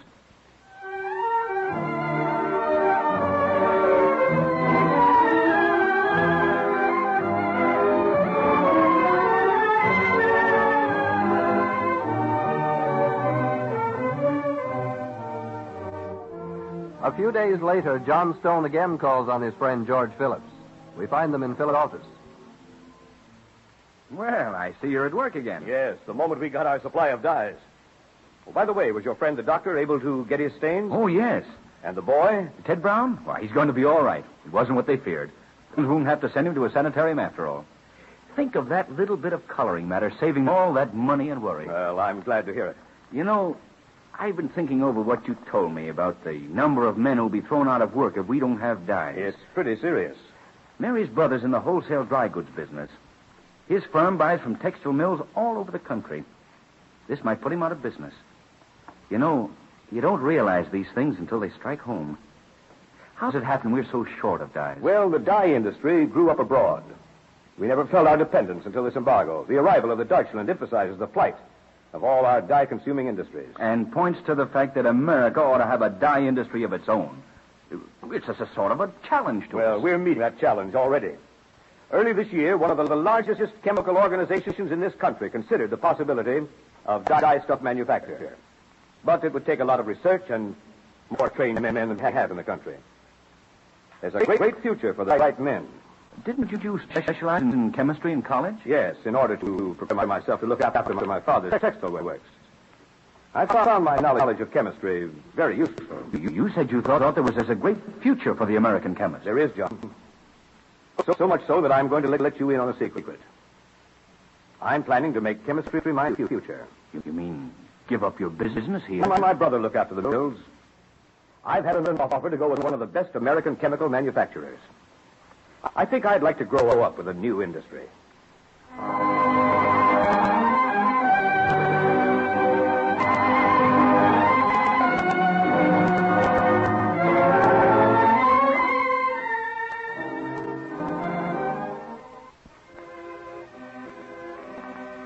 In 1914, all the coal tar plants in America employed only 528 workers.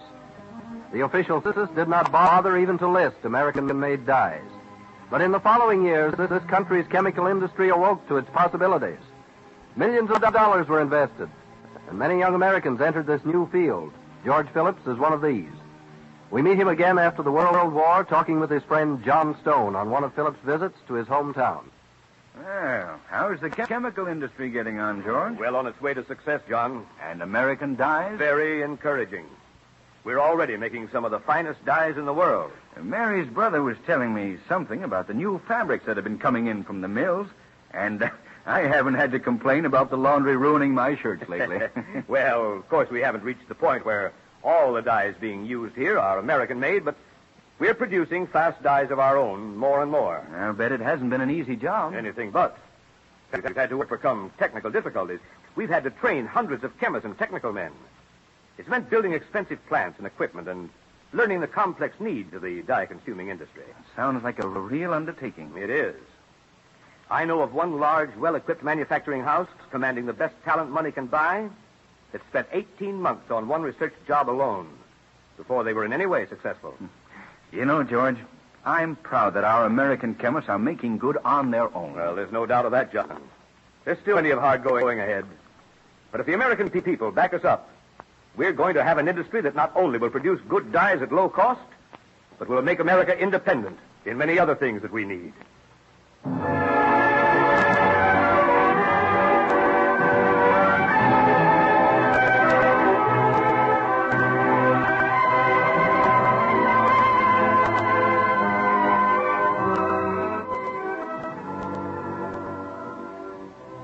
The DuPont Cavalcade moves forward. Since 1914, the number of American chemists has increased from 14,000 to more than 30,000, while the 528 workers in coal tar chemicals has grown to over 11,000. In no other nation has chemistry awakened on a scale comparable to that in the United States. There were 71 chemical doctorates in 1914. 20 years later, one-third of all the doctorates in American colleges were chemical. Our story now moves up to 1937. John Stone, whom we first met back in 1916, receives a visit from George Phillips, the former technical man. Well, George, how are you? Fine, thanks, John. I couldn't go back to the city without stopping in and seeing you. I should see not. Sit down. Thanks. It's been a long time since you've honored us with this visit. Over 10 years. How's the missus? Splendid, thanks. Splendid. Of course, you see, Mrs. Molly. Your daughter? Yes, she's married now. Married, eh? Well, anyone I know? The boy next door, Ted Brown. Ted Brown. Ted... Wait a minute. I remember. That was the boy that you wanted that biological stain for. That's the one, and you should see him now. 31 years old and big as a house. He's a doctor practicing in Boston. And, I'll have you know, I'm a grandfather. I don't believe it. It's a fact of the boy of 6. That's his picture on the desk there. Well, say, he's a corker. He's big for his age, isn't he? Wears 8-year-old clothes. Well, now, that's what I call a fine-looking boy. And you, a grandfather, well, you certainly don't look it. The fact is, you don't look a day older than when you came into my office asking me about dyes. The day the German sub arrived. That was a long time ago. Yes, 21 years. A day I'll never forget. It was sort of a landmark.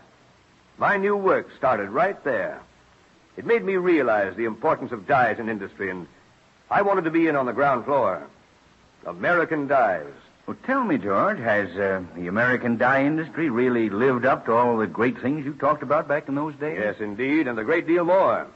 American-made dyes are the best in the world, and there's hardly an industry that doesn't depend on ours. Now, aren't you taking in a great deal of territory when you say hardly an industry? We hadn't been in the business long before we found that the same raw materials used for making dyes would also give us other useful products. We put chemists to work developing new uses for dyestuffs manufacture. Now, this country has an organic chemicals industry that makes dozens of products we can't get along without. Camphor, synthetic rubber, bases for medicines and perfumes, chemicals for gasoline and oil, photography, textiles. Yeah, now, hold on. You're making me dizzy. And We don't have to depend on any foreign sources? At last, the chemical industry in the United States is independent of the rest of the world. Well, I had no idea it had gone that far. And, of course, isn't America alone that's progressed in chemistry. The whole world has become part of this new era of chemical progress. The scientist seems to have come into his own at last as the most important contributor to the comforts and conveniences of today. Putting nature in its place, as it were. No, not exactly. Just putting nature's materials to better use. Excuse me. Certainly. Hello? Oh, hello, Molly. How are you, dear? What? What's that? Well, why, yes. Yes, we'll come at once. Right away. I'll call your mother and we'll make the next train. Now, listen. Don't worry, dear. Everything will be all right, I know. All right, dear. Goodbye. Anything wrong? That was my daughter, Molly. Little Jack's quite sick. She's terribly worried. I've got to look up trains. Well, my car's outside. I can get you there quicker than if you have to wait for trains. Thanks, George. I'll be right with you as soon as I give my instructions to my secretary.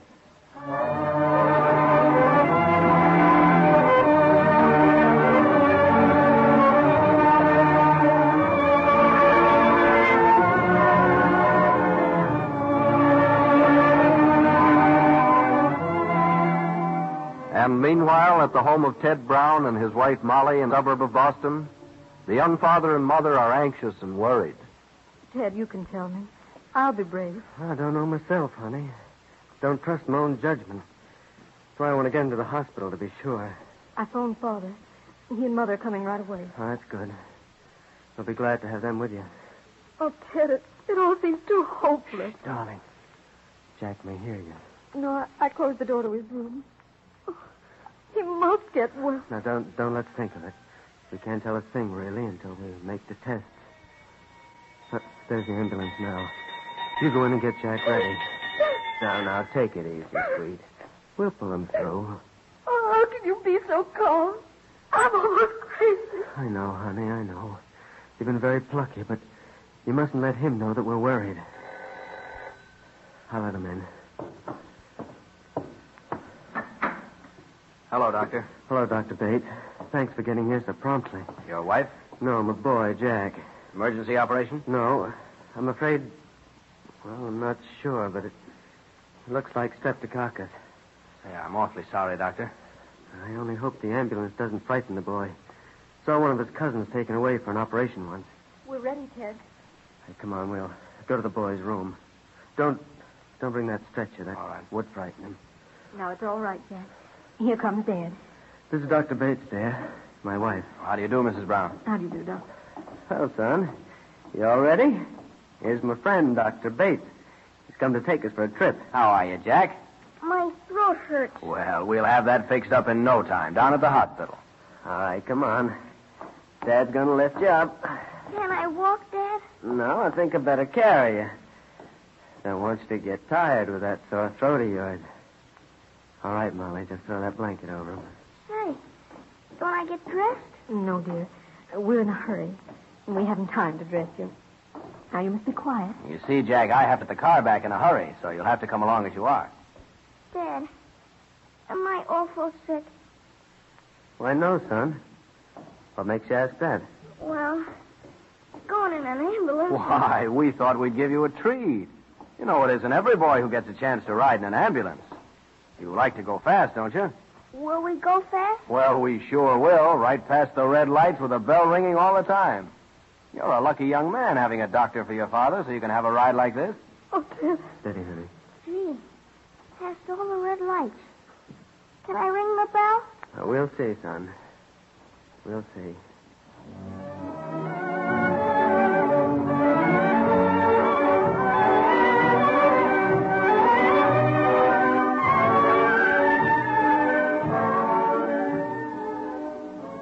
At the hospital, the Stone and Brown families with George Phillips anxiously await word from the specialist. Oh, Mother, will Ted never come? Yes, dear, of course. I know it's hard waiting. Oh, but if Jack, if anything happens to him, I'll never forgive myself. You can't blame yourself, huh? Doc said anyone might pick up the germ. But he said streptococcus.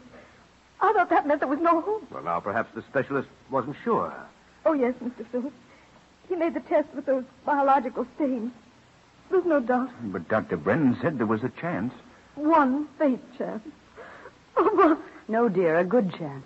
He said that he's used this whatever it is before, and with good results. Was it sulfanilamide?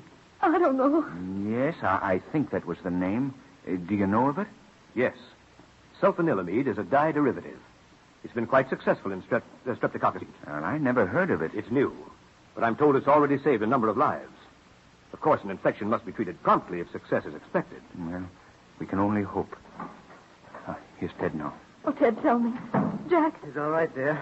Dr. Brennan says he's out of danger. Oh, thank God. Oh, no. Honey, don't cry. Well, you were so brave when things looked badly. Well, you're not going to break down now that everything looks all right. Jack's going to pine. Because of this new chemical discovery. Plus the doctor's skill, of course. Oh, pardon me. This is my old friend George Phillips, Ted. He brought us over. How do you do? How do you do, Mr. Phillips? I've heard Molly speak of you. Mr. Phillips is connected with the dye industry. I know. Medicine owes a lot to you, chemist, Mr. Phillips. Not only the doctors, Ted, but everyone in the world.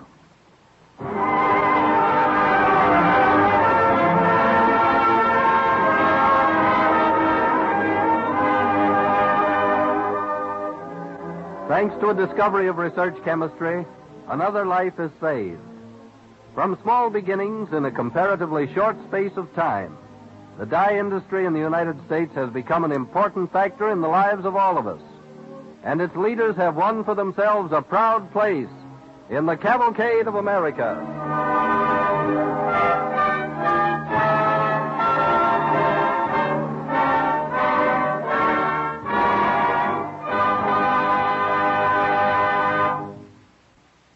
Now let's look in on a little scene which took place in the home of a young couple just the other evening.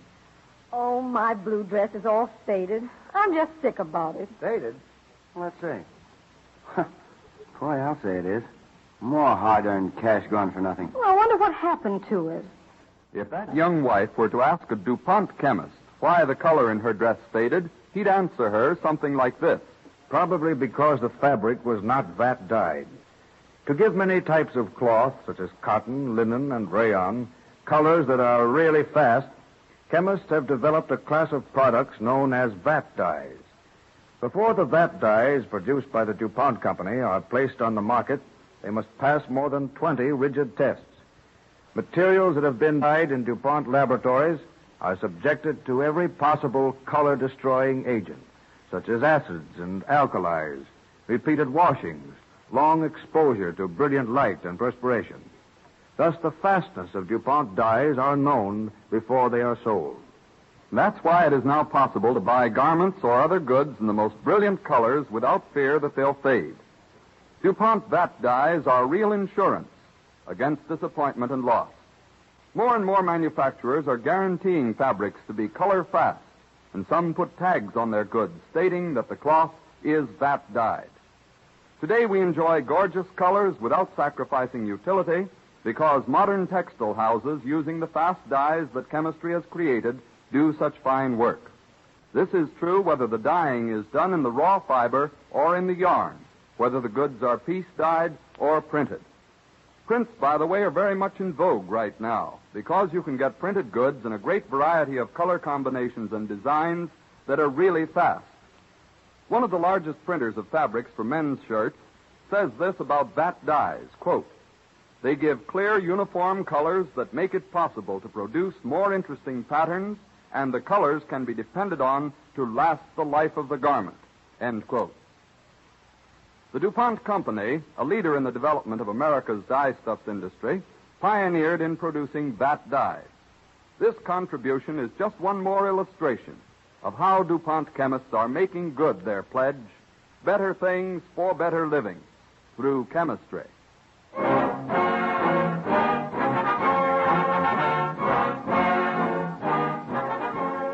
The eighth wonder of the world, the story of the building of the Grand Coulee Dam, will be the subject of the broadcast when next week at the same time, DuPont again presents the Cavalcade of America. This is the Columbia Broadcasting System.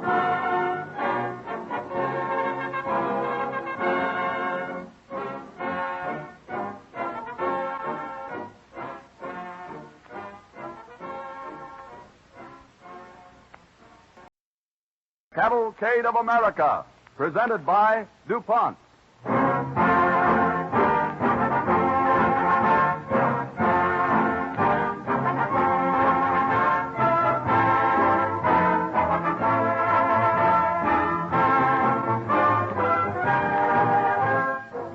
History is studded with the names of those who have dreamed fine dreams and helped transform them into great realities. One such splendid transition is now taking place in the state of Washington, where the genius of American engineers is making the dream of many a Northwest citizen come true by transforming 1,200,000 acres into a garden spot. The Grand Coulee Dam owes its beginning to a great number of forward-looking people. Naturally, in such a huge undertaking, there are many stories about its background and beginning. One of these stories will be told in this evening's Pont Cavalcade. And in the telling, the only character actually portrayed will be that of Rufus Wood. Such people, whose energy and vision are helping to make a dream a reality, are led forward by the same ideals that inspire the research chemist as he works toward his goal. The goal described in the DuPont Ed, better things for better living through chemistry.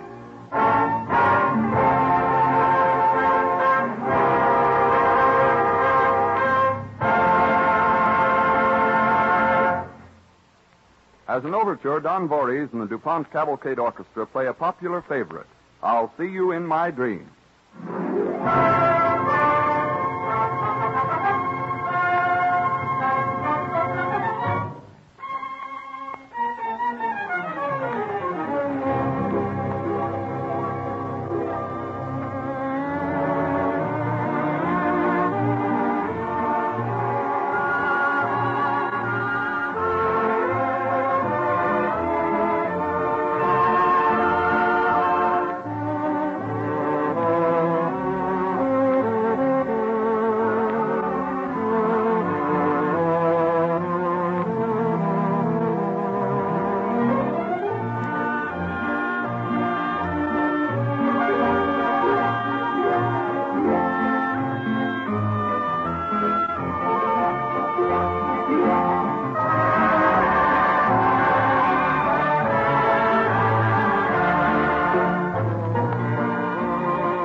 Millions of years ago, in America's Pacific Northwest, a giant glacier blocked the Columbia River on its way to the sea. That mighty stream, forced to find a new outlet, cut a chasm 600 feet deep, 2 miles wide and 50 miles long. Many hundreds of years passed, then the ice melted, and the river returned to its original channel. So it was that early settlers in the state of Washington found the dry riverbed, a long, deep valley which they named the Grand Coulee. The DuPont Cavalcade moves forward. It is July 17th, 1918. Our scene is Ephrata, a struggling community not far from Wenatchee, Washington. Rufus Woods, publisher of the Wenatchee Daily World, comes briskly down Main Street. He greets a man we shall call Abraham Waters, who leans listlessly against the side of a two-story wooden building. Hello, Abe. Well, Roof, what are you doing in a freighter? On the way to see a certain well-known lawyer. You mean Joe, huh? Well, he won't have no news. There's no news in these parts. Dust. Dust and more dust. Powdered soil to the wheel hubs. That's all the great coulee of the Columbia River gives us. Oh, there's worse places, Abe. Where? No acreage for grazing. A man can't raise a grub stake. You can't live on sagebrush, can you? You seem to be staying here, Abe. Well, what else can I do? You don't think I like it, do you? You do, you're plumb loco. I'll tell you what to do, Abe. Come over to Wenatchee someday. We'll talk it over. I never get nowhere. See you again, Abe. Yeah, come in. Hello, Roof. Oh, Joe. What's the news? Read your paper. You print all the news. Yeah, but I'm stuck for an idea for that front page column line, Joe. That's why I came over. All the babies and gardens and such stuff will run out. You're loaded with ideas. Give me one. You can't print what I'm thinking. Come on now. I'm fed up, Roof. Stung with a bug that wears down every man out here sooner or later. What does a country like this promise anyone for the future? Unless we get what we need. Yes, but this is a country No bunk. Columbia River roaring through more than 1 million acres that aren't worth a powder to blow them to Hades right now. And look at this office. What's the matter with it? Take down one of my law books. Pick out any one of the lot. They're all loaded with dust. Blows in off the coulee of the Columbia River, through the cracks in our window frames, gets all over the place. Well, you can't walk down the street without loading your shoes. This country can't grow, handicapped like that, Roof. What we need is a dam. That's it, Joe. A dam. It's the only solution. More than one man thought of it before. Yeah, there's small chance we'll get one. Why not? Dams cost money. Hundreds of thousands. Millions even. Well, then why not go after that much money? Look out of this window.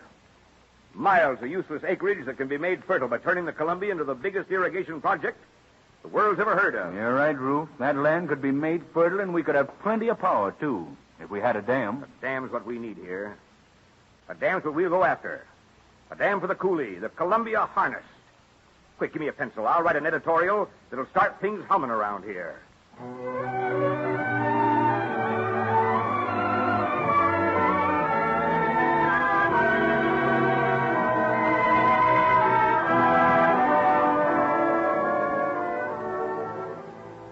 That editorial and the newspaper articles that followed stirred the entire state of Washington.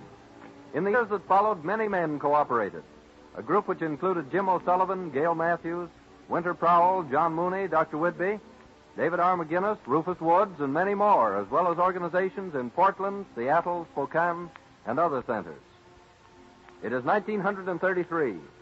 Opinion in the section is divided as to whether the Grand Coulee Dam is a myth or a possibility. Feeling is running high between the two factions. A crowd of men have gathered on a corner in Wenatchee. Oh, you folks, please stop talking. We can't get anywhere if we all talk at once. Speak one at a time. All right, Abe, you're always complaining. What's on your mind? Roof, I'm again the whole business of building the dam. I lived here for 30 years. What little I got, I don't want took away from me.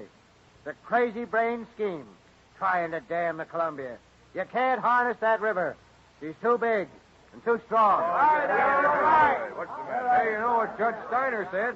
I seen the letter. He wrote, "Dam up the Columbia. Verily, Bear and Munchausen now are to fight." Yeah, that's what I say, too. And if the Columbia could be dammed, there'd probably be a lake where the homes are now. The whole thing's got no sense, and I'm against it. Somebody gone loco. You're Bear and Munchausen, all right, Roof. Well, if I'm Munchausen, I'm darn proud of it. Remember, Joe, that day in your office? I remember, Roof. Look here. The idea isn't so plumb crazy as some of you think. A.P. Davis of the United States Reclamation Service says that we've got the greatest dam site on Earth.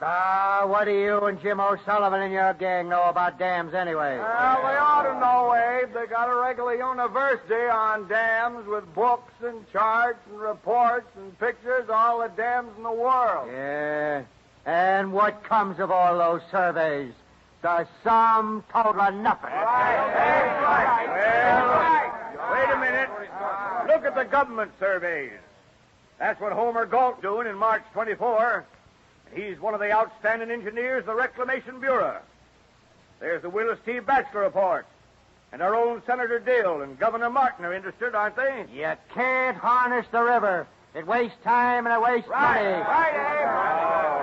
A dam in the coulee will bring life to thousands of thirsty acres. Fertile fields will be born.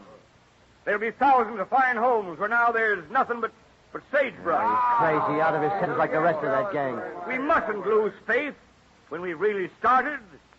It's time to fight all the harder. Not give ground, but move forward. Now, what do you say, neighbors? That's good newspaper stuff. Yeah, but it doesn't make sense. It's a dream that's busted. It sure has, Abe. Come on, folks. No, Hey, can't be, John. Oh, stay here. Please stay here. Oh, let him go, Roof. Let him go. I hate to. Yeah, you won't change their minds talking. Especially a one-track mind like Abe Waters. Yeah, but they don't understand. Well, we know that, all of us.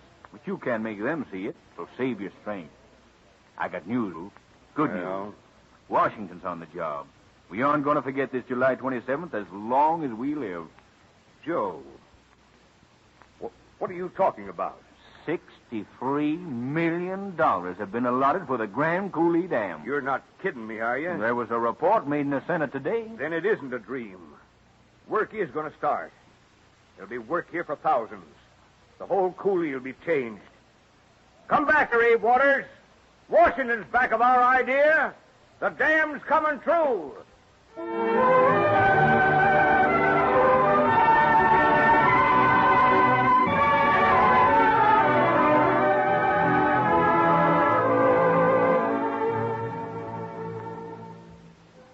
There were plenty of skeptics who felt that the dream of a huge dam to harness the Columbia River was an impossibility. But those who believed in it continued their efforts to make new converts, while engineers sat down and reasoned. In a temporary office of the dam project, one of the head engineers is talking to a newcomer. Oh, hello, Tom. Ah, so this is your office, huh, John? Well, it'll do for the present. Boy, you've tackled a big job. We know that. It'll take years to finish and cost plenty of millions. Ah, but it's worth it, Tom. It'll reclaim a country. I'm glad I took part in it. Look out of this window. Nature's working on our side. Nature? What do you mean, John?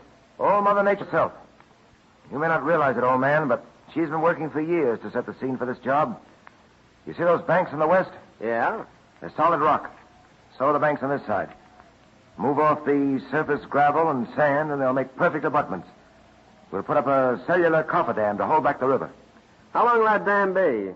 4,300 feet, 4/5 of a mile. What? You said it was a big job. We may be wrong, Tom, but we figure it's the biggest of its kind in the history of the world. Boy! But how can you go about it? Well, we'll build our cofferdams into the river from each side. When the concrete foundation is finished on one side, the water can run over that. Then the center section can be closed by building cribs on dry land and floating them into position. Ah, sounds as though you had it all figured out. Oh, yes. We've surveyed every square yard, built a model in detail. Well, when the cofferdam's finished, we'll turn the river into a new bed. Turn the river out of its course? Until the big dam is finished. Why? Then we'll swing old Lady Columbia back into the course she's been using for centuries and fill up our lake bed. We'll build a trestle and a railroad out over the site we fill the big dam. We'll carry concrete. We'll dump it right from the cars. And save both time and money, huh? That's the idea. Great. There'll be a huge belt conveyor system, the biggest thing of its kind, to carry off the earth and rocks. The job's too big for trucks, and the depth of the sand will throw them up. Sure, I see. There'll be a big building on that hill there to mix concrete in. A belt conveyor will carry the gravel, and the mixture will be controlled by a central switchboard. We'll build homes for the workers. A boom town. Call it that you want to.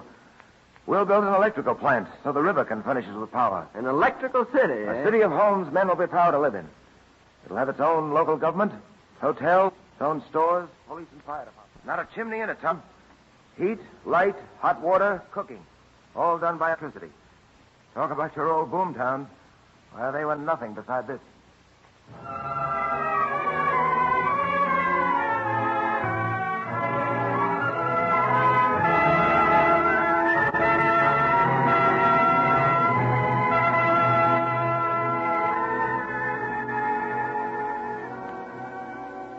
The DuPont cavalcade moves forward. 3 more years pass. It is August 1936. There are 5,000 men at work on the Cooley Dam project. Thousands more are at work back of the lines and in the woods, in the steel plants, the truck and tractor factories, the cement plants. A dream city has become a fact. What was once a sweep of rattlesnake-infested sagebrush is now throbbing with action. Huge cranes swing their dangling arms. A modern bridge spans the river, connecting Cooley Dam, the government city, on one side, with Mason City, the contractor's camp, on the other. People from all over the country have arrived, watched, depart in awe. It is afternoon. 3 men stand watching the work.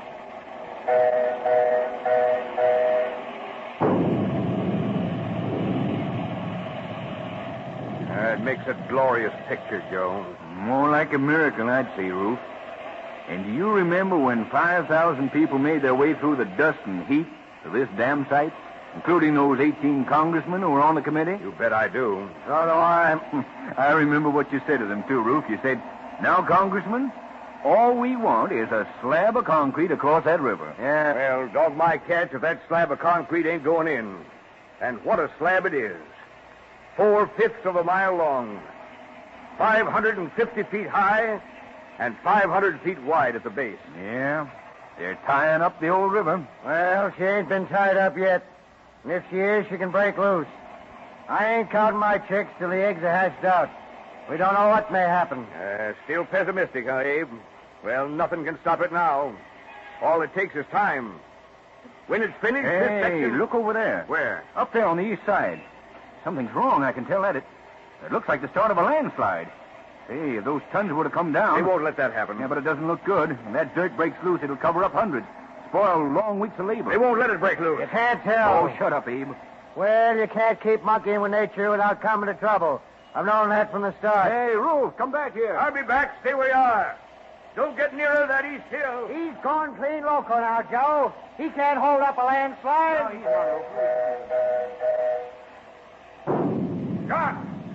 John! Hello? You're in charge here. Can anything go wrong? The east hill looks tricky. If it starts acting up. John! How does he look, Tom? Bad. We've tried everything we can put our hands on. Nothing seems to work. We got to do something. All right. Call the men off that section. Hey, Buck. Okay. Get the men off the east hill and stop working that section. Okay, Chief.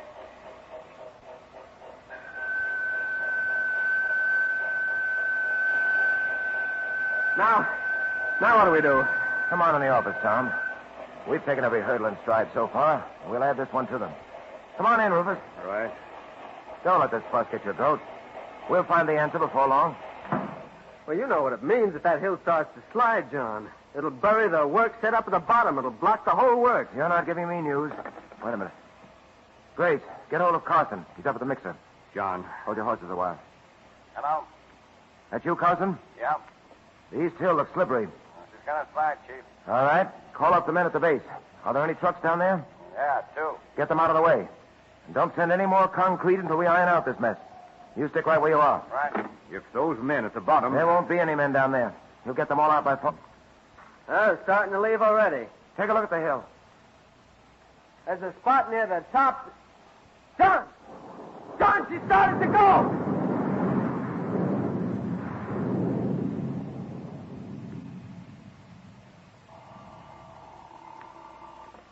Hello? Carton speaking. Slide hasn't hurt the dam any. Good. Find out how the men are and call me back. Why can't I think of some way of licking that thing? A bulwark. No, the hill's too big, Rufus. Brush it away. Well, guess we're licked for a while. No, there's some way we can do it. And it's our job to find out that way. We can't drag off the top. That'd loosen the... Yes. Hello. Hello, Chief. Carton again. All the men free of the slide.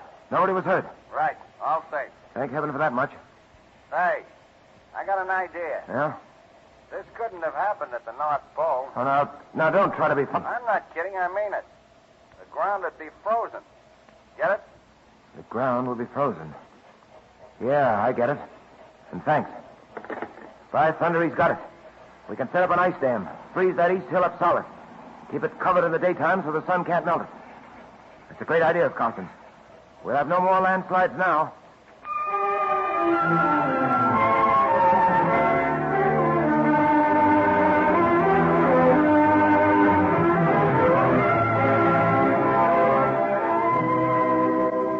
engineers drove pipes filled with refrigerant through the toe of the cliff. This froze the soil and checked the slot so that work was soon resumed. Whistles screamed once more. Tons of concrete were again run out on the trestle and dumped into huge forms. Tourists flocked from all sections, watching engineering history in the making. One day, a young man pushes his way through a throng who are watching the work and enters the reclamation office. Hi, neighbor. Hello. What's on your mind? Looking for work? No, not the kind you'll offer. Well? I'm working at a gas station, but I've been thinking some lately about what you're doing. Uncle Sam's spending millions. Well, I'd like to make him some money. Make it for him right out here. You think he'll take to the idea? Well, I can't see why he wouldn't. Just how would you do it? Well, that's simple enough. Grandstanding. Grandstanding? Uh-huh. What's that? Well, you know how it's human nature to stop and watch a steam shovel at work. Well, we'd put up some grandstands and set sightseeing proper. Look now. Look out there, them folks watching. Hundreds of them in the broiling sun. They ain't comfortable, are they? Perhaps not. Well, they would be in a grandstand, sitting down in the shade, and I'd be the barker. You know, same as a circus. I could load them with facts. Let them know what we're doing. Give them the dope on what they're seeing. That may be an idea. Maybe. Neighbor, it's massive. It's gigantic. Colossal, that's the word I've been hunting. The darn thing's colossal. Well, do I handle a barking? I can't answer that question. But I can tell you this much.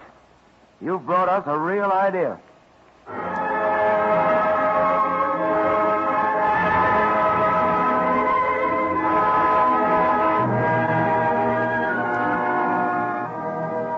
Two stands for spectators were erected at Cooley Dam, so located that visitors could sit in the shade at two main vantage points and watch the work, while lecturers explained the most important parts of this giant engineering project.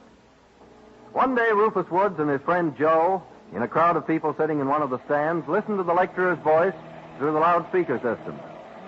Ladies and gentlemen, I've tried to point out some of the details of this stupendous construction job, this colossal engineering feat. Now let me tell you how big this job is. Just a few comparisons. He's a good barker, all right, Joe. You bet he is, Roof. This dam, when it is finished, will be as high as a 46-story building and as long as 14 ordinary city blocks. 4 ships the size of the Queen Mary could be placed end to end along the top, if the engineers wanted to. The dam will contain 11.25 million cubic yards of concrete masonry. That's about 4 times the volume of the Great Pyramid of Egypt. The dam will weigh 23 million tons. If the concrete were heaped on an ordinary city block, it would rise more than 2.5 times as high as the Empire State Building in New York City. It would build a standard paved highway 16 feet wide from New York to Seattle and return by way of Los Angeles. The dam itself will be 3 times as high as Niagara Falls. That's all for this time, ladies and gentlemen, and thank you. There's a kick in that, isn't there, Roof? There sure is. The greatest job ever attempted. Somehow it seems human to me. I'm foolish, I guess, but I could go out there and pat that dam. Hello, Abe. Hello. Abe Waters. Why, you old diehard. What are you doing here? Oh, come out a couple of times a week. Well, can't keep away somehow. Yeah, it gets into your blood, doesn't it, Abe? Like a rattlesnake's bite. Well, do you believe now they can harness the river? That they can build a great lake that'll give us the water to turn waste into gardens? Well, say, Rufus, I wish you'd do me a favor. Well, if I can, I'll be glad to. Could you get me a job working on that dam? Why, Abe. Well, I'll try. I'd just like to be certain I had some hand in building this dam. You see, it belongs to all of us, and, well, sir, it's the greatest thing in the world.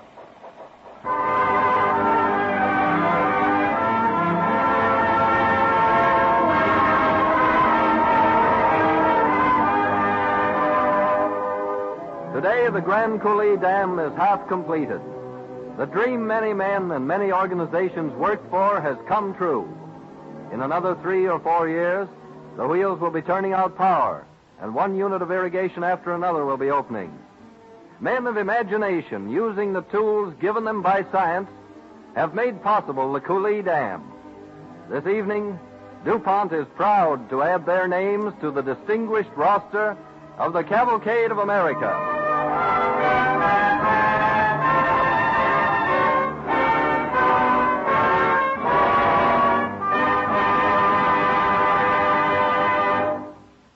The largest man-made structure for more than 6,000 years has been the Great Pyramid of Giza in Egypt. History says 100,000 slaves labored under terrific physical punishment for 30 years to build it. Today in America's Northwest, the Grand Cooley Dam, a structure 3 times as big, is being completed in much less time by men who do not have to endure any of the ancient hardships, thanks to modern engineering and chemistry. Chemistry, you ask? Yes, in a great many ways. For instance, explosives. DuPont explosives are helping construct the world's greatest dam. Hundreds of tons of dynamite, several different types for the wide variety of blasting conditions faced by the Grand Cooley engineers. And on the downstream side of the dam stands a wooden coffer dam to divert the water while the main structure is being built. When the concrete is set and the temporary structure has served its purpose, dynamite will remove it quickly, with great savings of time and money. Cement. Chemistry helps make all cement. Millions of tons are used in Grand Cooley. And the fact that it dries properly is due to chemical ingredients which hasten this process. Probably without cement there would be no Grand Cooley Dam. And without the contributions of research chemistry, there would be no modern cement. At the 1937 peak, Grand Cooley uses 50 carloads a day. And rubber. Modern rubber, used in many forms by engineers in the building of Grand Cooley, is strengthened by DuPont chemical agents called antioxidants. The largest belt conveyor system ever built carried mud, dirt, rocks, even rattlesnakes to canyons far away from the site of the dam. It had to be tough to stand that terrific grind, and rubber chemicals helped make it so. Then there is the rubber used for electrical insulation and in the all-important drill and air hoses. This rubber, too, is made stronger by chemistry. Chemistry serves Grand Cooley engineers in many other ways that even they may not realize. In helping give strength to sheet steel, beams, piling, cable, and wire. For into steel go chemicals made by DuPont to help give it just the right qualities for the job it has to do. Chemistry even helped protect the huge dam itself. For when a landslide threatened Grand Cooley, as you heard in this evening's story, engineers used DuPont ammonia to freeze the slide shale and check the slide. And the drinking water of thousands at work on Grand Cooley is made safe by chlorinating, a chemical process. I could give still more specific examples, but these illustrate how research chemistry serves in the march of progress. And progress is the goal of the research chemist, that you and I may enjoy, as DuPont expresses it, better things for better living through chemistry.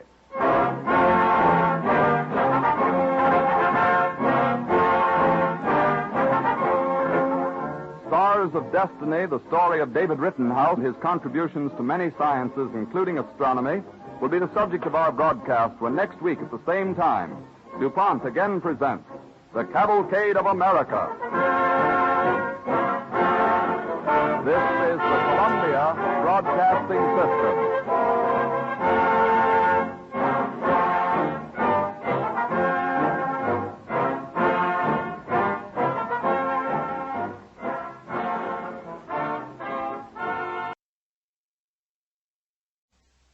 The Cavalcade of America, presented by DuPont.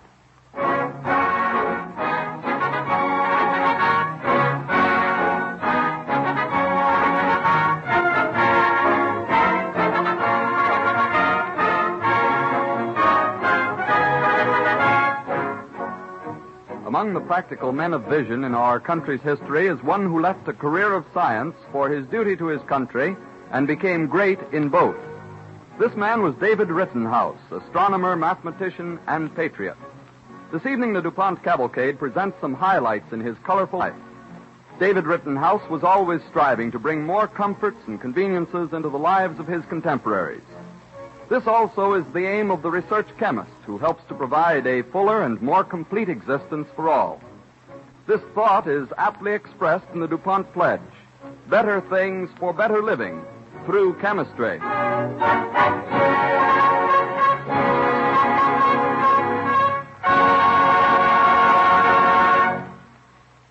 As an overture, Don Voorhees and the DuPont Cavalcade Orchestra bring us Cole Porter's melody, Night and Day, from the musical comedy The Gay Divorce.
The DuPont Cavalcade moves forward.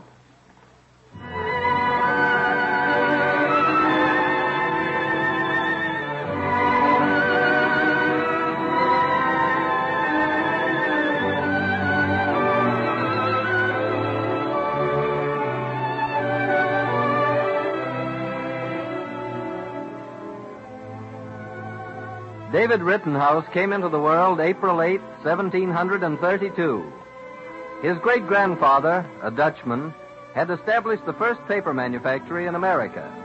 It can still be seen today in Fairmount Park, Philadelphia, where Paper Mill Run flows into the Wissahickon Creek.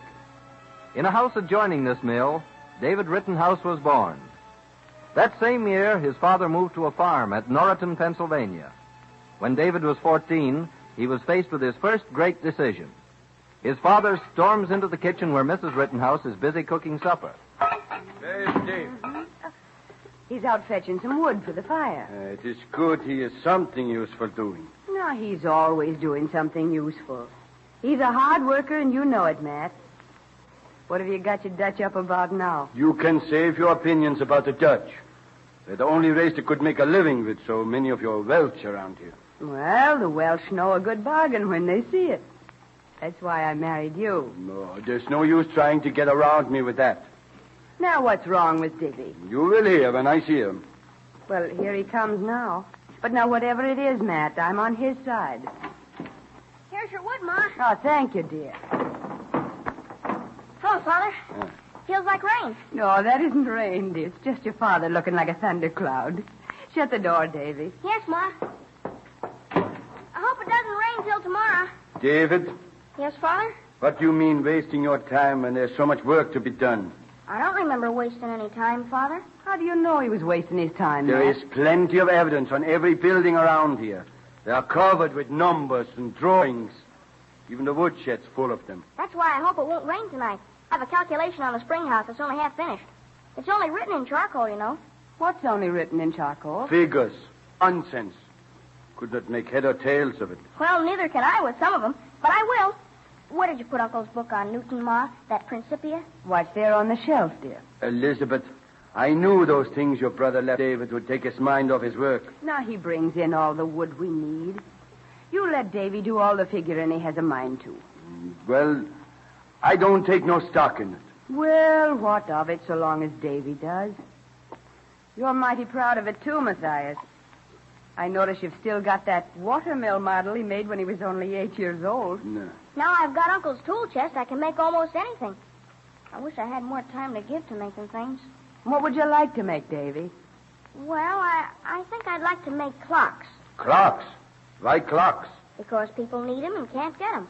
I could make a shop in one end of the woodshed. But, David, I need you on the farm. But he'll be good at that kind of work, Matt. Let him do it. I'll be on the farm when you need me most. But I can make clocks in winter, and they'll bring in money when we have a bad year. Well, there, Matthias. Is that practical enough to suit you? Well, all right, Davy. Give it a try. But don't you forget your chores. Yes, Father.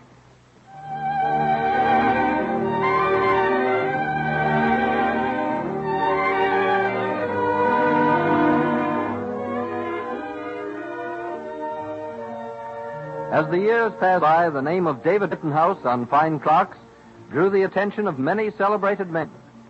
When his brother-in-law, the Reverend Thomas Barton, became a professor in the College of Philadelphia, now the University of Pennsylvania, he introduced David to Dr. Smith, provost of the college. David Rittenhouse is now 31 years old. One day he is working in his shop. Come in. Oh, why, Dr. Smith. Come right on in. I'm glad to see you. Thanks, David. I've brought a friend with me, Mr. John Lukens, Surveyor General of the province. How do you do, sir? Delighted to make your acquaintance, Mr. Rittenhouse. I hope the new clock is ready. I'm eager to see it. Well, you're just in time, then. I was testing the chimes. Yes, we heard them, but what is this on the dial? It looks like the sun and the moon. Well, that's what they are. And all the planets. I figured out a planetary machine that works with the timepieces. I've read of something like this being owned by the Earl of Orrery in England, named after him. Yes, the Orrery. I hope to make a better one than his someday. What? Oh, yes, of course. But this clock is most ingenious, isn't it, Lukens? Yes, but will it keep good time? I'll guarantee it's accurate. Indeed, and how do you know that? I've checked it against the movements of the heavenly bodies themselves. Why, David, that would take astronomy. Whoever heard of a clockmaker being an astronomer? You did, sir, the moment you heard of me. You see, a clock must measure the same time measured by the sun and moon. So I taught myself astronomy. That's how I got the data for the planetary machine here. You certainly go to a lot of trouble to make a clock. Not to make a good clock. I find a great deal of pleasure in astronomy. Astronomy would make surveying easy for you. Yes, and accurate. You see, only by using astronomy can we find the exact latitude and longitude of any place on Earth. That's very true. The trouble is now we have only places on maps. Nobody knows where they are on the actual ground. That's a good way to explain it. No wonder the colonies are in endless boundary disputes. Exactly, sir. Every man knows he has a farm, but no man knows where on earth it is. Yes, that's the trouble with Pennsylvania and Maryland have been fighting for 20 years in the British Court of Chancery. Even now that it's settled, they still don't know where their boundaries are on the ground. We soon will. Mr. John Penn has ordered us to anticipate the findings of the court's commissioners by making our own survey. Oh, indeed. And when will you start? As soon as Mr. Rittenhouse is ready. Sir? I rode out with Dr. Smith today to see if you would undertake to survey the boundary lines between Pennsylvania and Maryland. What will become of my work here? Well, it will still be here, David, when you come back. Oh, there's still another reason. No, gentlemen, I'm afraid I can't do it. Of course, the northern boundary of Delaware presents an awkward problem. Surveying the circumference of a circle with a radius 12 miles from Newcastle is something new to our geometry. It isn't that, sir. Well, whatever it is, I'm sure David has a good reason. Well, the truth is, gentlemen, A young lady, the daughter of a neighboring farmer, Miss Eleanor Colston. We were planning to be married, and I can't take a wife on a surveying trip. Well, I'm sure she'll wait for you, David. And you will have fame and honor to offer her then. You surely can't refuse this service to the province. Well, gentlemen, if you put it that way. All right, Mr. Lukens, I'll go. Good. The proprietor will thank you, sir.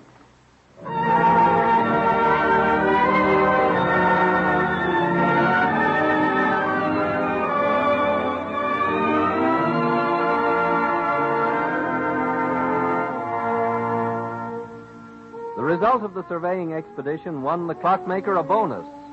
The line David Rittenhouse surveyed as the boundary between Pennsylvania, Delaware, and Maryland was later checked and found astronomically correct by 2 commissioners sent out from England. Their names were Mason and Dixon. Moreover, Rittenhouse was the first to measure actually 1 degree of the meridian on this earth. The work took several months, and the instruments Rittenhouse used he made himself.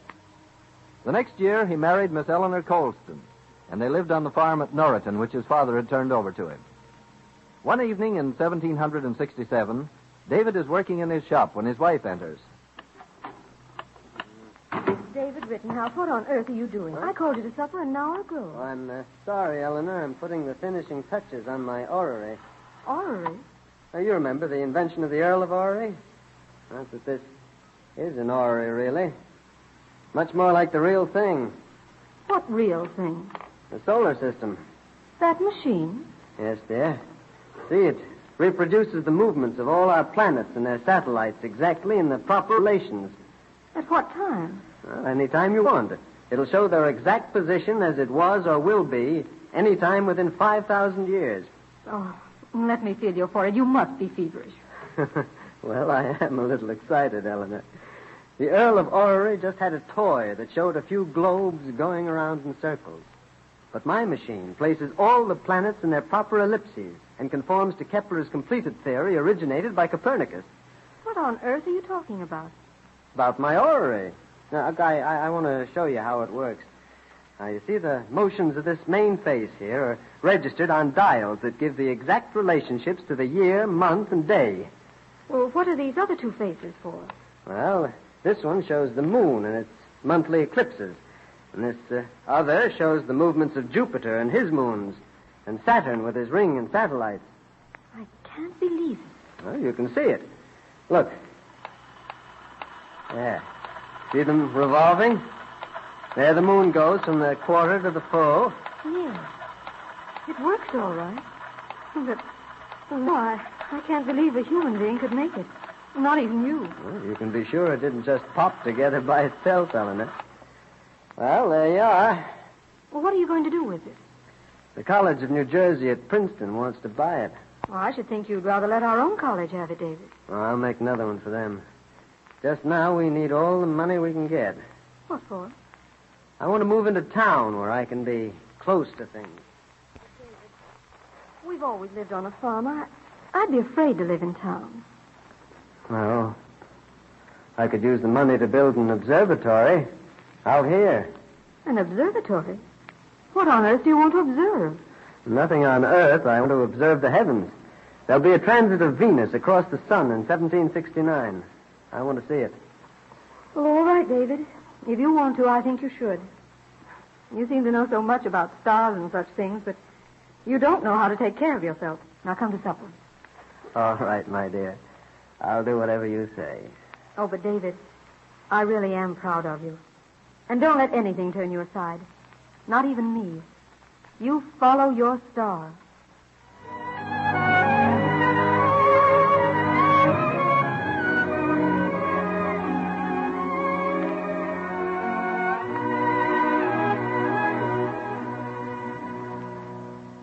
When Rittenhouse finished his orrery, which was the mechanical forerunner of our modern marvel, the planetarium, he took it to the great scientific organization called the American Philosophical Society, whose president was Benjamin Franklin. Franklin is absent in London on business for the colonies, so another member of the society, Thomas Jefferson, looks at the machine.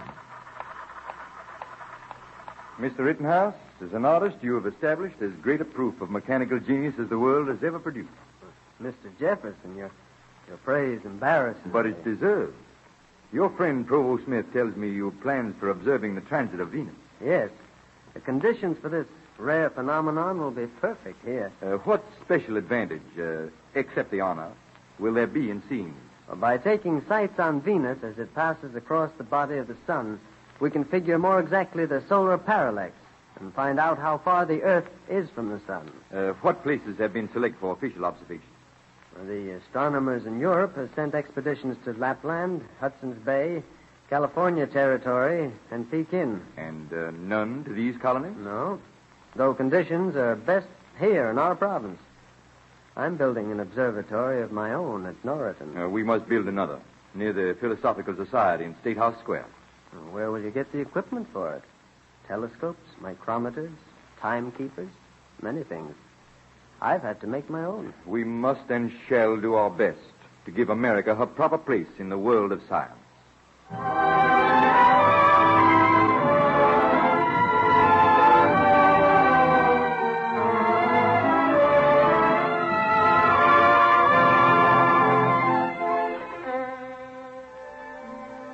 The Pennsylvania state legislature voted money.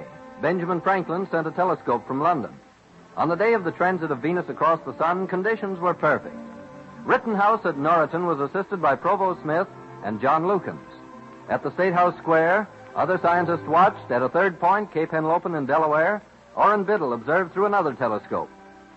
At first, the findings of Rittenhouse were ignored in Europe because they were at variance with the preconceived ideas there.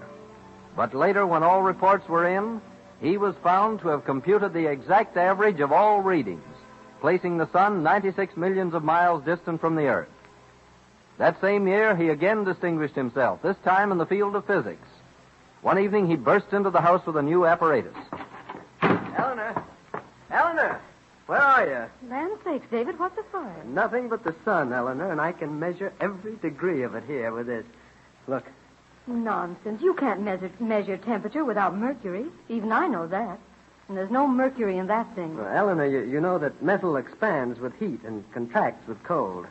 Yes, I know that. Well, this is a metallic thermometer. Oh, well, your eyesight's better than mine if you can see metal expanding. No, I've devised an instrument to do that for me. Now, the change in the metal moves a hand on this dial here. It's marked in degrees Fahrenheit. Look. See? Shows a rising temperature as I bring it closer to the fire. But how do I know that's the right temperature? Well, here's a mercury thermometer. See, they have the same reading. Well, I'm past being surprised by you anymore, Davy. But what put it into your head? I had to find some way to make clock pendulums that wouldn't change their length with changes of temperature. This is the same principle. You have so many inventions, Davy. I think we ought to move into town now if you still want to. I do, but we can't afford it. It costs more money to live in town. And until the heavens provide enough money, we'll have to continue to live off the ground. Now, who can that be? Come in. Well, Dr. Smith. This is a pleasant surprise. Good day, David. Good day, Mrs. Rittenhouse. Good day, Doctor. David, you must prepare to move to town at once. Your personal opportunity and your duty to your fellow men are both there. I think I should stay here at Norriton. Well, the choice is no longer yours. The State Assembly has chosen for you. I don't understand you, sir. They have made you one of the 3 commissioners of the loan office. What? And that's not all. They've given you an outright grant of £300 and appropriated another £400 for a third orrery double the size of the others. David. But, Dr. Smith, why have they done all this? Well, I'd best to tell you in their own exact words. They say, as a testimony of the high sense which this house entertains of his mathematical genius and mechanical ability. I'm honored more than I deserve. Well, we feel that we're honored to have you one of us. And can enjoy the company of your scientific friends in town. You'll be a welcome neighbor for members of the Philosophical Society. It's a great opportunity, David. A great career is opening up before you. Already your reputation is worldwide. And all I wanted to do was to make a good clock.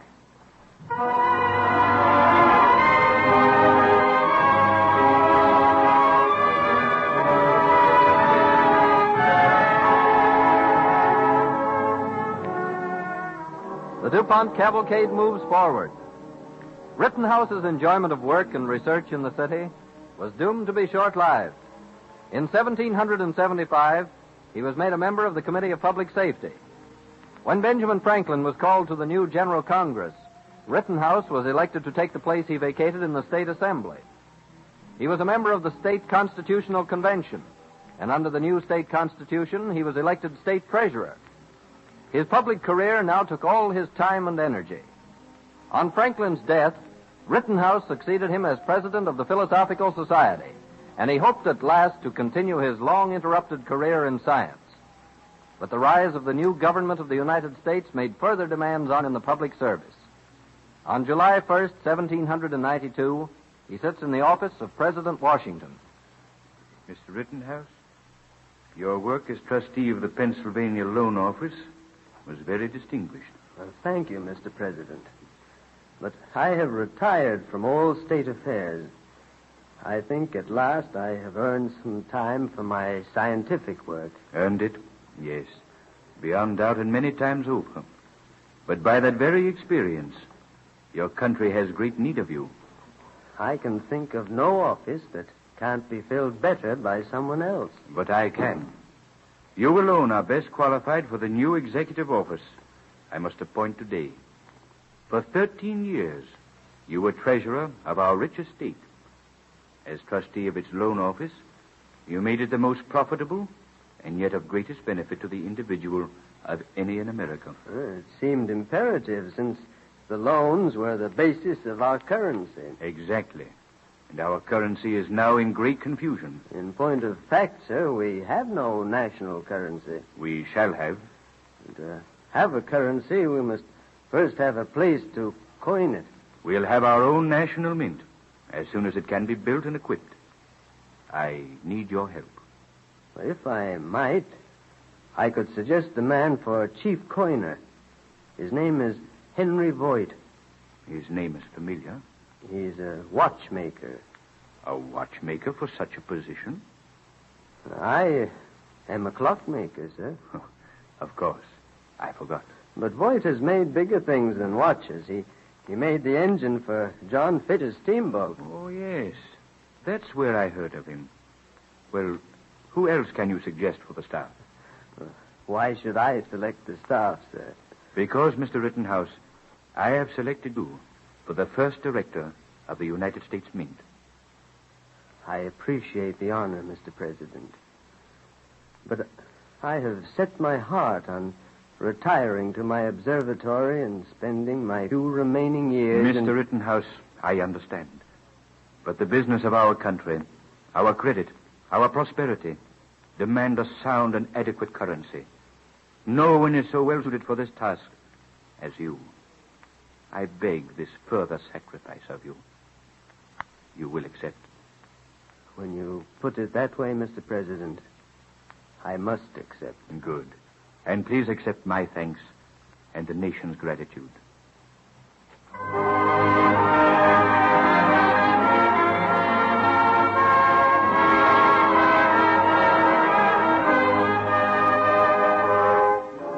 4 years more and the work of David Rittenhouse, self-taught scientist, was done. But his inventions lived after him and inspired the minds of many who followed. Today, several of his remarkable precision instruments, including the famous orrery, are on view at the Franklin Institute in Philadelphia. After his death in 1796, an unusual tribute was paid to his memory. A memorial service was held in Philadelphia, and a eulogy was delivered in the presence of the mayor, the city council, the state assembly, and the president and Congress of the United States. DuPont salutes David Rittenhouse, pioneer scientist and patriot, as one of the worthy leaders in the Cavalcade of America.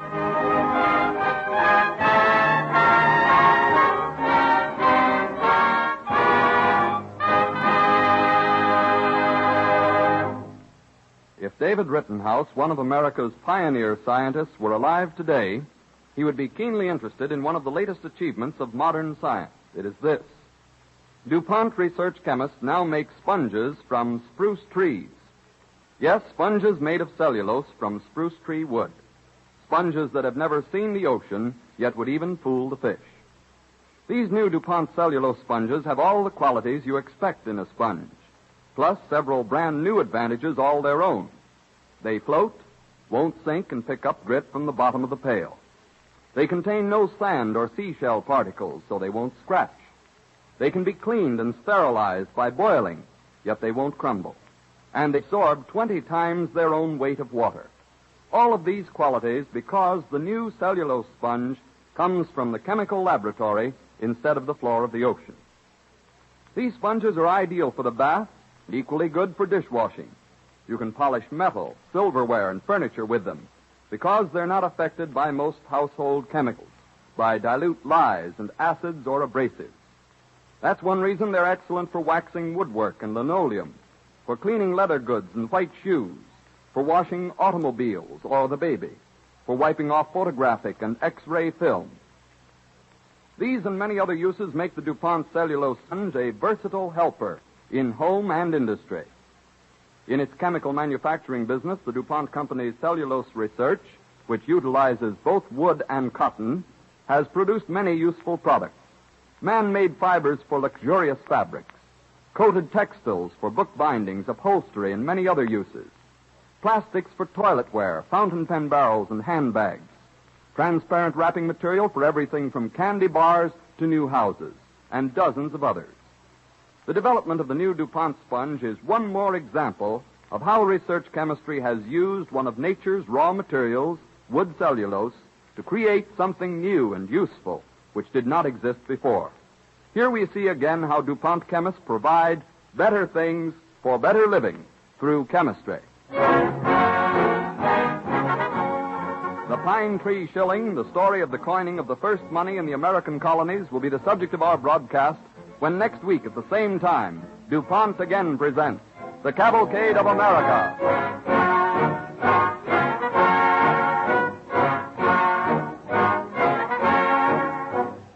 This is the Columbia Broadcasting System.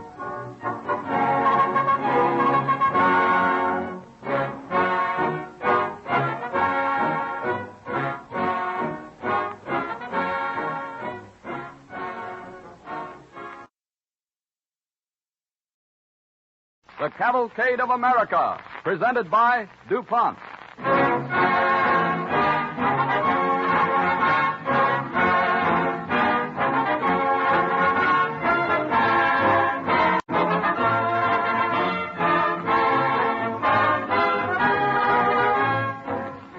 This evening, the DuPont Cavalcade brings you the story of the Pine Tree Shilling, the first coin to be minted in America. Since their arrival in the New World, the settlers had depended on the odd assortment of foreign coins that found their way into the colonies. This first coinage was one of the things that gave the colonists a sense of freedom that finally led to the creation of an independent nation.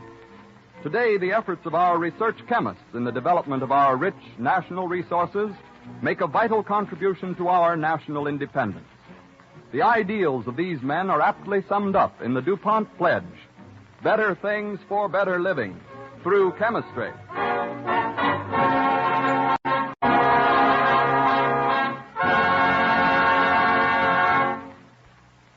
As an overture, Don Voorhees and his DuPont Cavalcade Orchestra play One Alone from Sigmund Romberg's operetta, The Desert Song.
DuPont Cavalcade moves forward.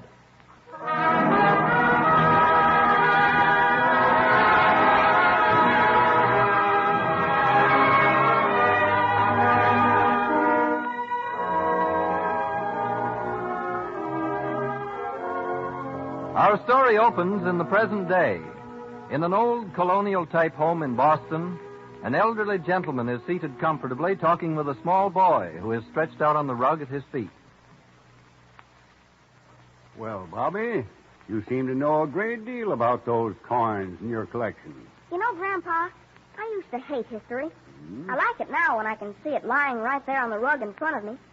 See the Spanish doubloon? Yeah? I'll bet it came to Boston in a pirate ship. Well, your guess is as good as mine. But where did you get the doubloon? Jimmy Jackson found it in their attic, in an old trunk. I gave him 4 rides on my bicycle for it. Well, here's something I found tucked away in my desk today. How'd you like to add this to your collection? Grandpa, it's a pine tree shilling. I recognize it from my coin book. Gosh, it's really old, isn't it? 1652. Do you mean I can have it? Of course. That's a remarkable piece of money, Bobby. It's more interesting to me than all the rest of your collection put together. It's our first American coinage. There was a time when the colonists couldn't even buy things from each other. They didn't have any money of their own, just coins from here and there. They made everything they needed. You see, every man had a craft or business in those days. But they had a difficult time swapping things around so that everyone had what he wanted. Just as you and Jimmy do with your stamp and coin collection. I see. For instance, around 1650, there was Christopher Stanley, the tailor, and William Church, the baker, Jonathan Green, the carpenter. Now, we'll suppose Jonathan Green is sawing a board in the workshed behind his house. His apprentice, Samuel, is holding the board for him. Hey, hold the plank steady, Samuel. Else I can't saw right and square. I'm sitting on as hard as I can, Master. You need more weight, lad. You must eat more. Yes, Master. Another 2 years and you'll be master in your own right, with an apprentice of your own. I look forward to that day, Master Green. Oh? Satisfied with the way you're treated, eh? Oh, no, Master Green. You've been as good a master as any apprentice lad could want, but a lad does have his dreams. I know what you mean. Here's 6pence for you, lad. An English 6pence. For me? A 6pence? Catch. There you are. Oh, thank you, Master Green. Drop it in the plate at church on Sunday. Oh, that I will, sir. Up to this time, a dozen eggs from McGee's is all I could offer his reverence. Wait till Miss Betsy Hull turns her head your way, then flip the 6pence into the plate with a good cheery clink, eh? That'll make her sit up and take notice. Master, how did you know? It's all right, my lad. I was young once myself, and I know all the tricks. It's right grateful I am, sir. Quiet, quick. Get to work, Tom. Get to work, Samuel. Yes, sir. There's Master Christopher Stanley, the tailor, coming up the road. We must be busy. Yes, Master. At first, don't notice him.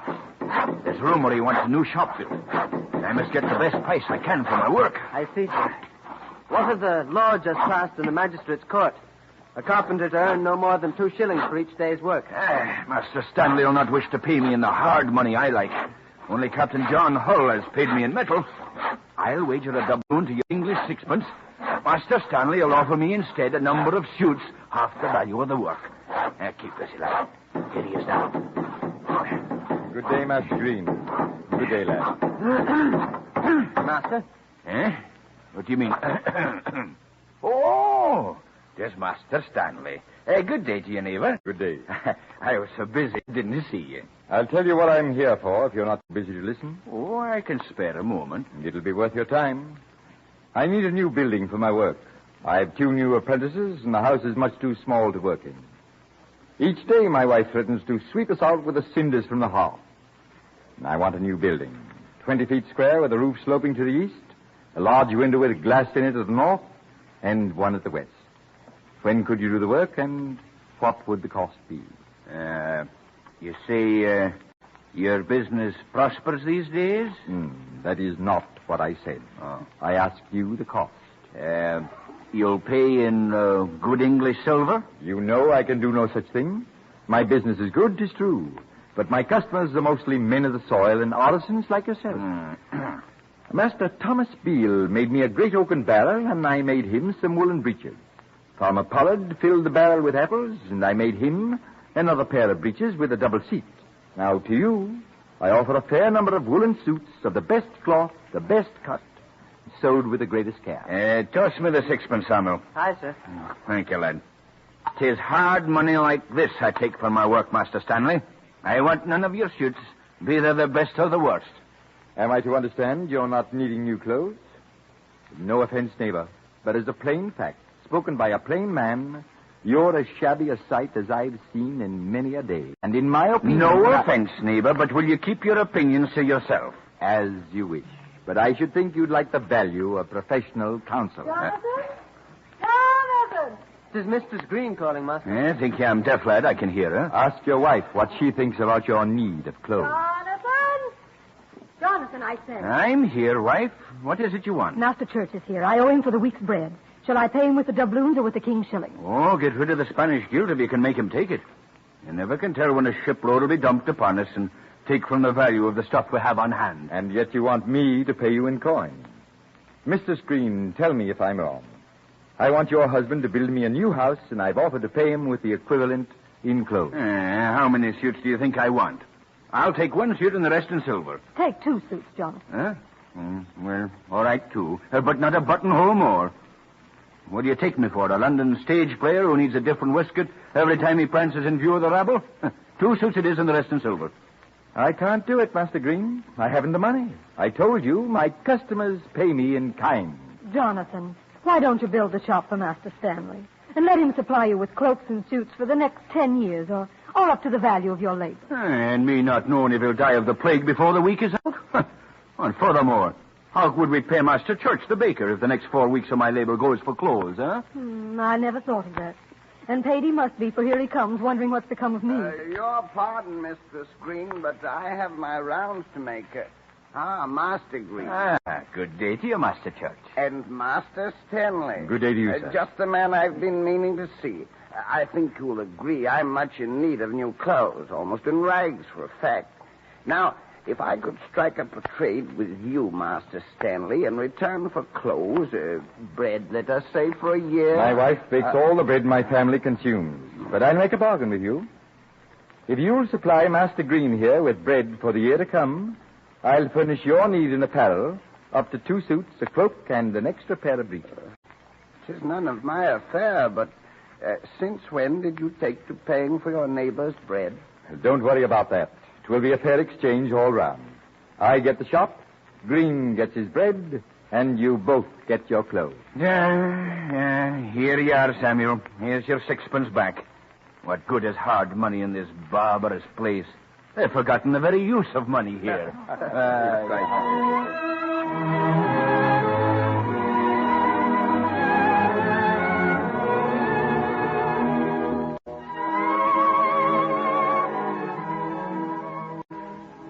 And that's the way they used to bargain, Bobby. That'd cause a lot of trouble today, wouldn't it? With all the debating it took them to settle things, it's a wonder everyone in New England didn't become lawyers.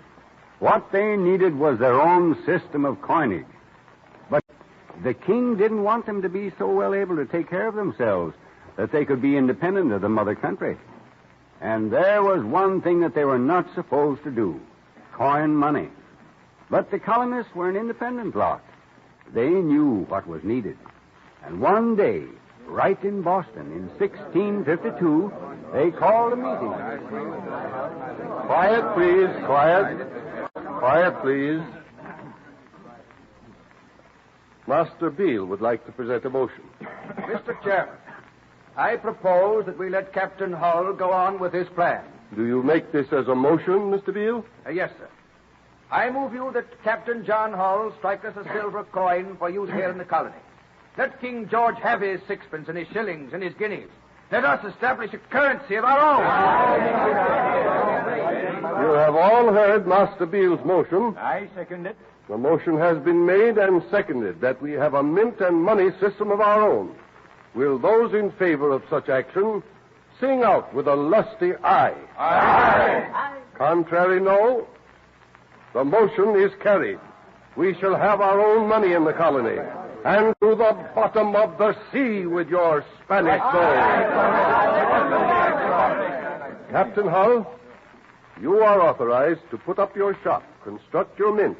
Let all folk bring what silver they have, and you turn it into coin for them. And have you any suggestion as to your recompense? Mr. Chairman, may I propose that for every 20 shillings I stamp, I take one for myself? Quiet, please. Quiet. I think that is fair and just.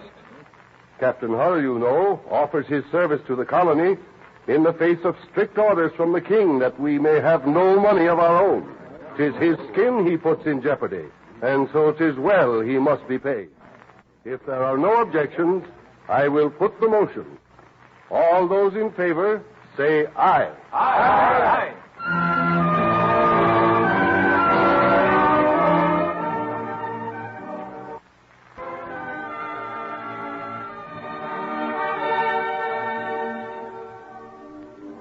So Captain John Hull, the goldsmith, was appointed to start the first mint in the colonies.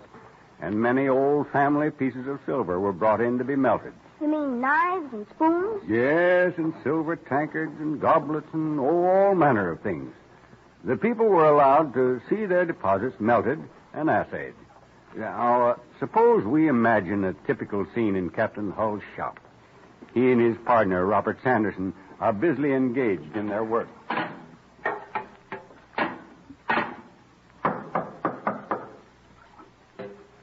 See who it is, Robert. Aye, Captain Hull. Just a moment till I drop this, whatever you call it, into the melting pot. What is it, do you think, sir? Well, it's beyond me, Robert. More strange objects come into the shop of late than I've seen in my lifetime. Well, in it goes. It is good to watch the molten silver. Oh, I forgot. Someone is at the door. Why, Mistress Green, good morrow. How may we serve you? Good day, Sir Master Sanderson. And to you, Captain Hull. Good day, Mistress Green. I trust your good husband, the carpenter, is well? Quite well, thank you, Captain Hull. And how is your wife and Mistress Betsy, your daughter? Very well, thank you. I have heard that young Sam Sewell, who used to be my husband's apprentice, is quite a caller here these days. A likely young man. Well, Mistress Green, surely you didn't come to speak of Betsy and Samuel? Well, no, Captain. I brought this silver tankard. Do you think it might be melted into... Let's look at it. A bit battered, to say the least. Oh, it's seen rough times. Been a drinking vessel in the Green family these many generations, so I've been told. For myself, I'm glad to be rid of it. Will you transform it by your magic into bright new shillings with the pretty picture of the tree? Well, let's see it. Oh. By careful cutting, how many shillings do you think you can make out of it? Isn't that just like a woman? By careful cutting. It's not a bit of timber like your husband uses that we deal with here. Weigh the tankard, Robert. Aye, sir. I'll put it in the scale. It's so many coins to an ounce of the metal, Mistress Green. Oh. Oh, is that the way you do it? Yeah. Also, we have to test the purity of the silver, but that's a simple matter. It's a heavy tankard, Captain Hull. Well, we figure 100 shillings for every 15 ounces of silver. This should make you a neat pile of shillings, Mistress Green. Perhaps you'd like to watch the way we work? I would, indeed. Well, watch Sanderson. First, he takes the exact volume of the object. He drops it in this tub of water. You notice the tub's full up to the spout where it can run out. Water that runs out is caught in this measuring vessel. What says it, Robert? 10 cubits, sir. And the weight of the tankard? I've written it down. Here it is, sir. That's heavy for 10 cubits in volume. That means, Mistress Green, that it's nearly pure. Not much other metal in it. That's why it's so battered. Pure silver's soft, you know. The coins themselves are not as pure as this tankard. They contain much copper. You mean I'll get more coins than the tankard?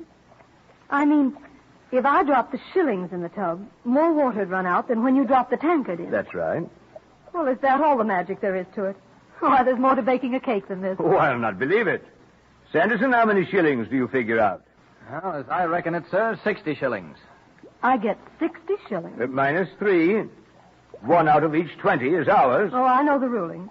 And what next? Drop the tankard into the stew, Sanderson. Aye, sir. Do I get a receipt for the tankard? Well, You want the shillings now, don't you? Why, yes, but don't I have to wait Nay, nay. Master Sanderson is already taking them from yonder barrel and counting them out. A barrel of shillings? Well, I thought I got the same shillings. I mean, those made for my tankard. I didn't understand The it. shillings he's counting out for you have had all shapes and forms. Old sword hilts, buckles, broken spoons, and silver buttons. Aye, and raw bullion taken from Spanish galleons by buccaneers, I'll warrant. These pirates put into port here, you know, and give the stuff in return for ship's provisions. The tradesmen who serve them bring it in here to be coined. 57, 58, 59, 60. Minus these 3 for our commission. Let's drop them in the box, Ronald. Here you are, Mistress Green. 57 shillings. Thank you, sirs, and good day to you. May you prosper in your business. It's a service you're doing the country. I bring in an old tankard into the shop and go away with a purse full of bright shillings. Oh, it's a fine country we're living in. Good day to you. Good day to you. Good day. Well, it's a fine fortune you're making, Captain. With 1 of every 20 shillings for yourself. Aye, but 'tis a fair bargain I'm taking. A fair bargain.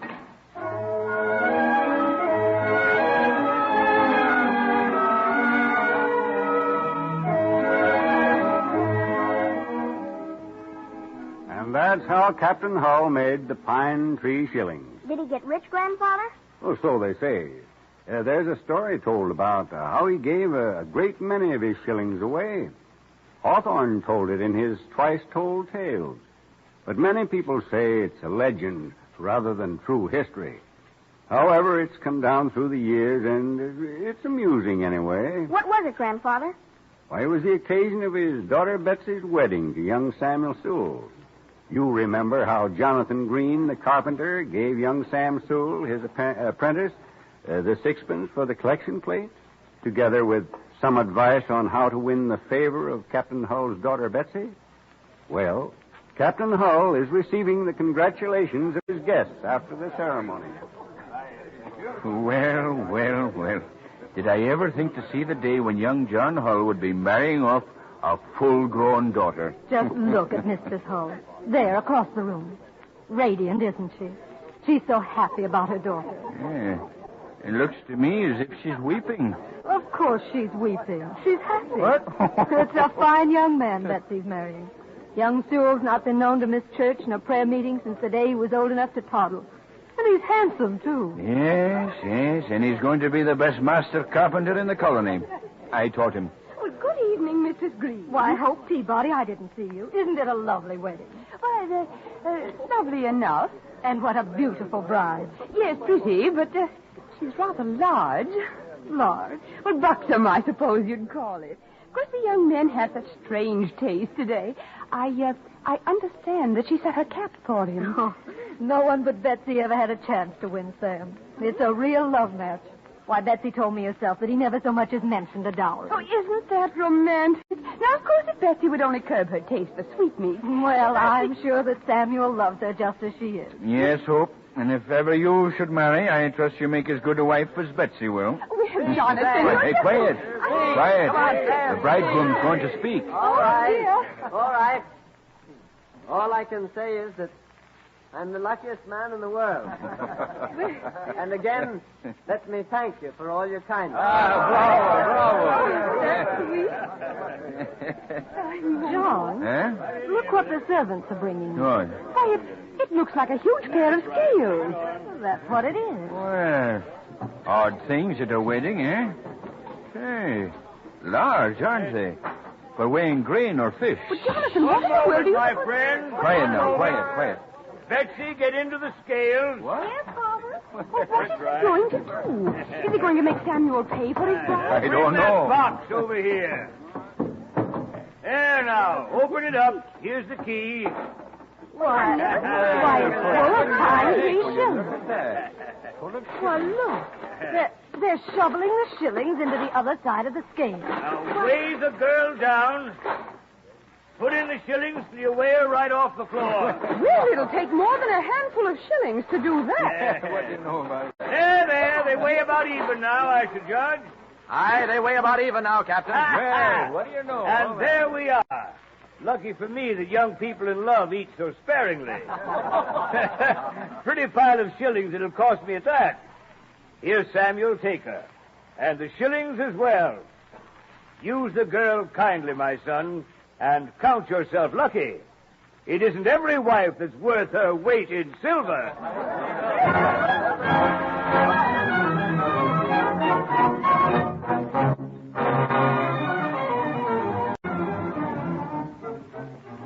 So Captain Hull gave his daughter as her dowry her weight in silver shillings.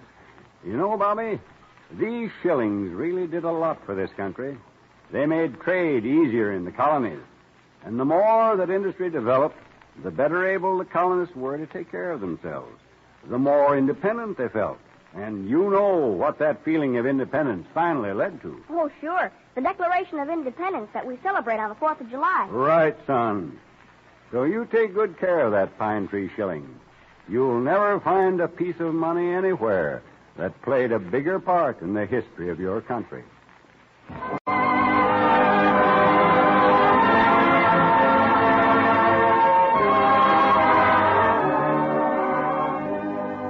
DuPont salutes the colonists who started America's first independent system of coinage with the pine tree shilling as gallant leaders in the Cavalcade of America.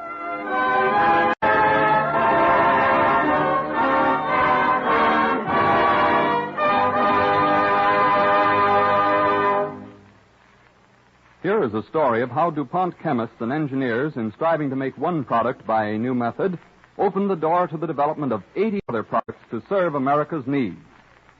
Up to 1925, the United States had to import most of its nitrogen-bearing compounds from foreign countries that happened to have natural deposits of the necessary ore. These compounds are needed by farmers in the form of fertilizers for raising crops and by industry for making products as far apart as ice and dynamite. So 12 years ago, DuPont started to build at Bell, West Virginia, a gleaming new plant. Residents of the quiet little river town were sure that someone had gone crazy when they heard that this new plant was designed to use air as a raw material in making chemicals. But it is now history that after many trials and tribulations, the DuPont chemists and engineers accomplished what they set out to do and a great deal more. By taking nitrogen from the surrounding atmosphere and hydrogen from the river water and combining them with the aid of heat and terrific pressures, DuPont chemists were able to produce ammonia, a complicated chemical process indeed. But the resulting ammonia may be used as a refrigerant for ice making and also can be further processed to yield fertilizer ingredients and nitric acid for commercial explosives and many other useful purposes.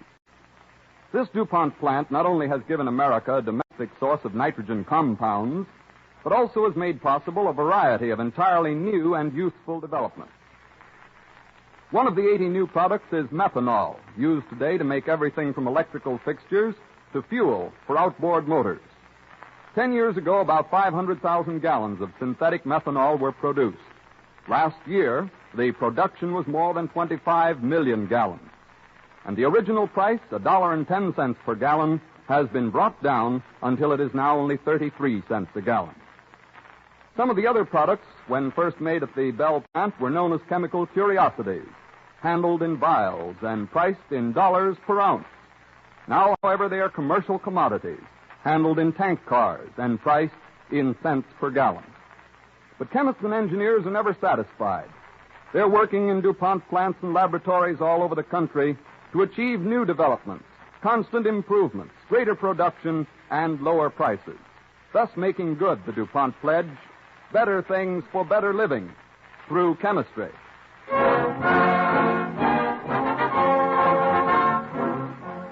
Luther Burbank, the story of the plant wizard and his contributions to horticulture, will be the subject of the broadcast when next week at the same time, DuPont again presents The Cavalcade of America. This is the Columbia Broadcasting System.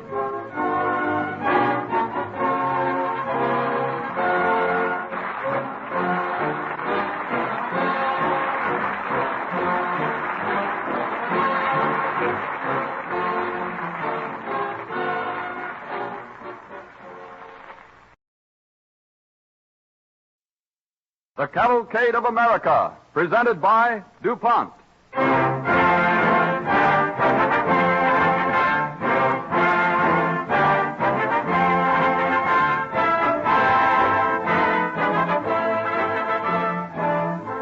Luther Burbank is known as the plant wizard, although he himself never liked the phrase. Still, it gives us an idea of the miracles he accomplished with flowers, fruits, and vegetables. Through selective culture, crossing and grafting of various stocks, Burbank produced many new and useful plants and improved many others. His methods required patient, conscientious work which went on day after day for more than 50 years. Burbank toiled with plants and fruits, yet his perseverance, his ideals, and his objectives were not unlike those of modern research chemists. These men work with nature's materials, too, and by using them to create new products or improve those which already exist, they are working to provide for everyone, as DuPont expresses it, better things for better living through chemistry.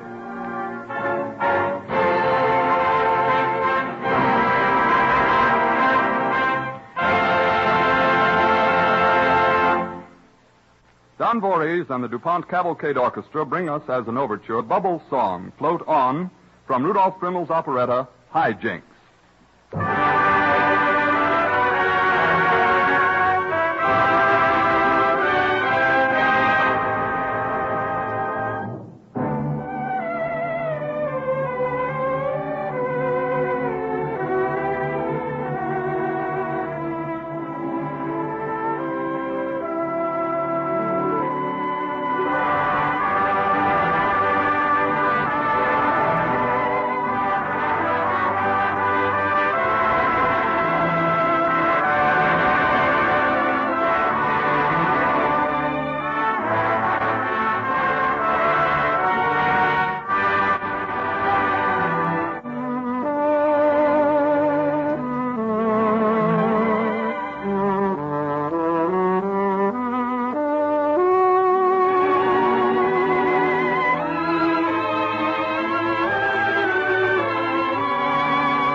The DuPont Cavalcade moves forward.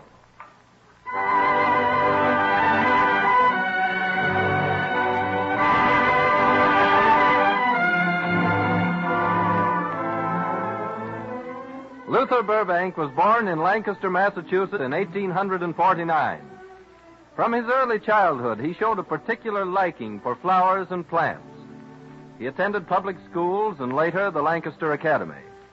In the local library, he found books on plant and animal life which fascinated him. He became a student of things that grow in the ground. One winter day when Burbank is 17, we find him walking through the woods with another young man. Luther, look. Tracks in the snow. Maybe it's a fox. I don't think so. They look like rabbit tracks to me. Sure, that's what they are. You see where the back feet land together? Hey, let's trail them. Come on. The tracks don't look very fresh. Oh, they're plain enough. Come along, Luther. Let's see where he went. All right. It won't be hard. Now, wait till we get to the top of this rise. There. You see? He went into that patch of brambles. Yeah. Should we follow him? If you want to. We'll get all scratched up. No, we won't. Not if we're careful. Easy now. All right, watch it. Yeah, I am. Hey, where did the tracks go, Luther? I don't know. Say, look. Well, what do you find? Let me see. Well, look at that. Green grass at this time of year. Yeah. Must be on account of this little spring. Why, it's sort of warm. Gee, it must come from a long way down on the earth. Feel it. Well, it isn't hot, but it is kind of warm. Golly, I never saw anything like it before, did you? No. I never saw green grass in the winter either. You know, it gives me an idea. Perhaps you could make things grow even in cold weather if you could keep them warm. Well, this grass is certainly green enough. I think I'll try it with some corn. I'll grow it in the house, and I'll have corn to eat them before anybody else. I'll plant the seeds in a box in the earth early in May, indoors, and by the time the shoots are big enough to keep in the house, it'll be warm enough outside to transplant them in the garden. I'll still have corn a month ahead of Father. Gosh, it sounds like a swell idea, Luther. Hey, let's keep on tracking that rabbit. Rabbit? Oh, yes, you know, I'd forgotten all about him.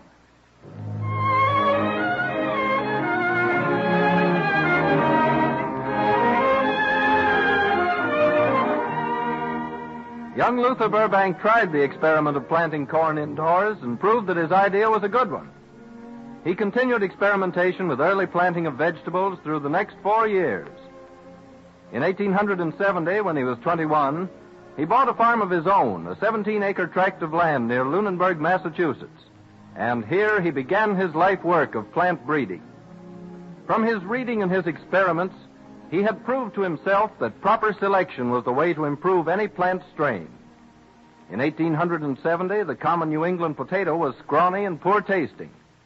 But Burbank had hopes of improving it. We find the young man in his potato patch, working with a farmhand. Bugs ain't so bad this time of year, Mr. Burbank. Bugs? No.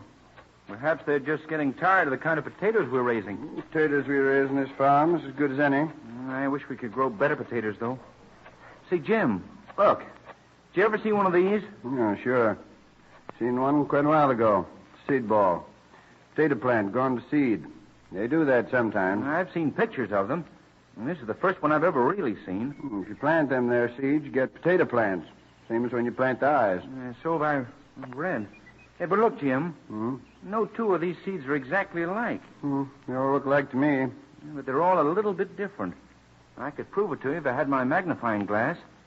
You'd see in a minute then.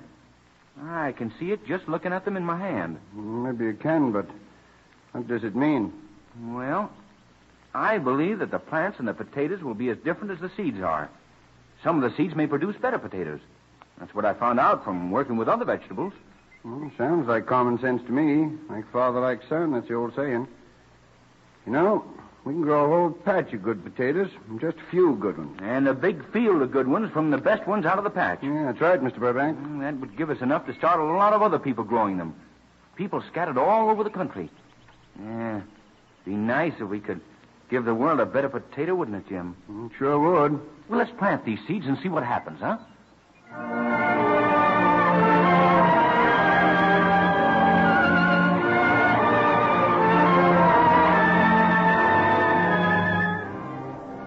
Young Burbank's reasoning was sound, and he had an excellent idea. He planted the potato seeds, and from 2 of them grew a far superior brand of potato. There was a great market for them. Burbank might have become an extremely prosperous farmer, and from selling the new potatoes as seed, he might have built a profitable business. But business and money-making did not appeal to Luther Burbank. He developed the Burbank potato in 1872. 3 years later, a stranger comes to visit him at the farmhouse at Lunenburg. Yeah, come in. Oh, it's you, Jim. What's the reason for knocking? There's a gentleman come to see you, Mr. Burbank. See me? Well, let him come in. All right. Mr. Burbank says for you to go in, sir. Thanks. Good day, Mr. Burbank. I'm glad to see you, sir. My name's Gregory. How are you, Mr. Gregory? Have a chair. Thank you. Well, you're a young man, aren't you? I wish I were younger. There's a whole lot I want to do. Well, most people don't get that idea until they're about my age. But I know you're busy, so I'll come right to the point. Mr. Burbank, I want to buy your new potato, the Burbank potato, as they call it.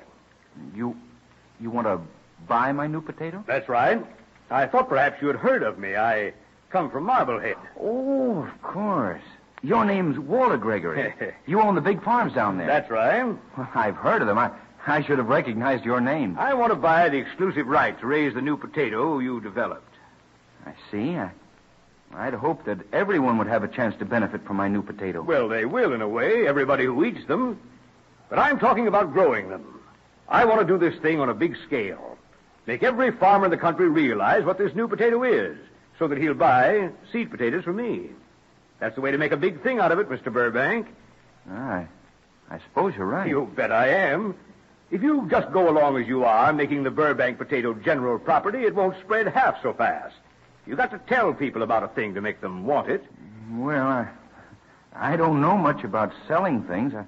I'm more interested in growing them. That's what I thought, and that's just why I came to see you. Now then, Mr. Burbank, how much money do you want for the exclusive rights to your new potato? Well, $150? $150? I see. Well, I'll think it over. Well, is it too much?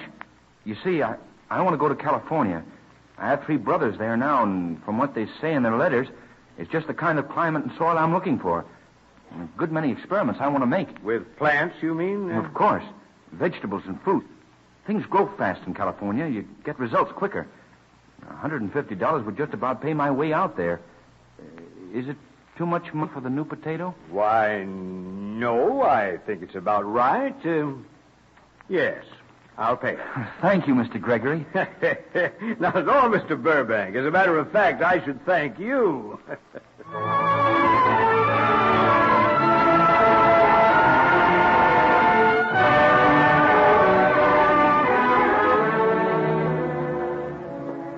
So in 1875, Luther Burbank, then 26 years old, traveled to California.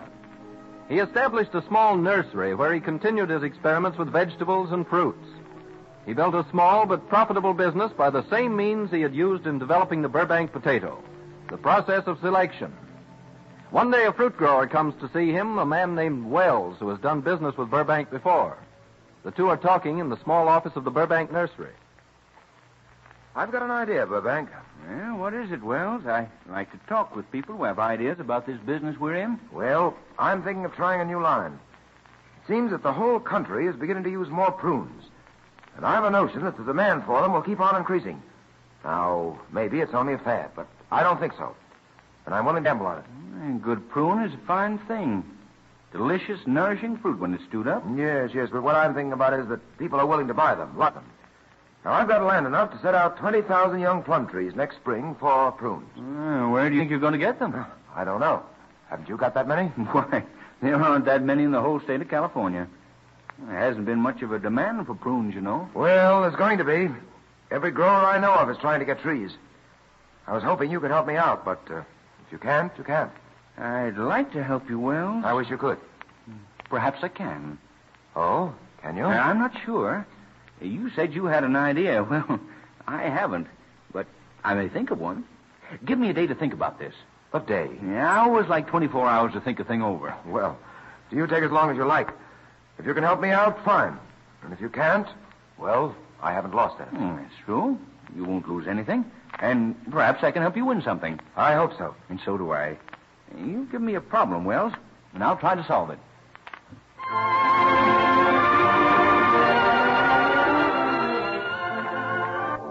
next day, Luther Burbank agreed to deliver to Mr. Wells in 9 months' time 20,000 young plum trees. An idea had come to Burbank out of his knowledge of plant life and his fertile imagination, an idea which helped to gain him the title of the Plant Wizard. As the first step in carrying out his promise of the impossible, he visits a neighboring nurseryman. Well, Burbank, how are you? Haven't seen you for quite a while. How's everything? Oh, pretty good. I came over today to see if you could fill an order. An order? I will if I can, you know that. What's on your mind? Well, mostly the 20,000 almond trees that my men are beginning to plant today in seed. I hope most of them grow. And they ought to, in selected seed. From what I know about you, I'd guess that every one of them would grow. But that isn't what you came to see me about, is it? No.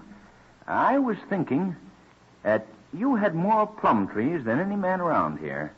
And next April, I'll be wanting some buds. Quite a lot of them. Plum buds? Well, I don't know what you want them for, but I can let you have as many as you need. 20,000 of them? 20,000? Well, that's a lot. But you can have them. I'll just snip all the buds off about 100 trees.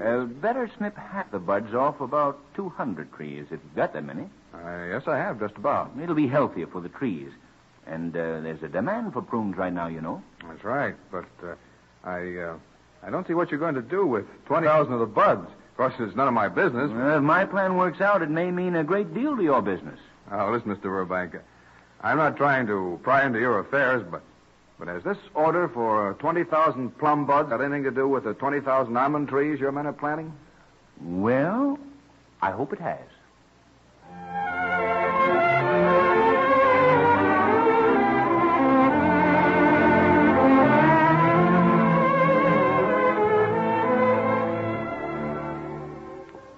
The almond trees, grown from seed, came along in fine style. And the following April, the 20,000 plum buds were delivered according to Burbank's order. Burbank engaged a staff of experts to graft the plum buds onto the young almond trees. Grafting slips of fruit trees onto other fruit trees was not a new process. Apple and cherry trees, for instance, had been grafted for a great many years. The results were that two varieties of fruit grew on the same tree. But in grafting plum buds onto young almond trees, Burbank was doing an unusual thing. One day, sometime after the grafting operation had been finished, we find him talking with two of his gardeners in the almond orchard. Oh, what do you think of them, Mr. Burbank, after your inspection? Well, some of them are coming along all right. Great idea of yours. Planting the almond trees so you could graft the plum buds on them. That seemed like a good idea. Almonds are dirty stock. They sprout quickly. Something must be done. We're going to prove our experiment and deliver those plum trees. That's right, Mr. Bank. A lot of the trees don't seem to be giving much nourishment to the plum buds. And the grafting was well done, all of it. I know that. Yeah, but look at this. Nice, healthy young almond tree, plenty of almond leaves. The plum bud is withering. Yeah. Looks as though the almonds want to keep all the food for themselves. Yeah, we're not beaten yet. I'm going to try something. We're not going to let these almond trees have things all their own way. Well, how are you going to stop them? We're going to break the tops. Oh, but you can't do that. Without any leaves, the trees will die. That's right. They're bound to. Yeah, they'll have their leaves. Haven't you ever seen a tree with the top broken by the wind and still living? Well, yes, but there's some connection between the roots and the leaves. And there will be here, too. We'll snap the tops of these little almond trees and leave them hanging. The leaves will serve their purpose, but there won't be too many sprouts at the top to wolf all the food. Then the plum buds will get some nourishment. I wonder if it'll work. I think it will. When the plum buds really get started growing, we'll starve the broken almond tops right out of the picture. That's what we want, sir. Then the almond trees will become plum trees, and they'll produce plenty of good, healthy prunes. And we'll have proved something. Is that an order, Mr. Burbank, to break the tops of all these young almond trees? It is. Call the men together and let's get started with the job.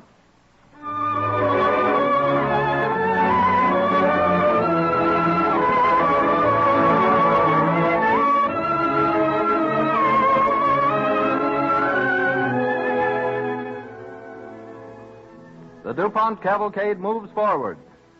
Months pass, sun and rain do their part of the work. And one day, Mr. Wells, the man who wanted 20,000 plum trees, comes back to see Luther Burbank again. He steps up to the office door and knocks. Yeah, come in. Oh, good morning, sir. Good morning. Sit down a moment while I run through the rest of these reports. Oh, yes, of course. There's no hurry. I've been waiting almost a year now. You've been... Oh, Oh, well, it's Mr. Wells. Uh-huh. I'm sorry I didn't look up when you came in. I was so interested in the reports on those plum trees. My plum trees, Burbank? Well, yes. You were the man who ordered them, weren't you? No. You know, I've been so interested in working out the experiment that I'd almost forgotten who wanted them. Well, now, I was hoping you'd have some for me. Those trees will make me a fortune, if you've got enough of them. The demand for prunes is getting bigger every day. I want to buy every plum tree I can find. Well, you ordered 20,000 from me. That's right, 9 months ago. How many can I have? Let's see. Here's the total. 19,000 and, call it 19,500. Oh, now, wait a minute. Pardon me, Burbank, but I can't believe you. Well, that's strange. Most people believe what they want to believe. Tell me, Wells, do you know a plum tree when you see one? Well, a plum tree that'll grow good prunes? Well, I ought to. All right, then. Look down the road. Huh? That way. You'll see a whole forest of plum trees, 12 inches high. Well, they're all yours if you want them. Burbank, how can I ever thank you? Why, it's a miracle. No, not a miracle. Just the working out of a couple of ideas. And, of course, nature did her share.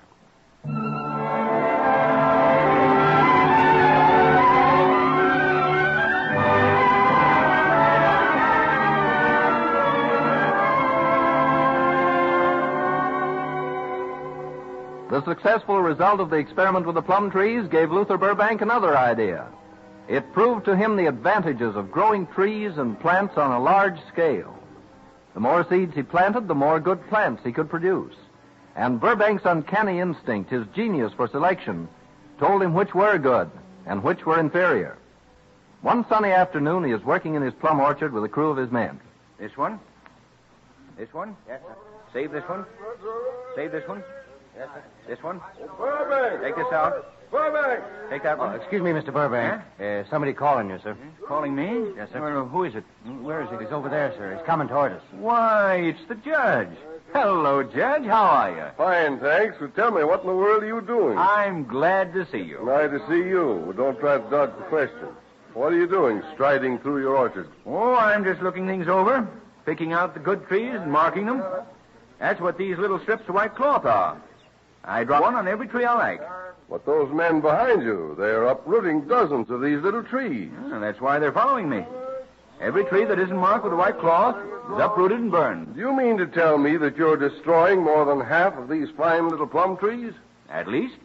You see, more than half of them aren't fine at all. Well, I've got an orchard of my own, you know, and it seems a shame to destroy all these trees. Well, the more inferior ones we destroy, the more room we'll have for the better ones.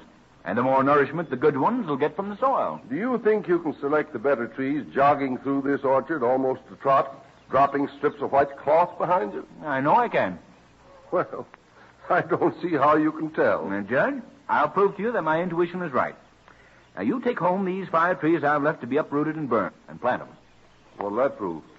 Along with them, you take any 5 that I've marked for saving. Plant and mark them.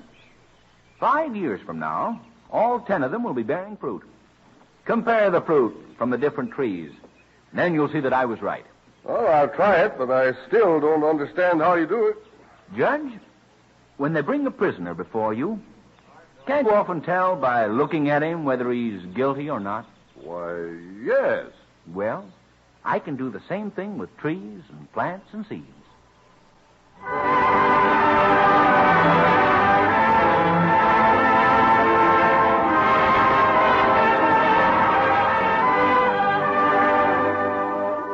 From experience, aided by some inner sense, which must be called genius, Luther Burbank could distinguish better plants from inferior ones.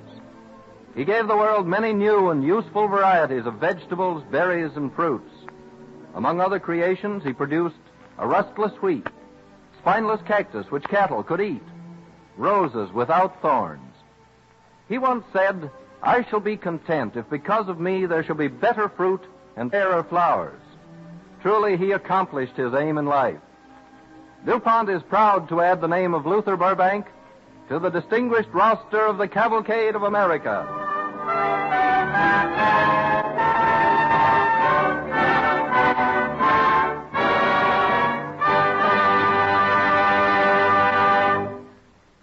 Last year, chemistry saved the gardener and the farmer millions of dollars by helping control the ravenous attack of several thousand different types of insect pests. Right now, the boll weevil and cotton leaf worm are staging their annual destructive invasion of the South's cotton crop. But the chemist has found ways to protect the cotton and greatly reduce the growers' losses from insect pests. DuPont, for example, produces a chemical product called calcium arsenate, which controls the boll weevil and leaf worm and permits healthy development of the cotton. In some cases, such treatment has increased the yield 300 to 400 pounds of seed cotton per acre. In the fruit-growing sections of the country, chemically created products are put to work every season, protecting first the foliage of the trees and then the fruit itself from damaging insect attack. A fruit orchard is the favorite dining room of the codling moth, the pest that appears as the worm in apples.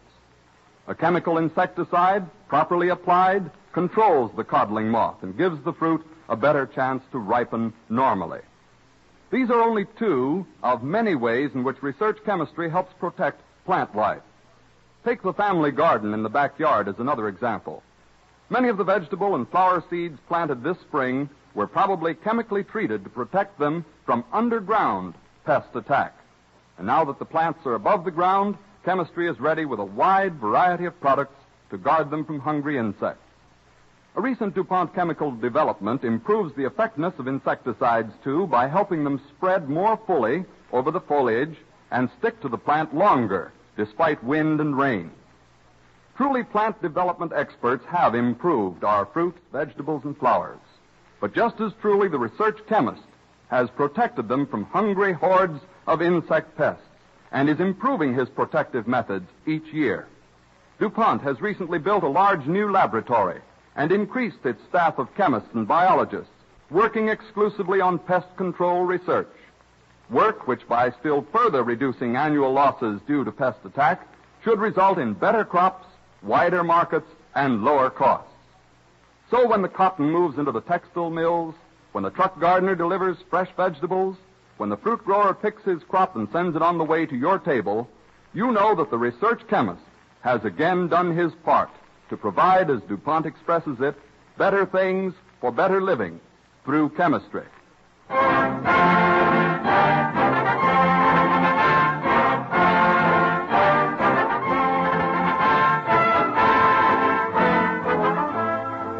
The story of Luther Burbank, heard this evening, brings to a close the series of dramatic-type broadcasts DuPont has been presenting on its Cavalcade of America program.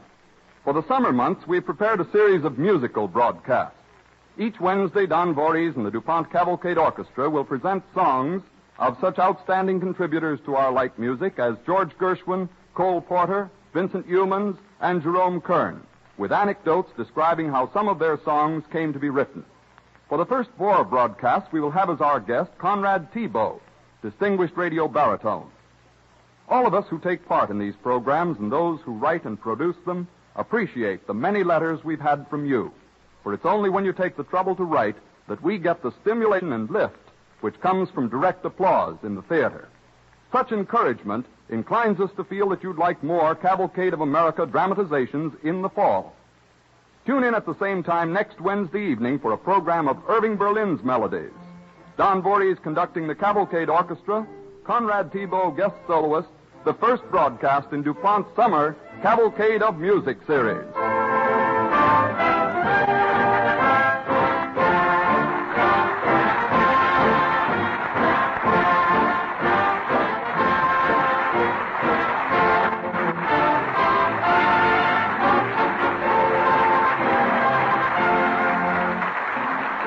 This is the Columbia Broadcasting System.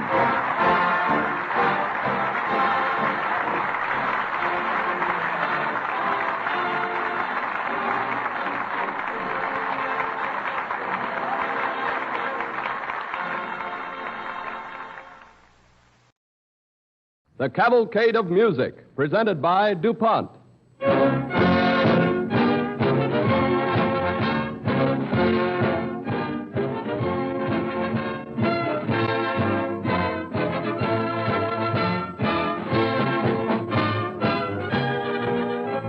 This evening, DuPont begins a new series of programs that takes the place of the Cavalcade of America dramatizations during the summer months.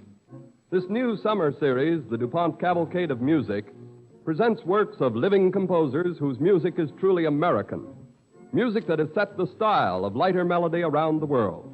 You will hear songs by such men as George Gershwin, Richard Rodgers, Arthur Schwartz, Vincent Youmans, Rudolf Friml, and others.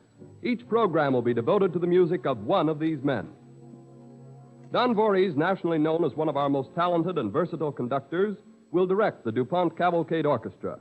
Mr. Voorhees' long experience in the theater and on radio, as well as his personal friendship with many of the composers, makes him the ideal selection. And as its singing guest, DuPont presents a young man from Northampton, Massachusetts, a young man known to millions of radio listeners, the brilliant baritone Conrad Thibault. The DuPont Cavalcade of Music begins with compositions of a man who rode to international fame on his songs, Irving Berlin. To start, we'll hear a tune Berlin wrote way back in 1912, one that started America dancing the one-step and is still played by today's swing bands, Alexander's Ragtime Band.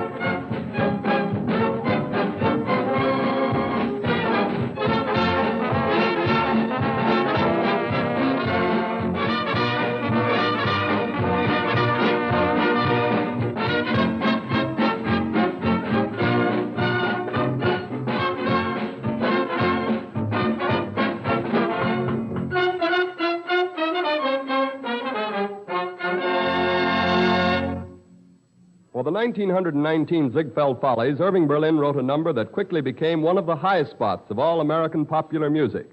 A Pretty Girl is Like a Melody.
The first time Conrad Thibault ever came to New York City, he went to a musical show and was enthusiastic about the orchestra.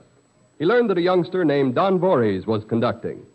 Later on, when he made his first network radio appearance, Thibault discovered Voorhees again conducting the orchestra. DuPont is pleased to bring these two young stars together again this evening. And Conrad Thibault's first song in our program of Irving Berlin music is a hit you doubtless remember, Lady of the Evening.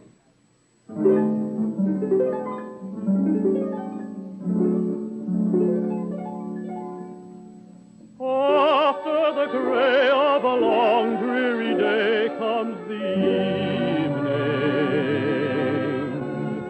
peaceful and calm as a sheltering palm is the evening.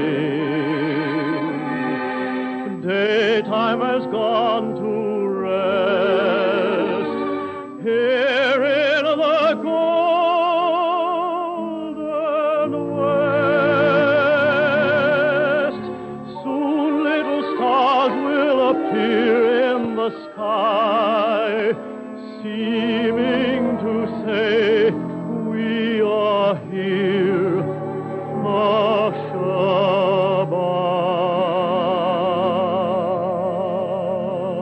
Ashabai.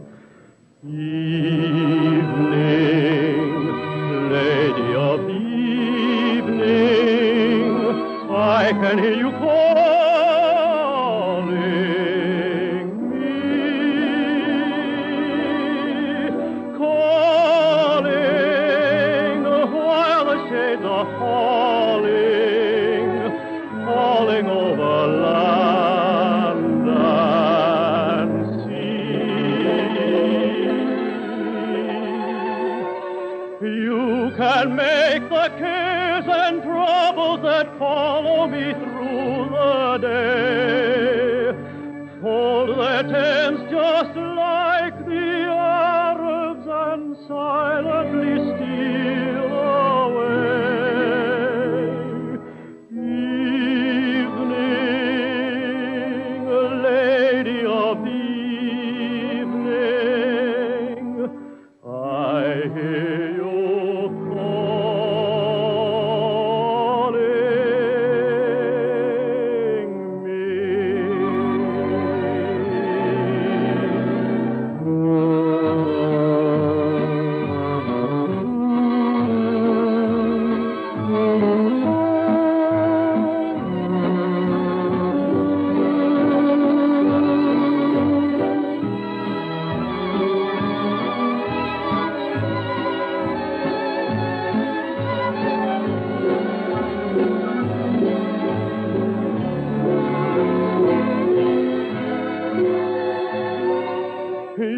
can make the cares and troubles that follow me through the day fold their tents just like the Arabs and silently steal away.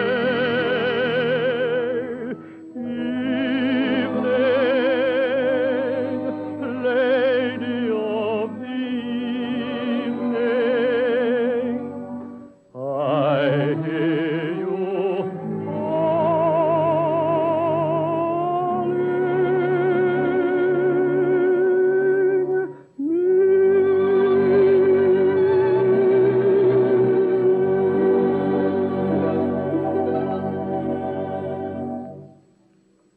Three of the most popular waltzes ever written, Irving Berlin waltzes, What'll I Do, All Alone, and Remember.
A high spot of the musical success Face the Music was Irving Berlin's melodic song, Soft Lights and Sweet Music.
Before continuing our program, we pause for a message from DuPont.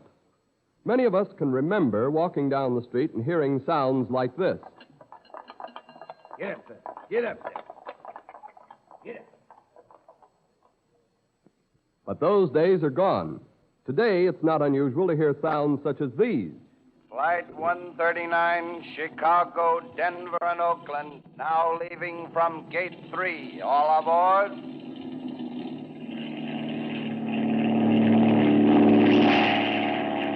Yes, even the sounds of yesterday and today are different, and what a change they show. But change is the order of our times. We cannot stop it, nor should we try. For in most cases, change means progress. The DuPont Company, for example, has one division that specializes in changing and improving things. This is the research unit, which maintains laboratories and a large staff of chemists and engineers, trained to find new things and new ways of doing old things. Last year, for example, chemists working in DuPont laboratories devoted more than 2 million man-hours carrying on this research program. From such studies of nature's raw materials came Duco, the original quick-drying finish, which helps give you a better car by helping make it possible mass production of automobiles.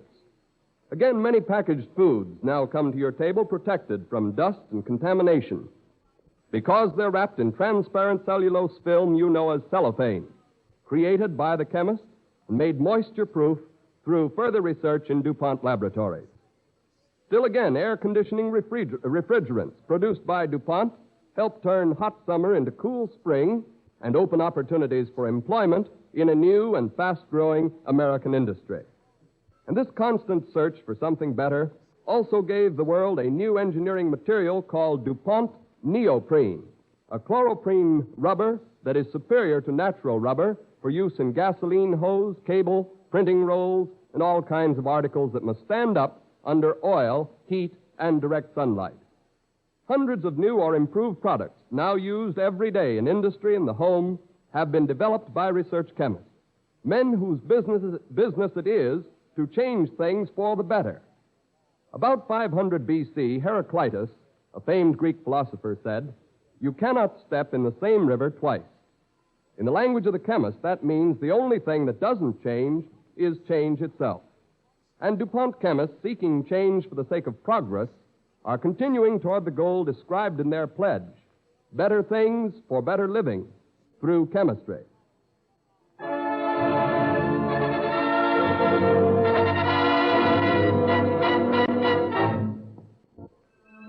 Conrad Thibault, DuPont's young baritone guest, singing an Irving Berlin song from the picture Follow the Fleet. It is Let's Face the Music and Dance. There may be trouble ahead, but while there's moonlight and music and love and romance, let's face the music and dance. Before the fiddlers have fled, before they ask us to pay the bill, and while we still have the chance, let's face the music and dance. Soon we'll be without the moon, humming a different tune, and then there may be teardrops to shed. So while there's moonlight and music and love and romance, let's face the music and dance, dance.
Let's face the music and dance.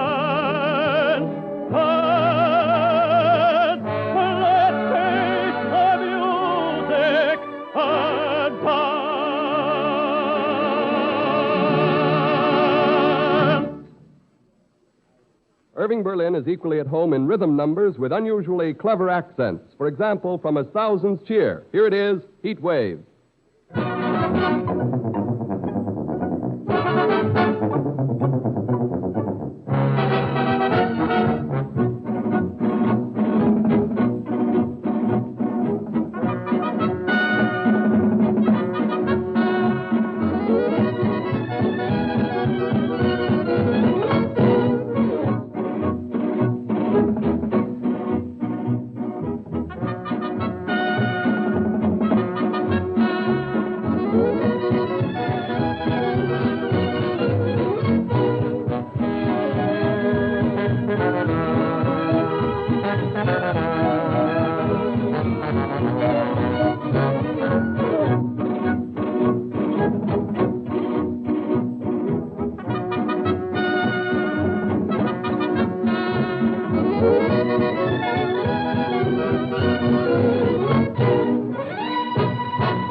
Irving Berlin's score of the movie On the Avenue contained 4 of the most played tunes of the year. We'll hear them now. This year's Kisses, You're Laughing at Me with Conrad Thibault singing it, Slumming on Park Avenue, and I've Got My Love to Keep Me Warm.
Sentimental for you, laughing at me, I know. I want to be romantic, but I haven't the chance. You have a sense of humor, but humor is death to romance. You're laughing at me. Why do you think it's funny when I say that I love you so? You've got me worried and I'm all at sea. For while I'm crying for you, you're laughing at me.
As his gifted fellow composer Jerome Kern once said, Irving Berlin has no place in American music. He is American music.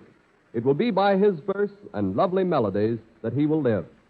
And that seems the truth, for on your piano or in a music shop, when you see a piece of Berlin music, you'll notice it always says, Words and Music by Irving Berlin. DuPont is pleased to present this tribute to Irving Berlin's genius in its Cavalcade of Music. Next Wednesday evening, Don Voorhees and his DuPont Cavalcade Orchestra, with Conrad Thibault, again our guest, will present a program of songs by Richard Rodgers and his lyric writing partner, Lorenz Hart. For instance,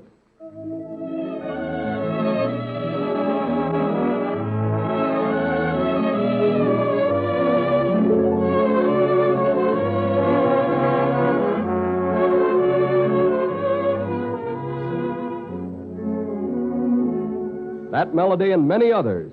Next Wednesday evening at the same time when DuPont again presents Conrad Thibault, Don Voorhees, and the DuPont Cavalcade Orchestra in the Cavalcade of Music.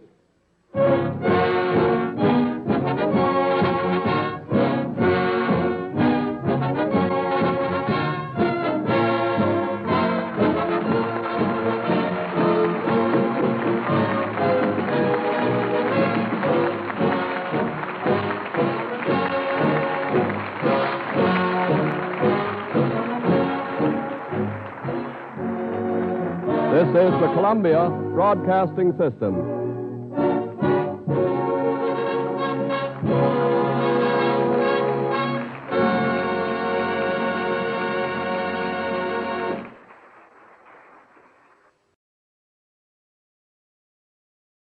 The Cavalcade of Music, presented by DuPont.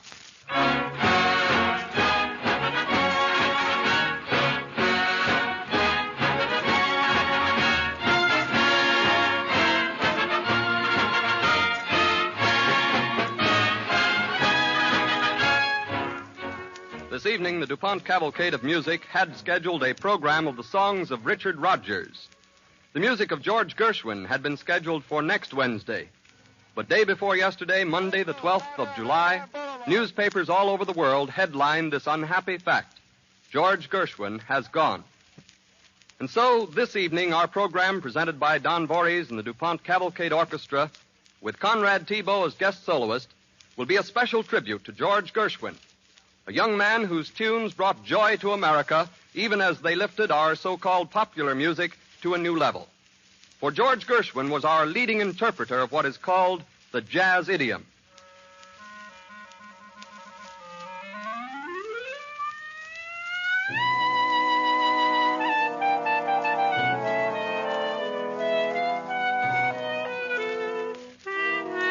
Not a musician in the land will forget that day in 1923 when Gershwin completed a composition for Paul Whiteman to play before an audience of critical music lovers in Aeolian Hall, New York, an auditorium dedicated only to classical music.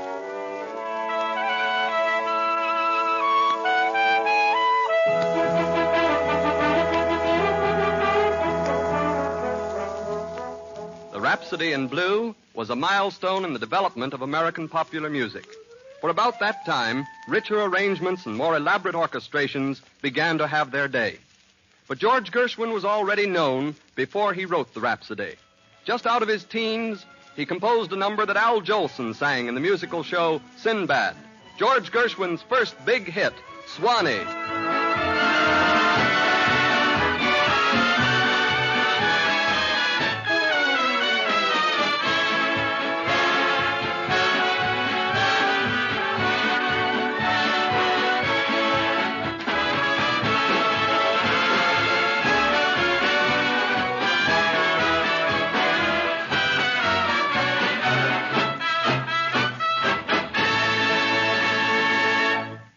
When he was 16 years old in 1915, the boy whose piano lessons were paid for by his mother at the rate of 50 cents an hour went to work for a New York music publisher named Remick & Sons for $15 a week.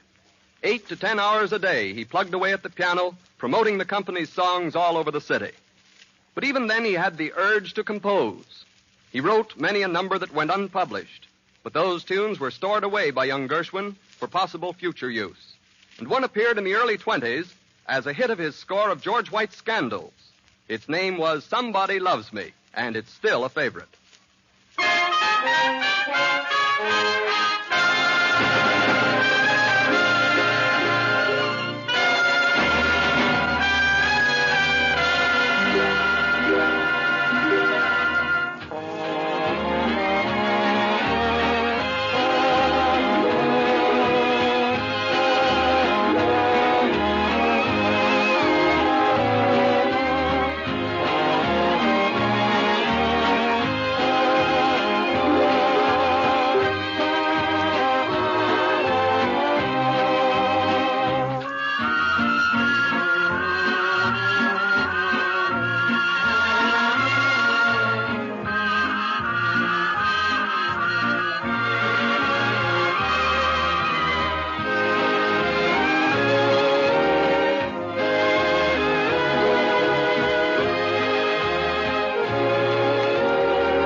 Ever since those early 20s, George Gershwin was an established success.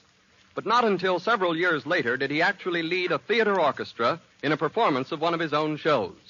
On Christmas night, 1929, in Boston, he climbed into the pit and conducted a performance of Strike Up the Band, a musical that contained 28 Gershwin compositions. Among them was an appealing melody called Soon.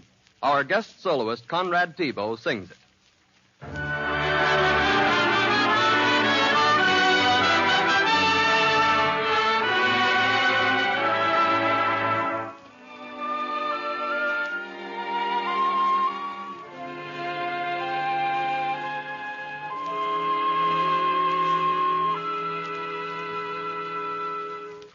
I'm making up for all the years that I wasted. I'm compensated at last. My heart is through its shirking, dear. Through you it's working fast. The manly, lonely nights and days when this duffer just had to suffer are past. Life will be a dream song. Love will be the theme song. Soon the lonely nights will be ended. Soon two hearts as one will be blended. I've found the happiness I've waited for, the only girl that I was slated for. Oh, soon a little cottage will find us safe, with all our cares far behind us. The day you're mine, this world will be in June. Let's make that day come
George Gershwin wrote the music for many a successful stage show, of course. One of his earliest hits opened in Philadelphia on the night of November 17th, 1924. Its name was Lady Be Good. It had an all-star cast, including Fred and Adele Astaire, and one of its most popular dance numbers was this one, Fascinating Rhythm.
In the late 1920s, there was a parade of successful musical shows with scores by George Gershwin.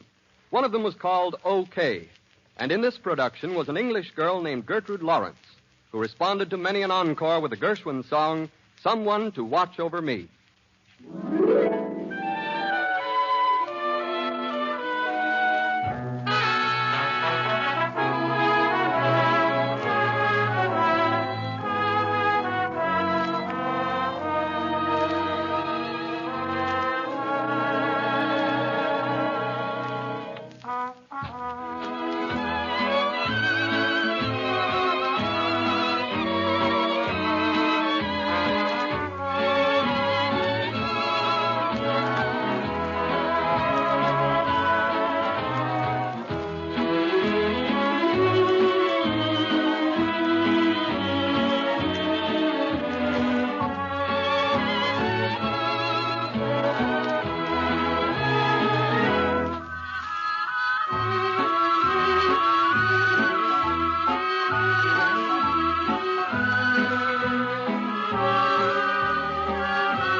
After the Rhapsody in Blue won the critics at Paul Whiteman's Aeolian Hall concert, Gershwin's versatility was established. In 1932, he wrote the score for a musical that won the Pulitzer Prize. It was the amusing political satire called Of Thee I Sing, and it included the rhythmic melody Who Cares, which Conrad Thibault will sing for us now.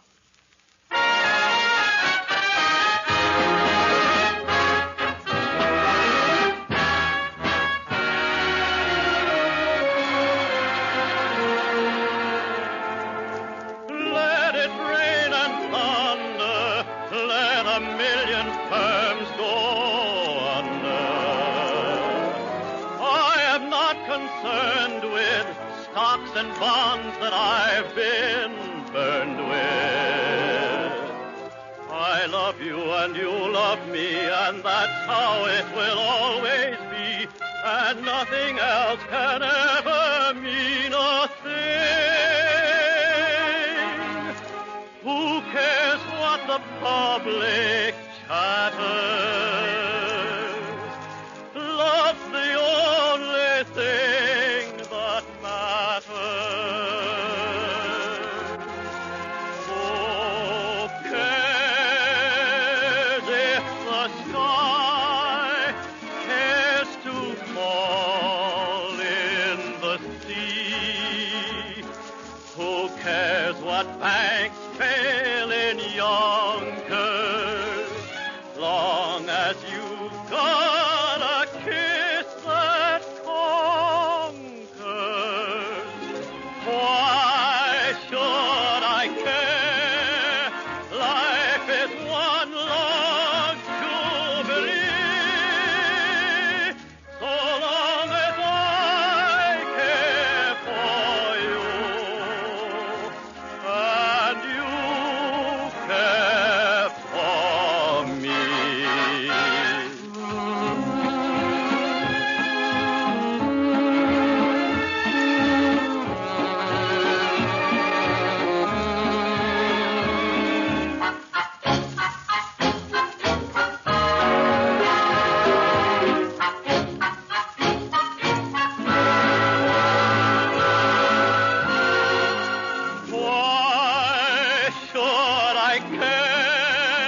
Many of George Gershwin's numbers are ideal for piano. Perhaps that's because the composer himself was unusually skillful at the instrument.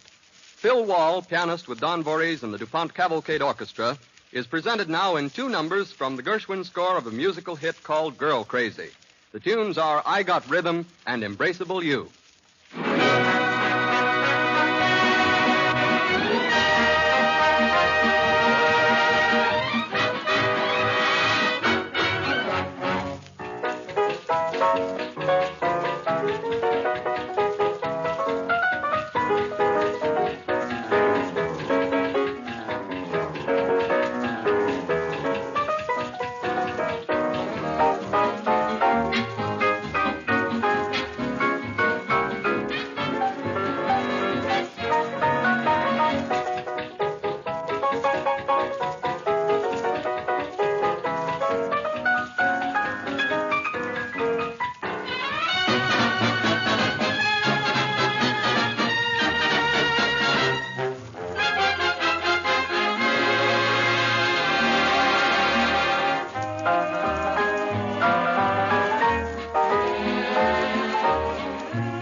Of course, George Gershwin wrote for the movies. In fact, at the time of his fatal illness, he was at work in Hollywood. Moviegoers will remember the toe-tingling score he wrote for the recent Fred Astaire Ginger Rodgers picture, Shall We Dance? We'll hear 3 numbers from the score. I've Got Beginner's Luck, Conrad Tebow singing They Can't Take That Away From Me, and the title song, Shall We Dance?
The way you wear your hat, the way you sip your tea, the memory of all that.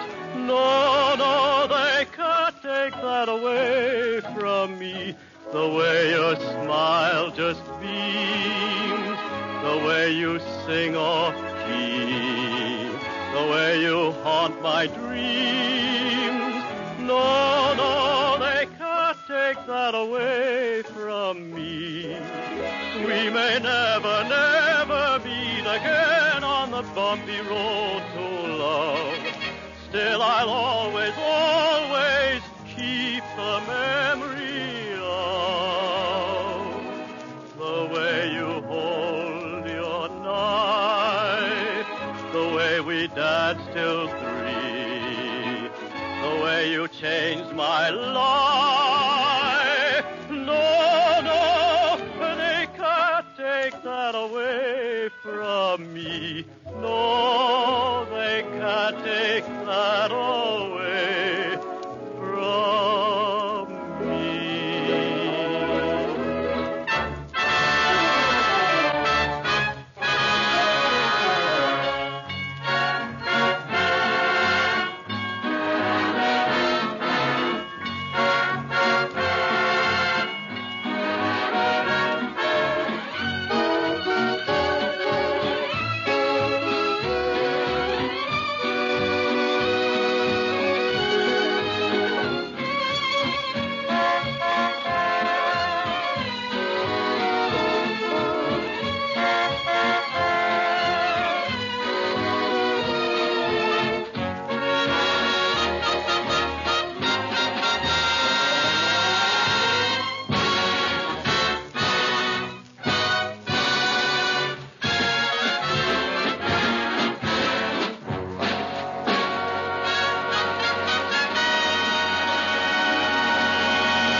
George Gershwin.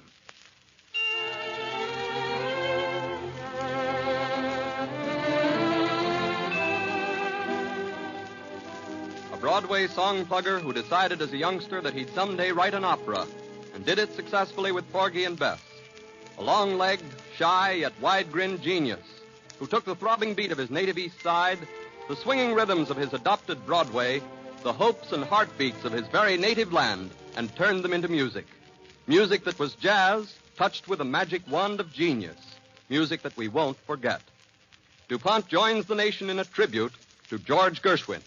What a legacy of melody he left to keep his works high in our country's cavalcade of music, and his name an honored one in the cavalcade of America.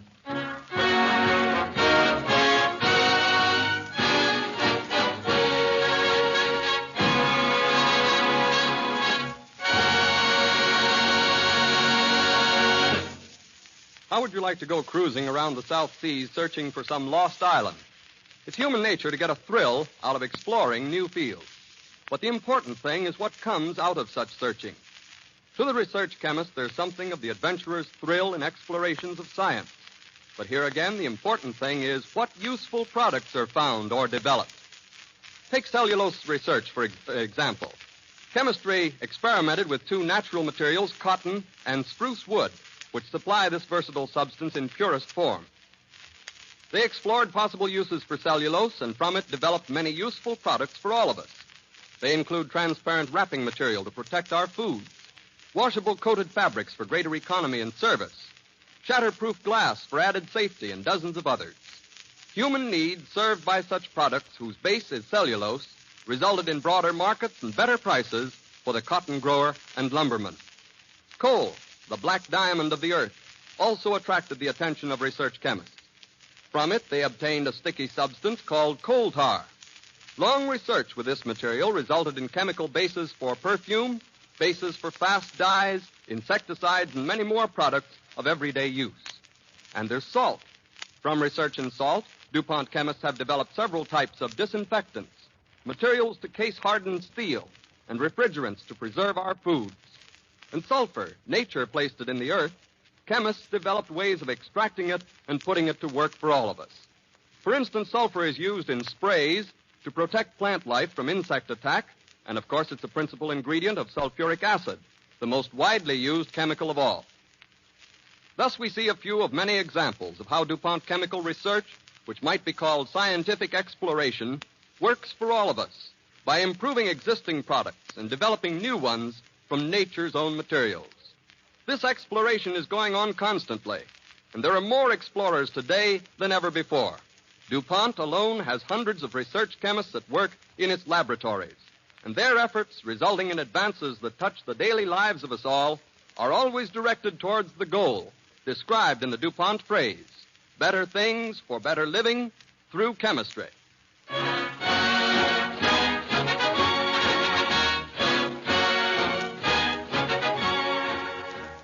Next week at this same time, the DuPont Cavalcade of Music will present the program originally scheduled for this evening. The music of Richard Rodgers, Conrad Thibault guest soloist with Don Voorhees and the DuPont Cavalcade Orchestra. This is the Columbia Broadcasting System.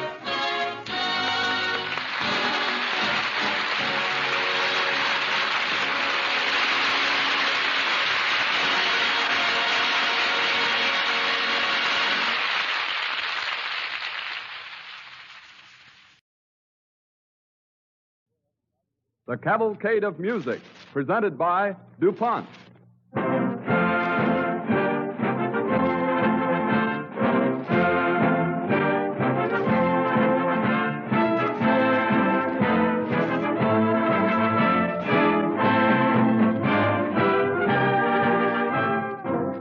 This summertime series, DuPont's Cavalcade of Music, presents songs written by composers who have made and are making America sing and dance. Such men as Vincent Youmans, Arthur Schwartz, Cole Porter, and others, including a young man named Richard Rodgers, whose music we will hear this evening. Don Voorhees and his DuPont Cavalcade Orchestra will play it. And here with us as guest soloist is radio's well-known baritone Conrad Thibault.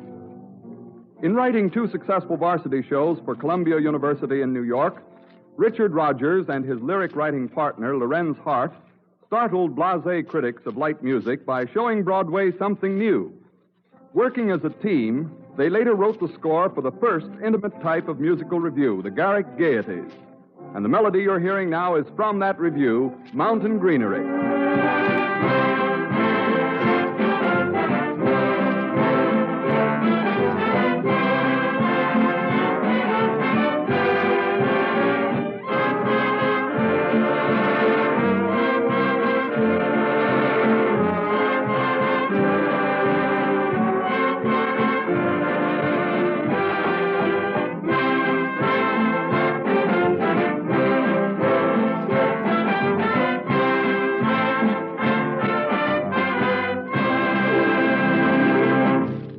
Even before the Garrick Gaieties, Rodgers and Hart had delighted New York with their first big success, Dearest Enemy.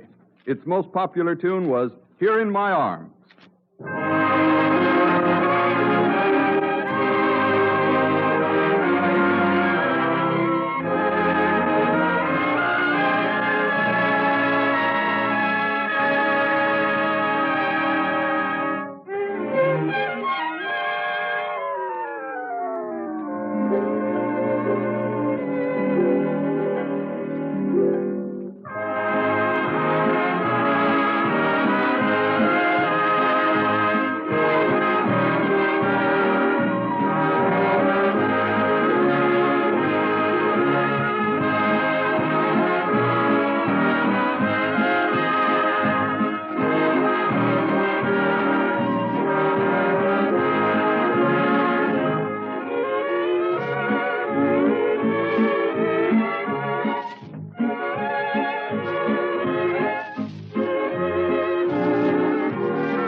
DuPont's guest baritone, Conrad Thibault, will sing My Heart Stood Still from the Connecticut Yankee, which is said to be Richard Rodgers' favorite melody.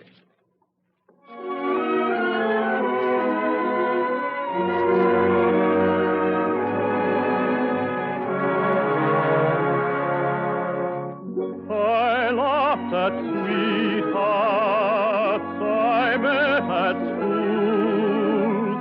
All indiscreet hearts seemed romantic fools. A house in Iceland was my heart's domain. I saw your eyes, now castles rise in Spain.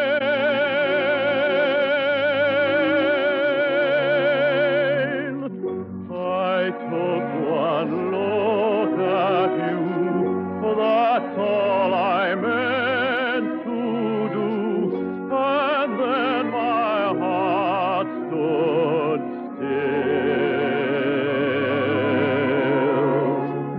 My feet could step and walk, my lips could move and talk, and yet my heart stood still. Though not a single word was spoken, I could tell you knew that unfelt clasp of hands told me so well you knew.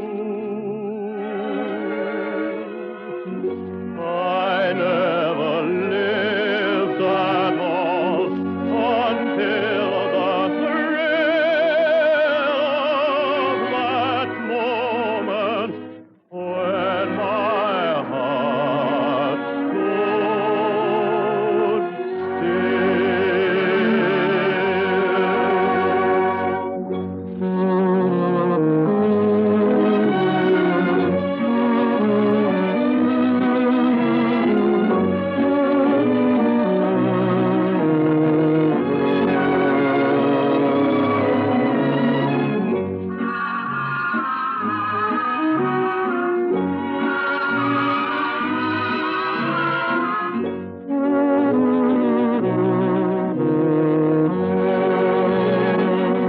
Though not a single word was spoken, I could tell you knew that unfelt clasp of hands told me so well you knew. I never lived at all until the thrill of that moment when my heart stood still.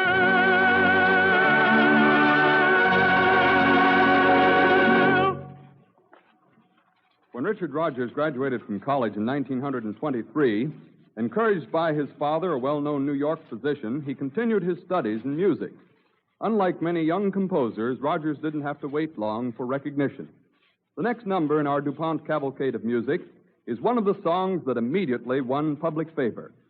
From the musical comedy The Girlfriend, the smash hit, The Blue Room.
In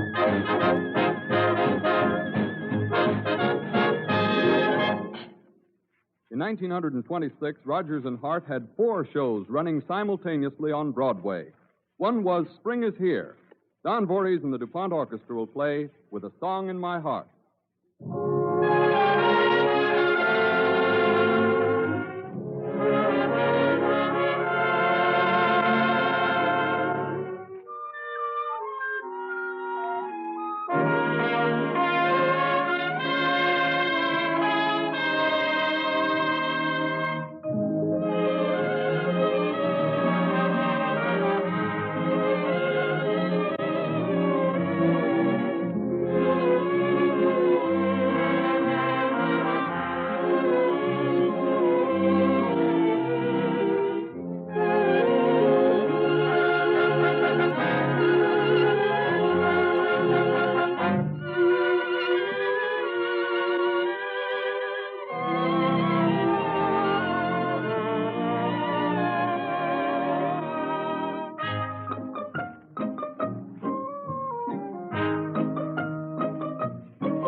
Before continuing our program of Richard Rodgers' songs, we have a brief announcement from DuPont. Have you had your vacation yet? This is the time of year when millions of Americans forget their work for a while and get out in the open. And strange as it may seem, DuPont research chemists help you get a full measure of fun out of your vacation. Maybe you plan to play a lot of tennis. Well, the light clothing you wear was made white by chemical bleaching agents. Your tennis racket gleams with a transparent lacquer. And, of course, covers of tennis balls are held tightly in place by chemically created cement. Or perhaps golf is your game. If you've seen a high-speed photograph showing how a golf ball flattens out at the moment it is struck by the club head, you realize what a problem it is for the manufacturer to make a ball that will stand this terrific beating. DuPont chemists supply rubber chemicals that help make the ball tough and long-lasting and increase the distance you can get. Of course, the steel shafts of the golf clubs themselves are made bright and rust-resistant through chemical contributions. If you're going to watch or play baseball on your vacation, chemistry serves there, too. The improved fielder's gloves and mitts are of fine leather tanned with chemical agents. Dyes from the laboratory give uniforms their bright-colored trimmings. And bats finished with chemically created finishes smack the baseball with its specially treated cover out of ballparks everywhere. Whether it's rayon bathing suits for the seashore, lacquered trout lines for mountain streams, or equipment for 100 other sports, chemistry goes with us on vacation and does its bit to add to our enjoyment. Speaking of vacations brings to mind the new plan announced in June that makes it possible for thousands of DuPont workers to get away for a real holiday this summer. In addition to salaried employees who have enjoyed vacations in the past, the DuPont Company now grants all employees who have been on the job for a year or more, whether they work in offices or in plants, 2 weeks vacation with full pay. Progress of this kind, too, is included in what DuPont means by its phrase, better things for better living, through chemistry.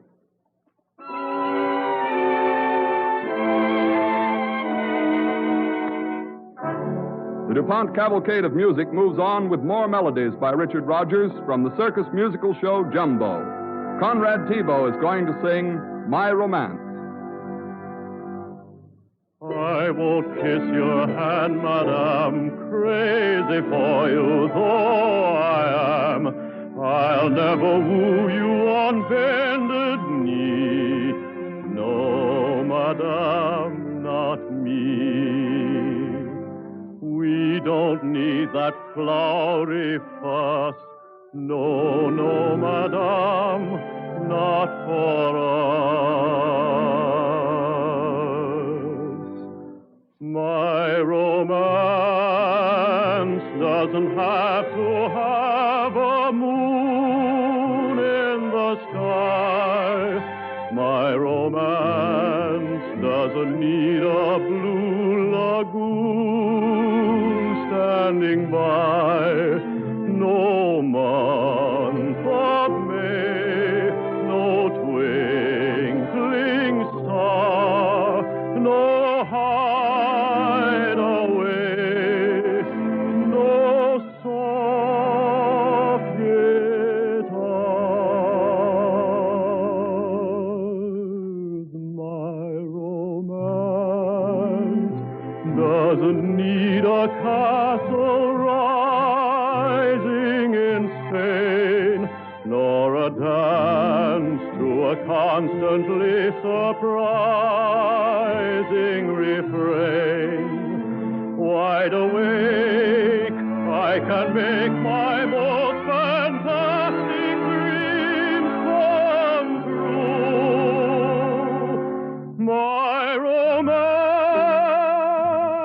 doesn't need a thing but you.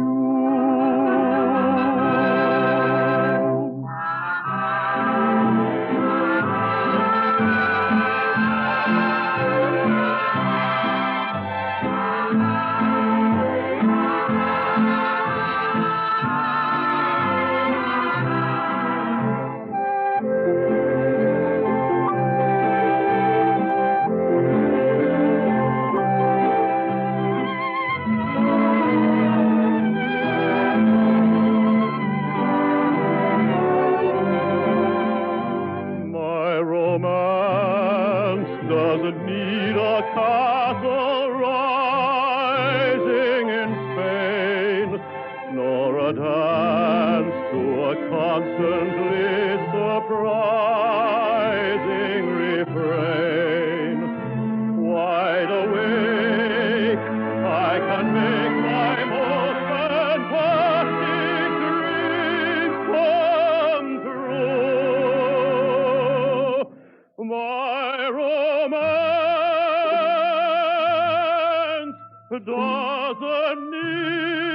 a thing but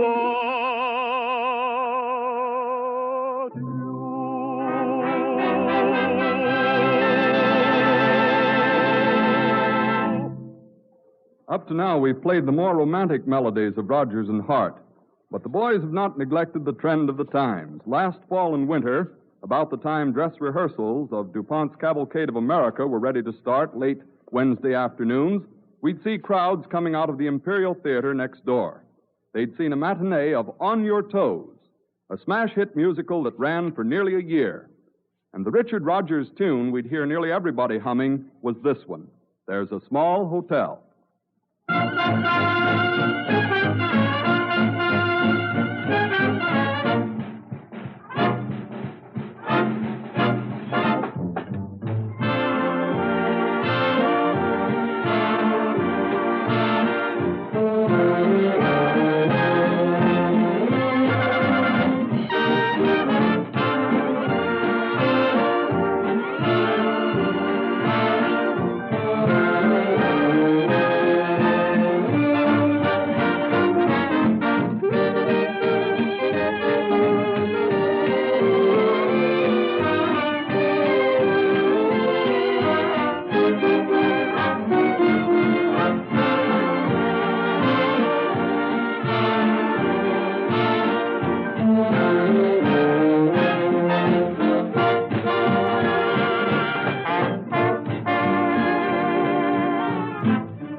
Dick Rodgers and Larry Hart are an amazing pair, said one competent critic. In the first place, I don't know of another team that never writes anything except with each other. And what a gift they have for gay, youthful music. Even their romantic numbers make you feel younger. The score of a current Rodgers-Hart musical, Babes in Arms, offers several good examples of what he meant. We've chosen three: I Wish I Were in Love Again, Where or When, sung by Conrad Thibault, and the much-played Johnny One Note, the story of the poor fellow who could sing only one note.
But I can't remember where or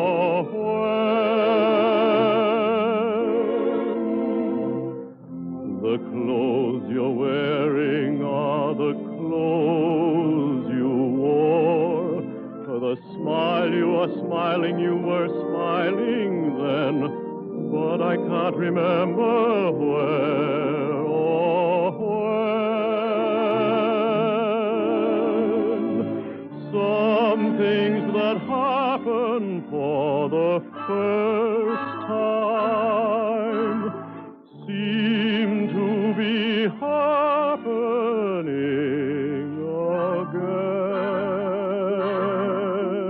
again. And so it seems that we have met before and laughed before and loved before, but pull us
Those who have worked with Rodgers and Hart will tell you that nobody knows what new devices, new ideas they'll think up next. That's their reputation. But the result is always entertaining and sometimes important in the history of American light music. So DuPont salutes Richard Rodgers and Lorenz Hart for the musical pleasure they have given and are still giving all of us. Next Wednesday evening, Don Voorhees and his DuPont Cavalcade Orchestra, with Conrad Thibault here to sing, will have a program of Vincent Youmans' music for us. For instance,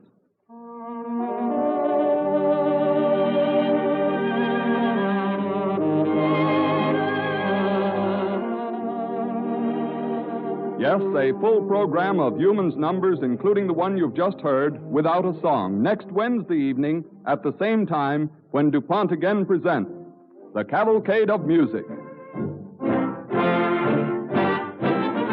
This is the Columbia Broadcasting System.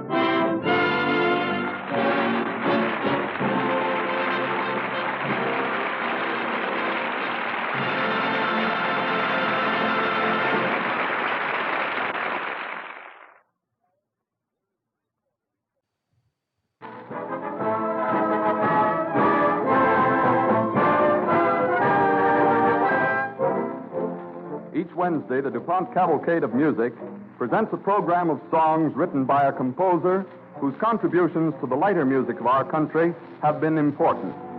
Works of Irving Berlin, Rudolf Friml, Jerome Kern, George Gershwin, Cole Porter, Arthur Schwartz, and several others will have been presented before this DuPont Summer Series is concluded. This evening, the music is by Vincent Youmans, who, as any musician familiar with our lighter music will tell you, is one of our most skilled tunesmiths. Don Voorhees and his DuPont Cavalcade Orchestra will play, and radio's famed young baritone Conrad Thibault will sing. Music by Vincent Youmans, while in a popular vein, seems to have a permanence not often found in its field. No better examples are available than numbers from the Youmans score of No, No, Nanette. What a hit that show was. At one time, road companies were playing it in a half a dozen cities. You all remember this one, I Want to Be Happy.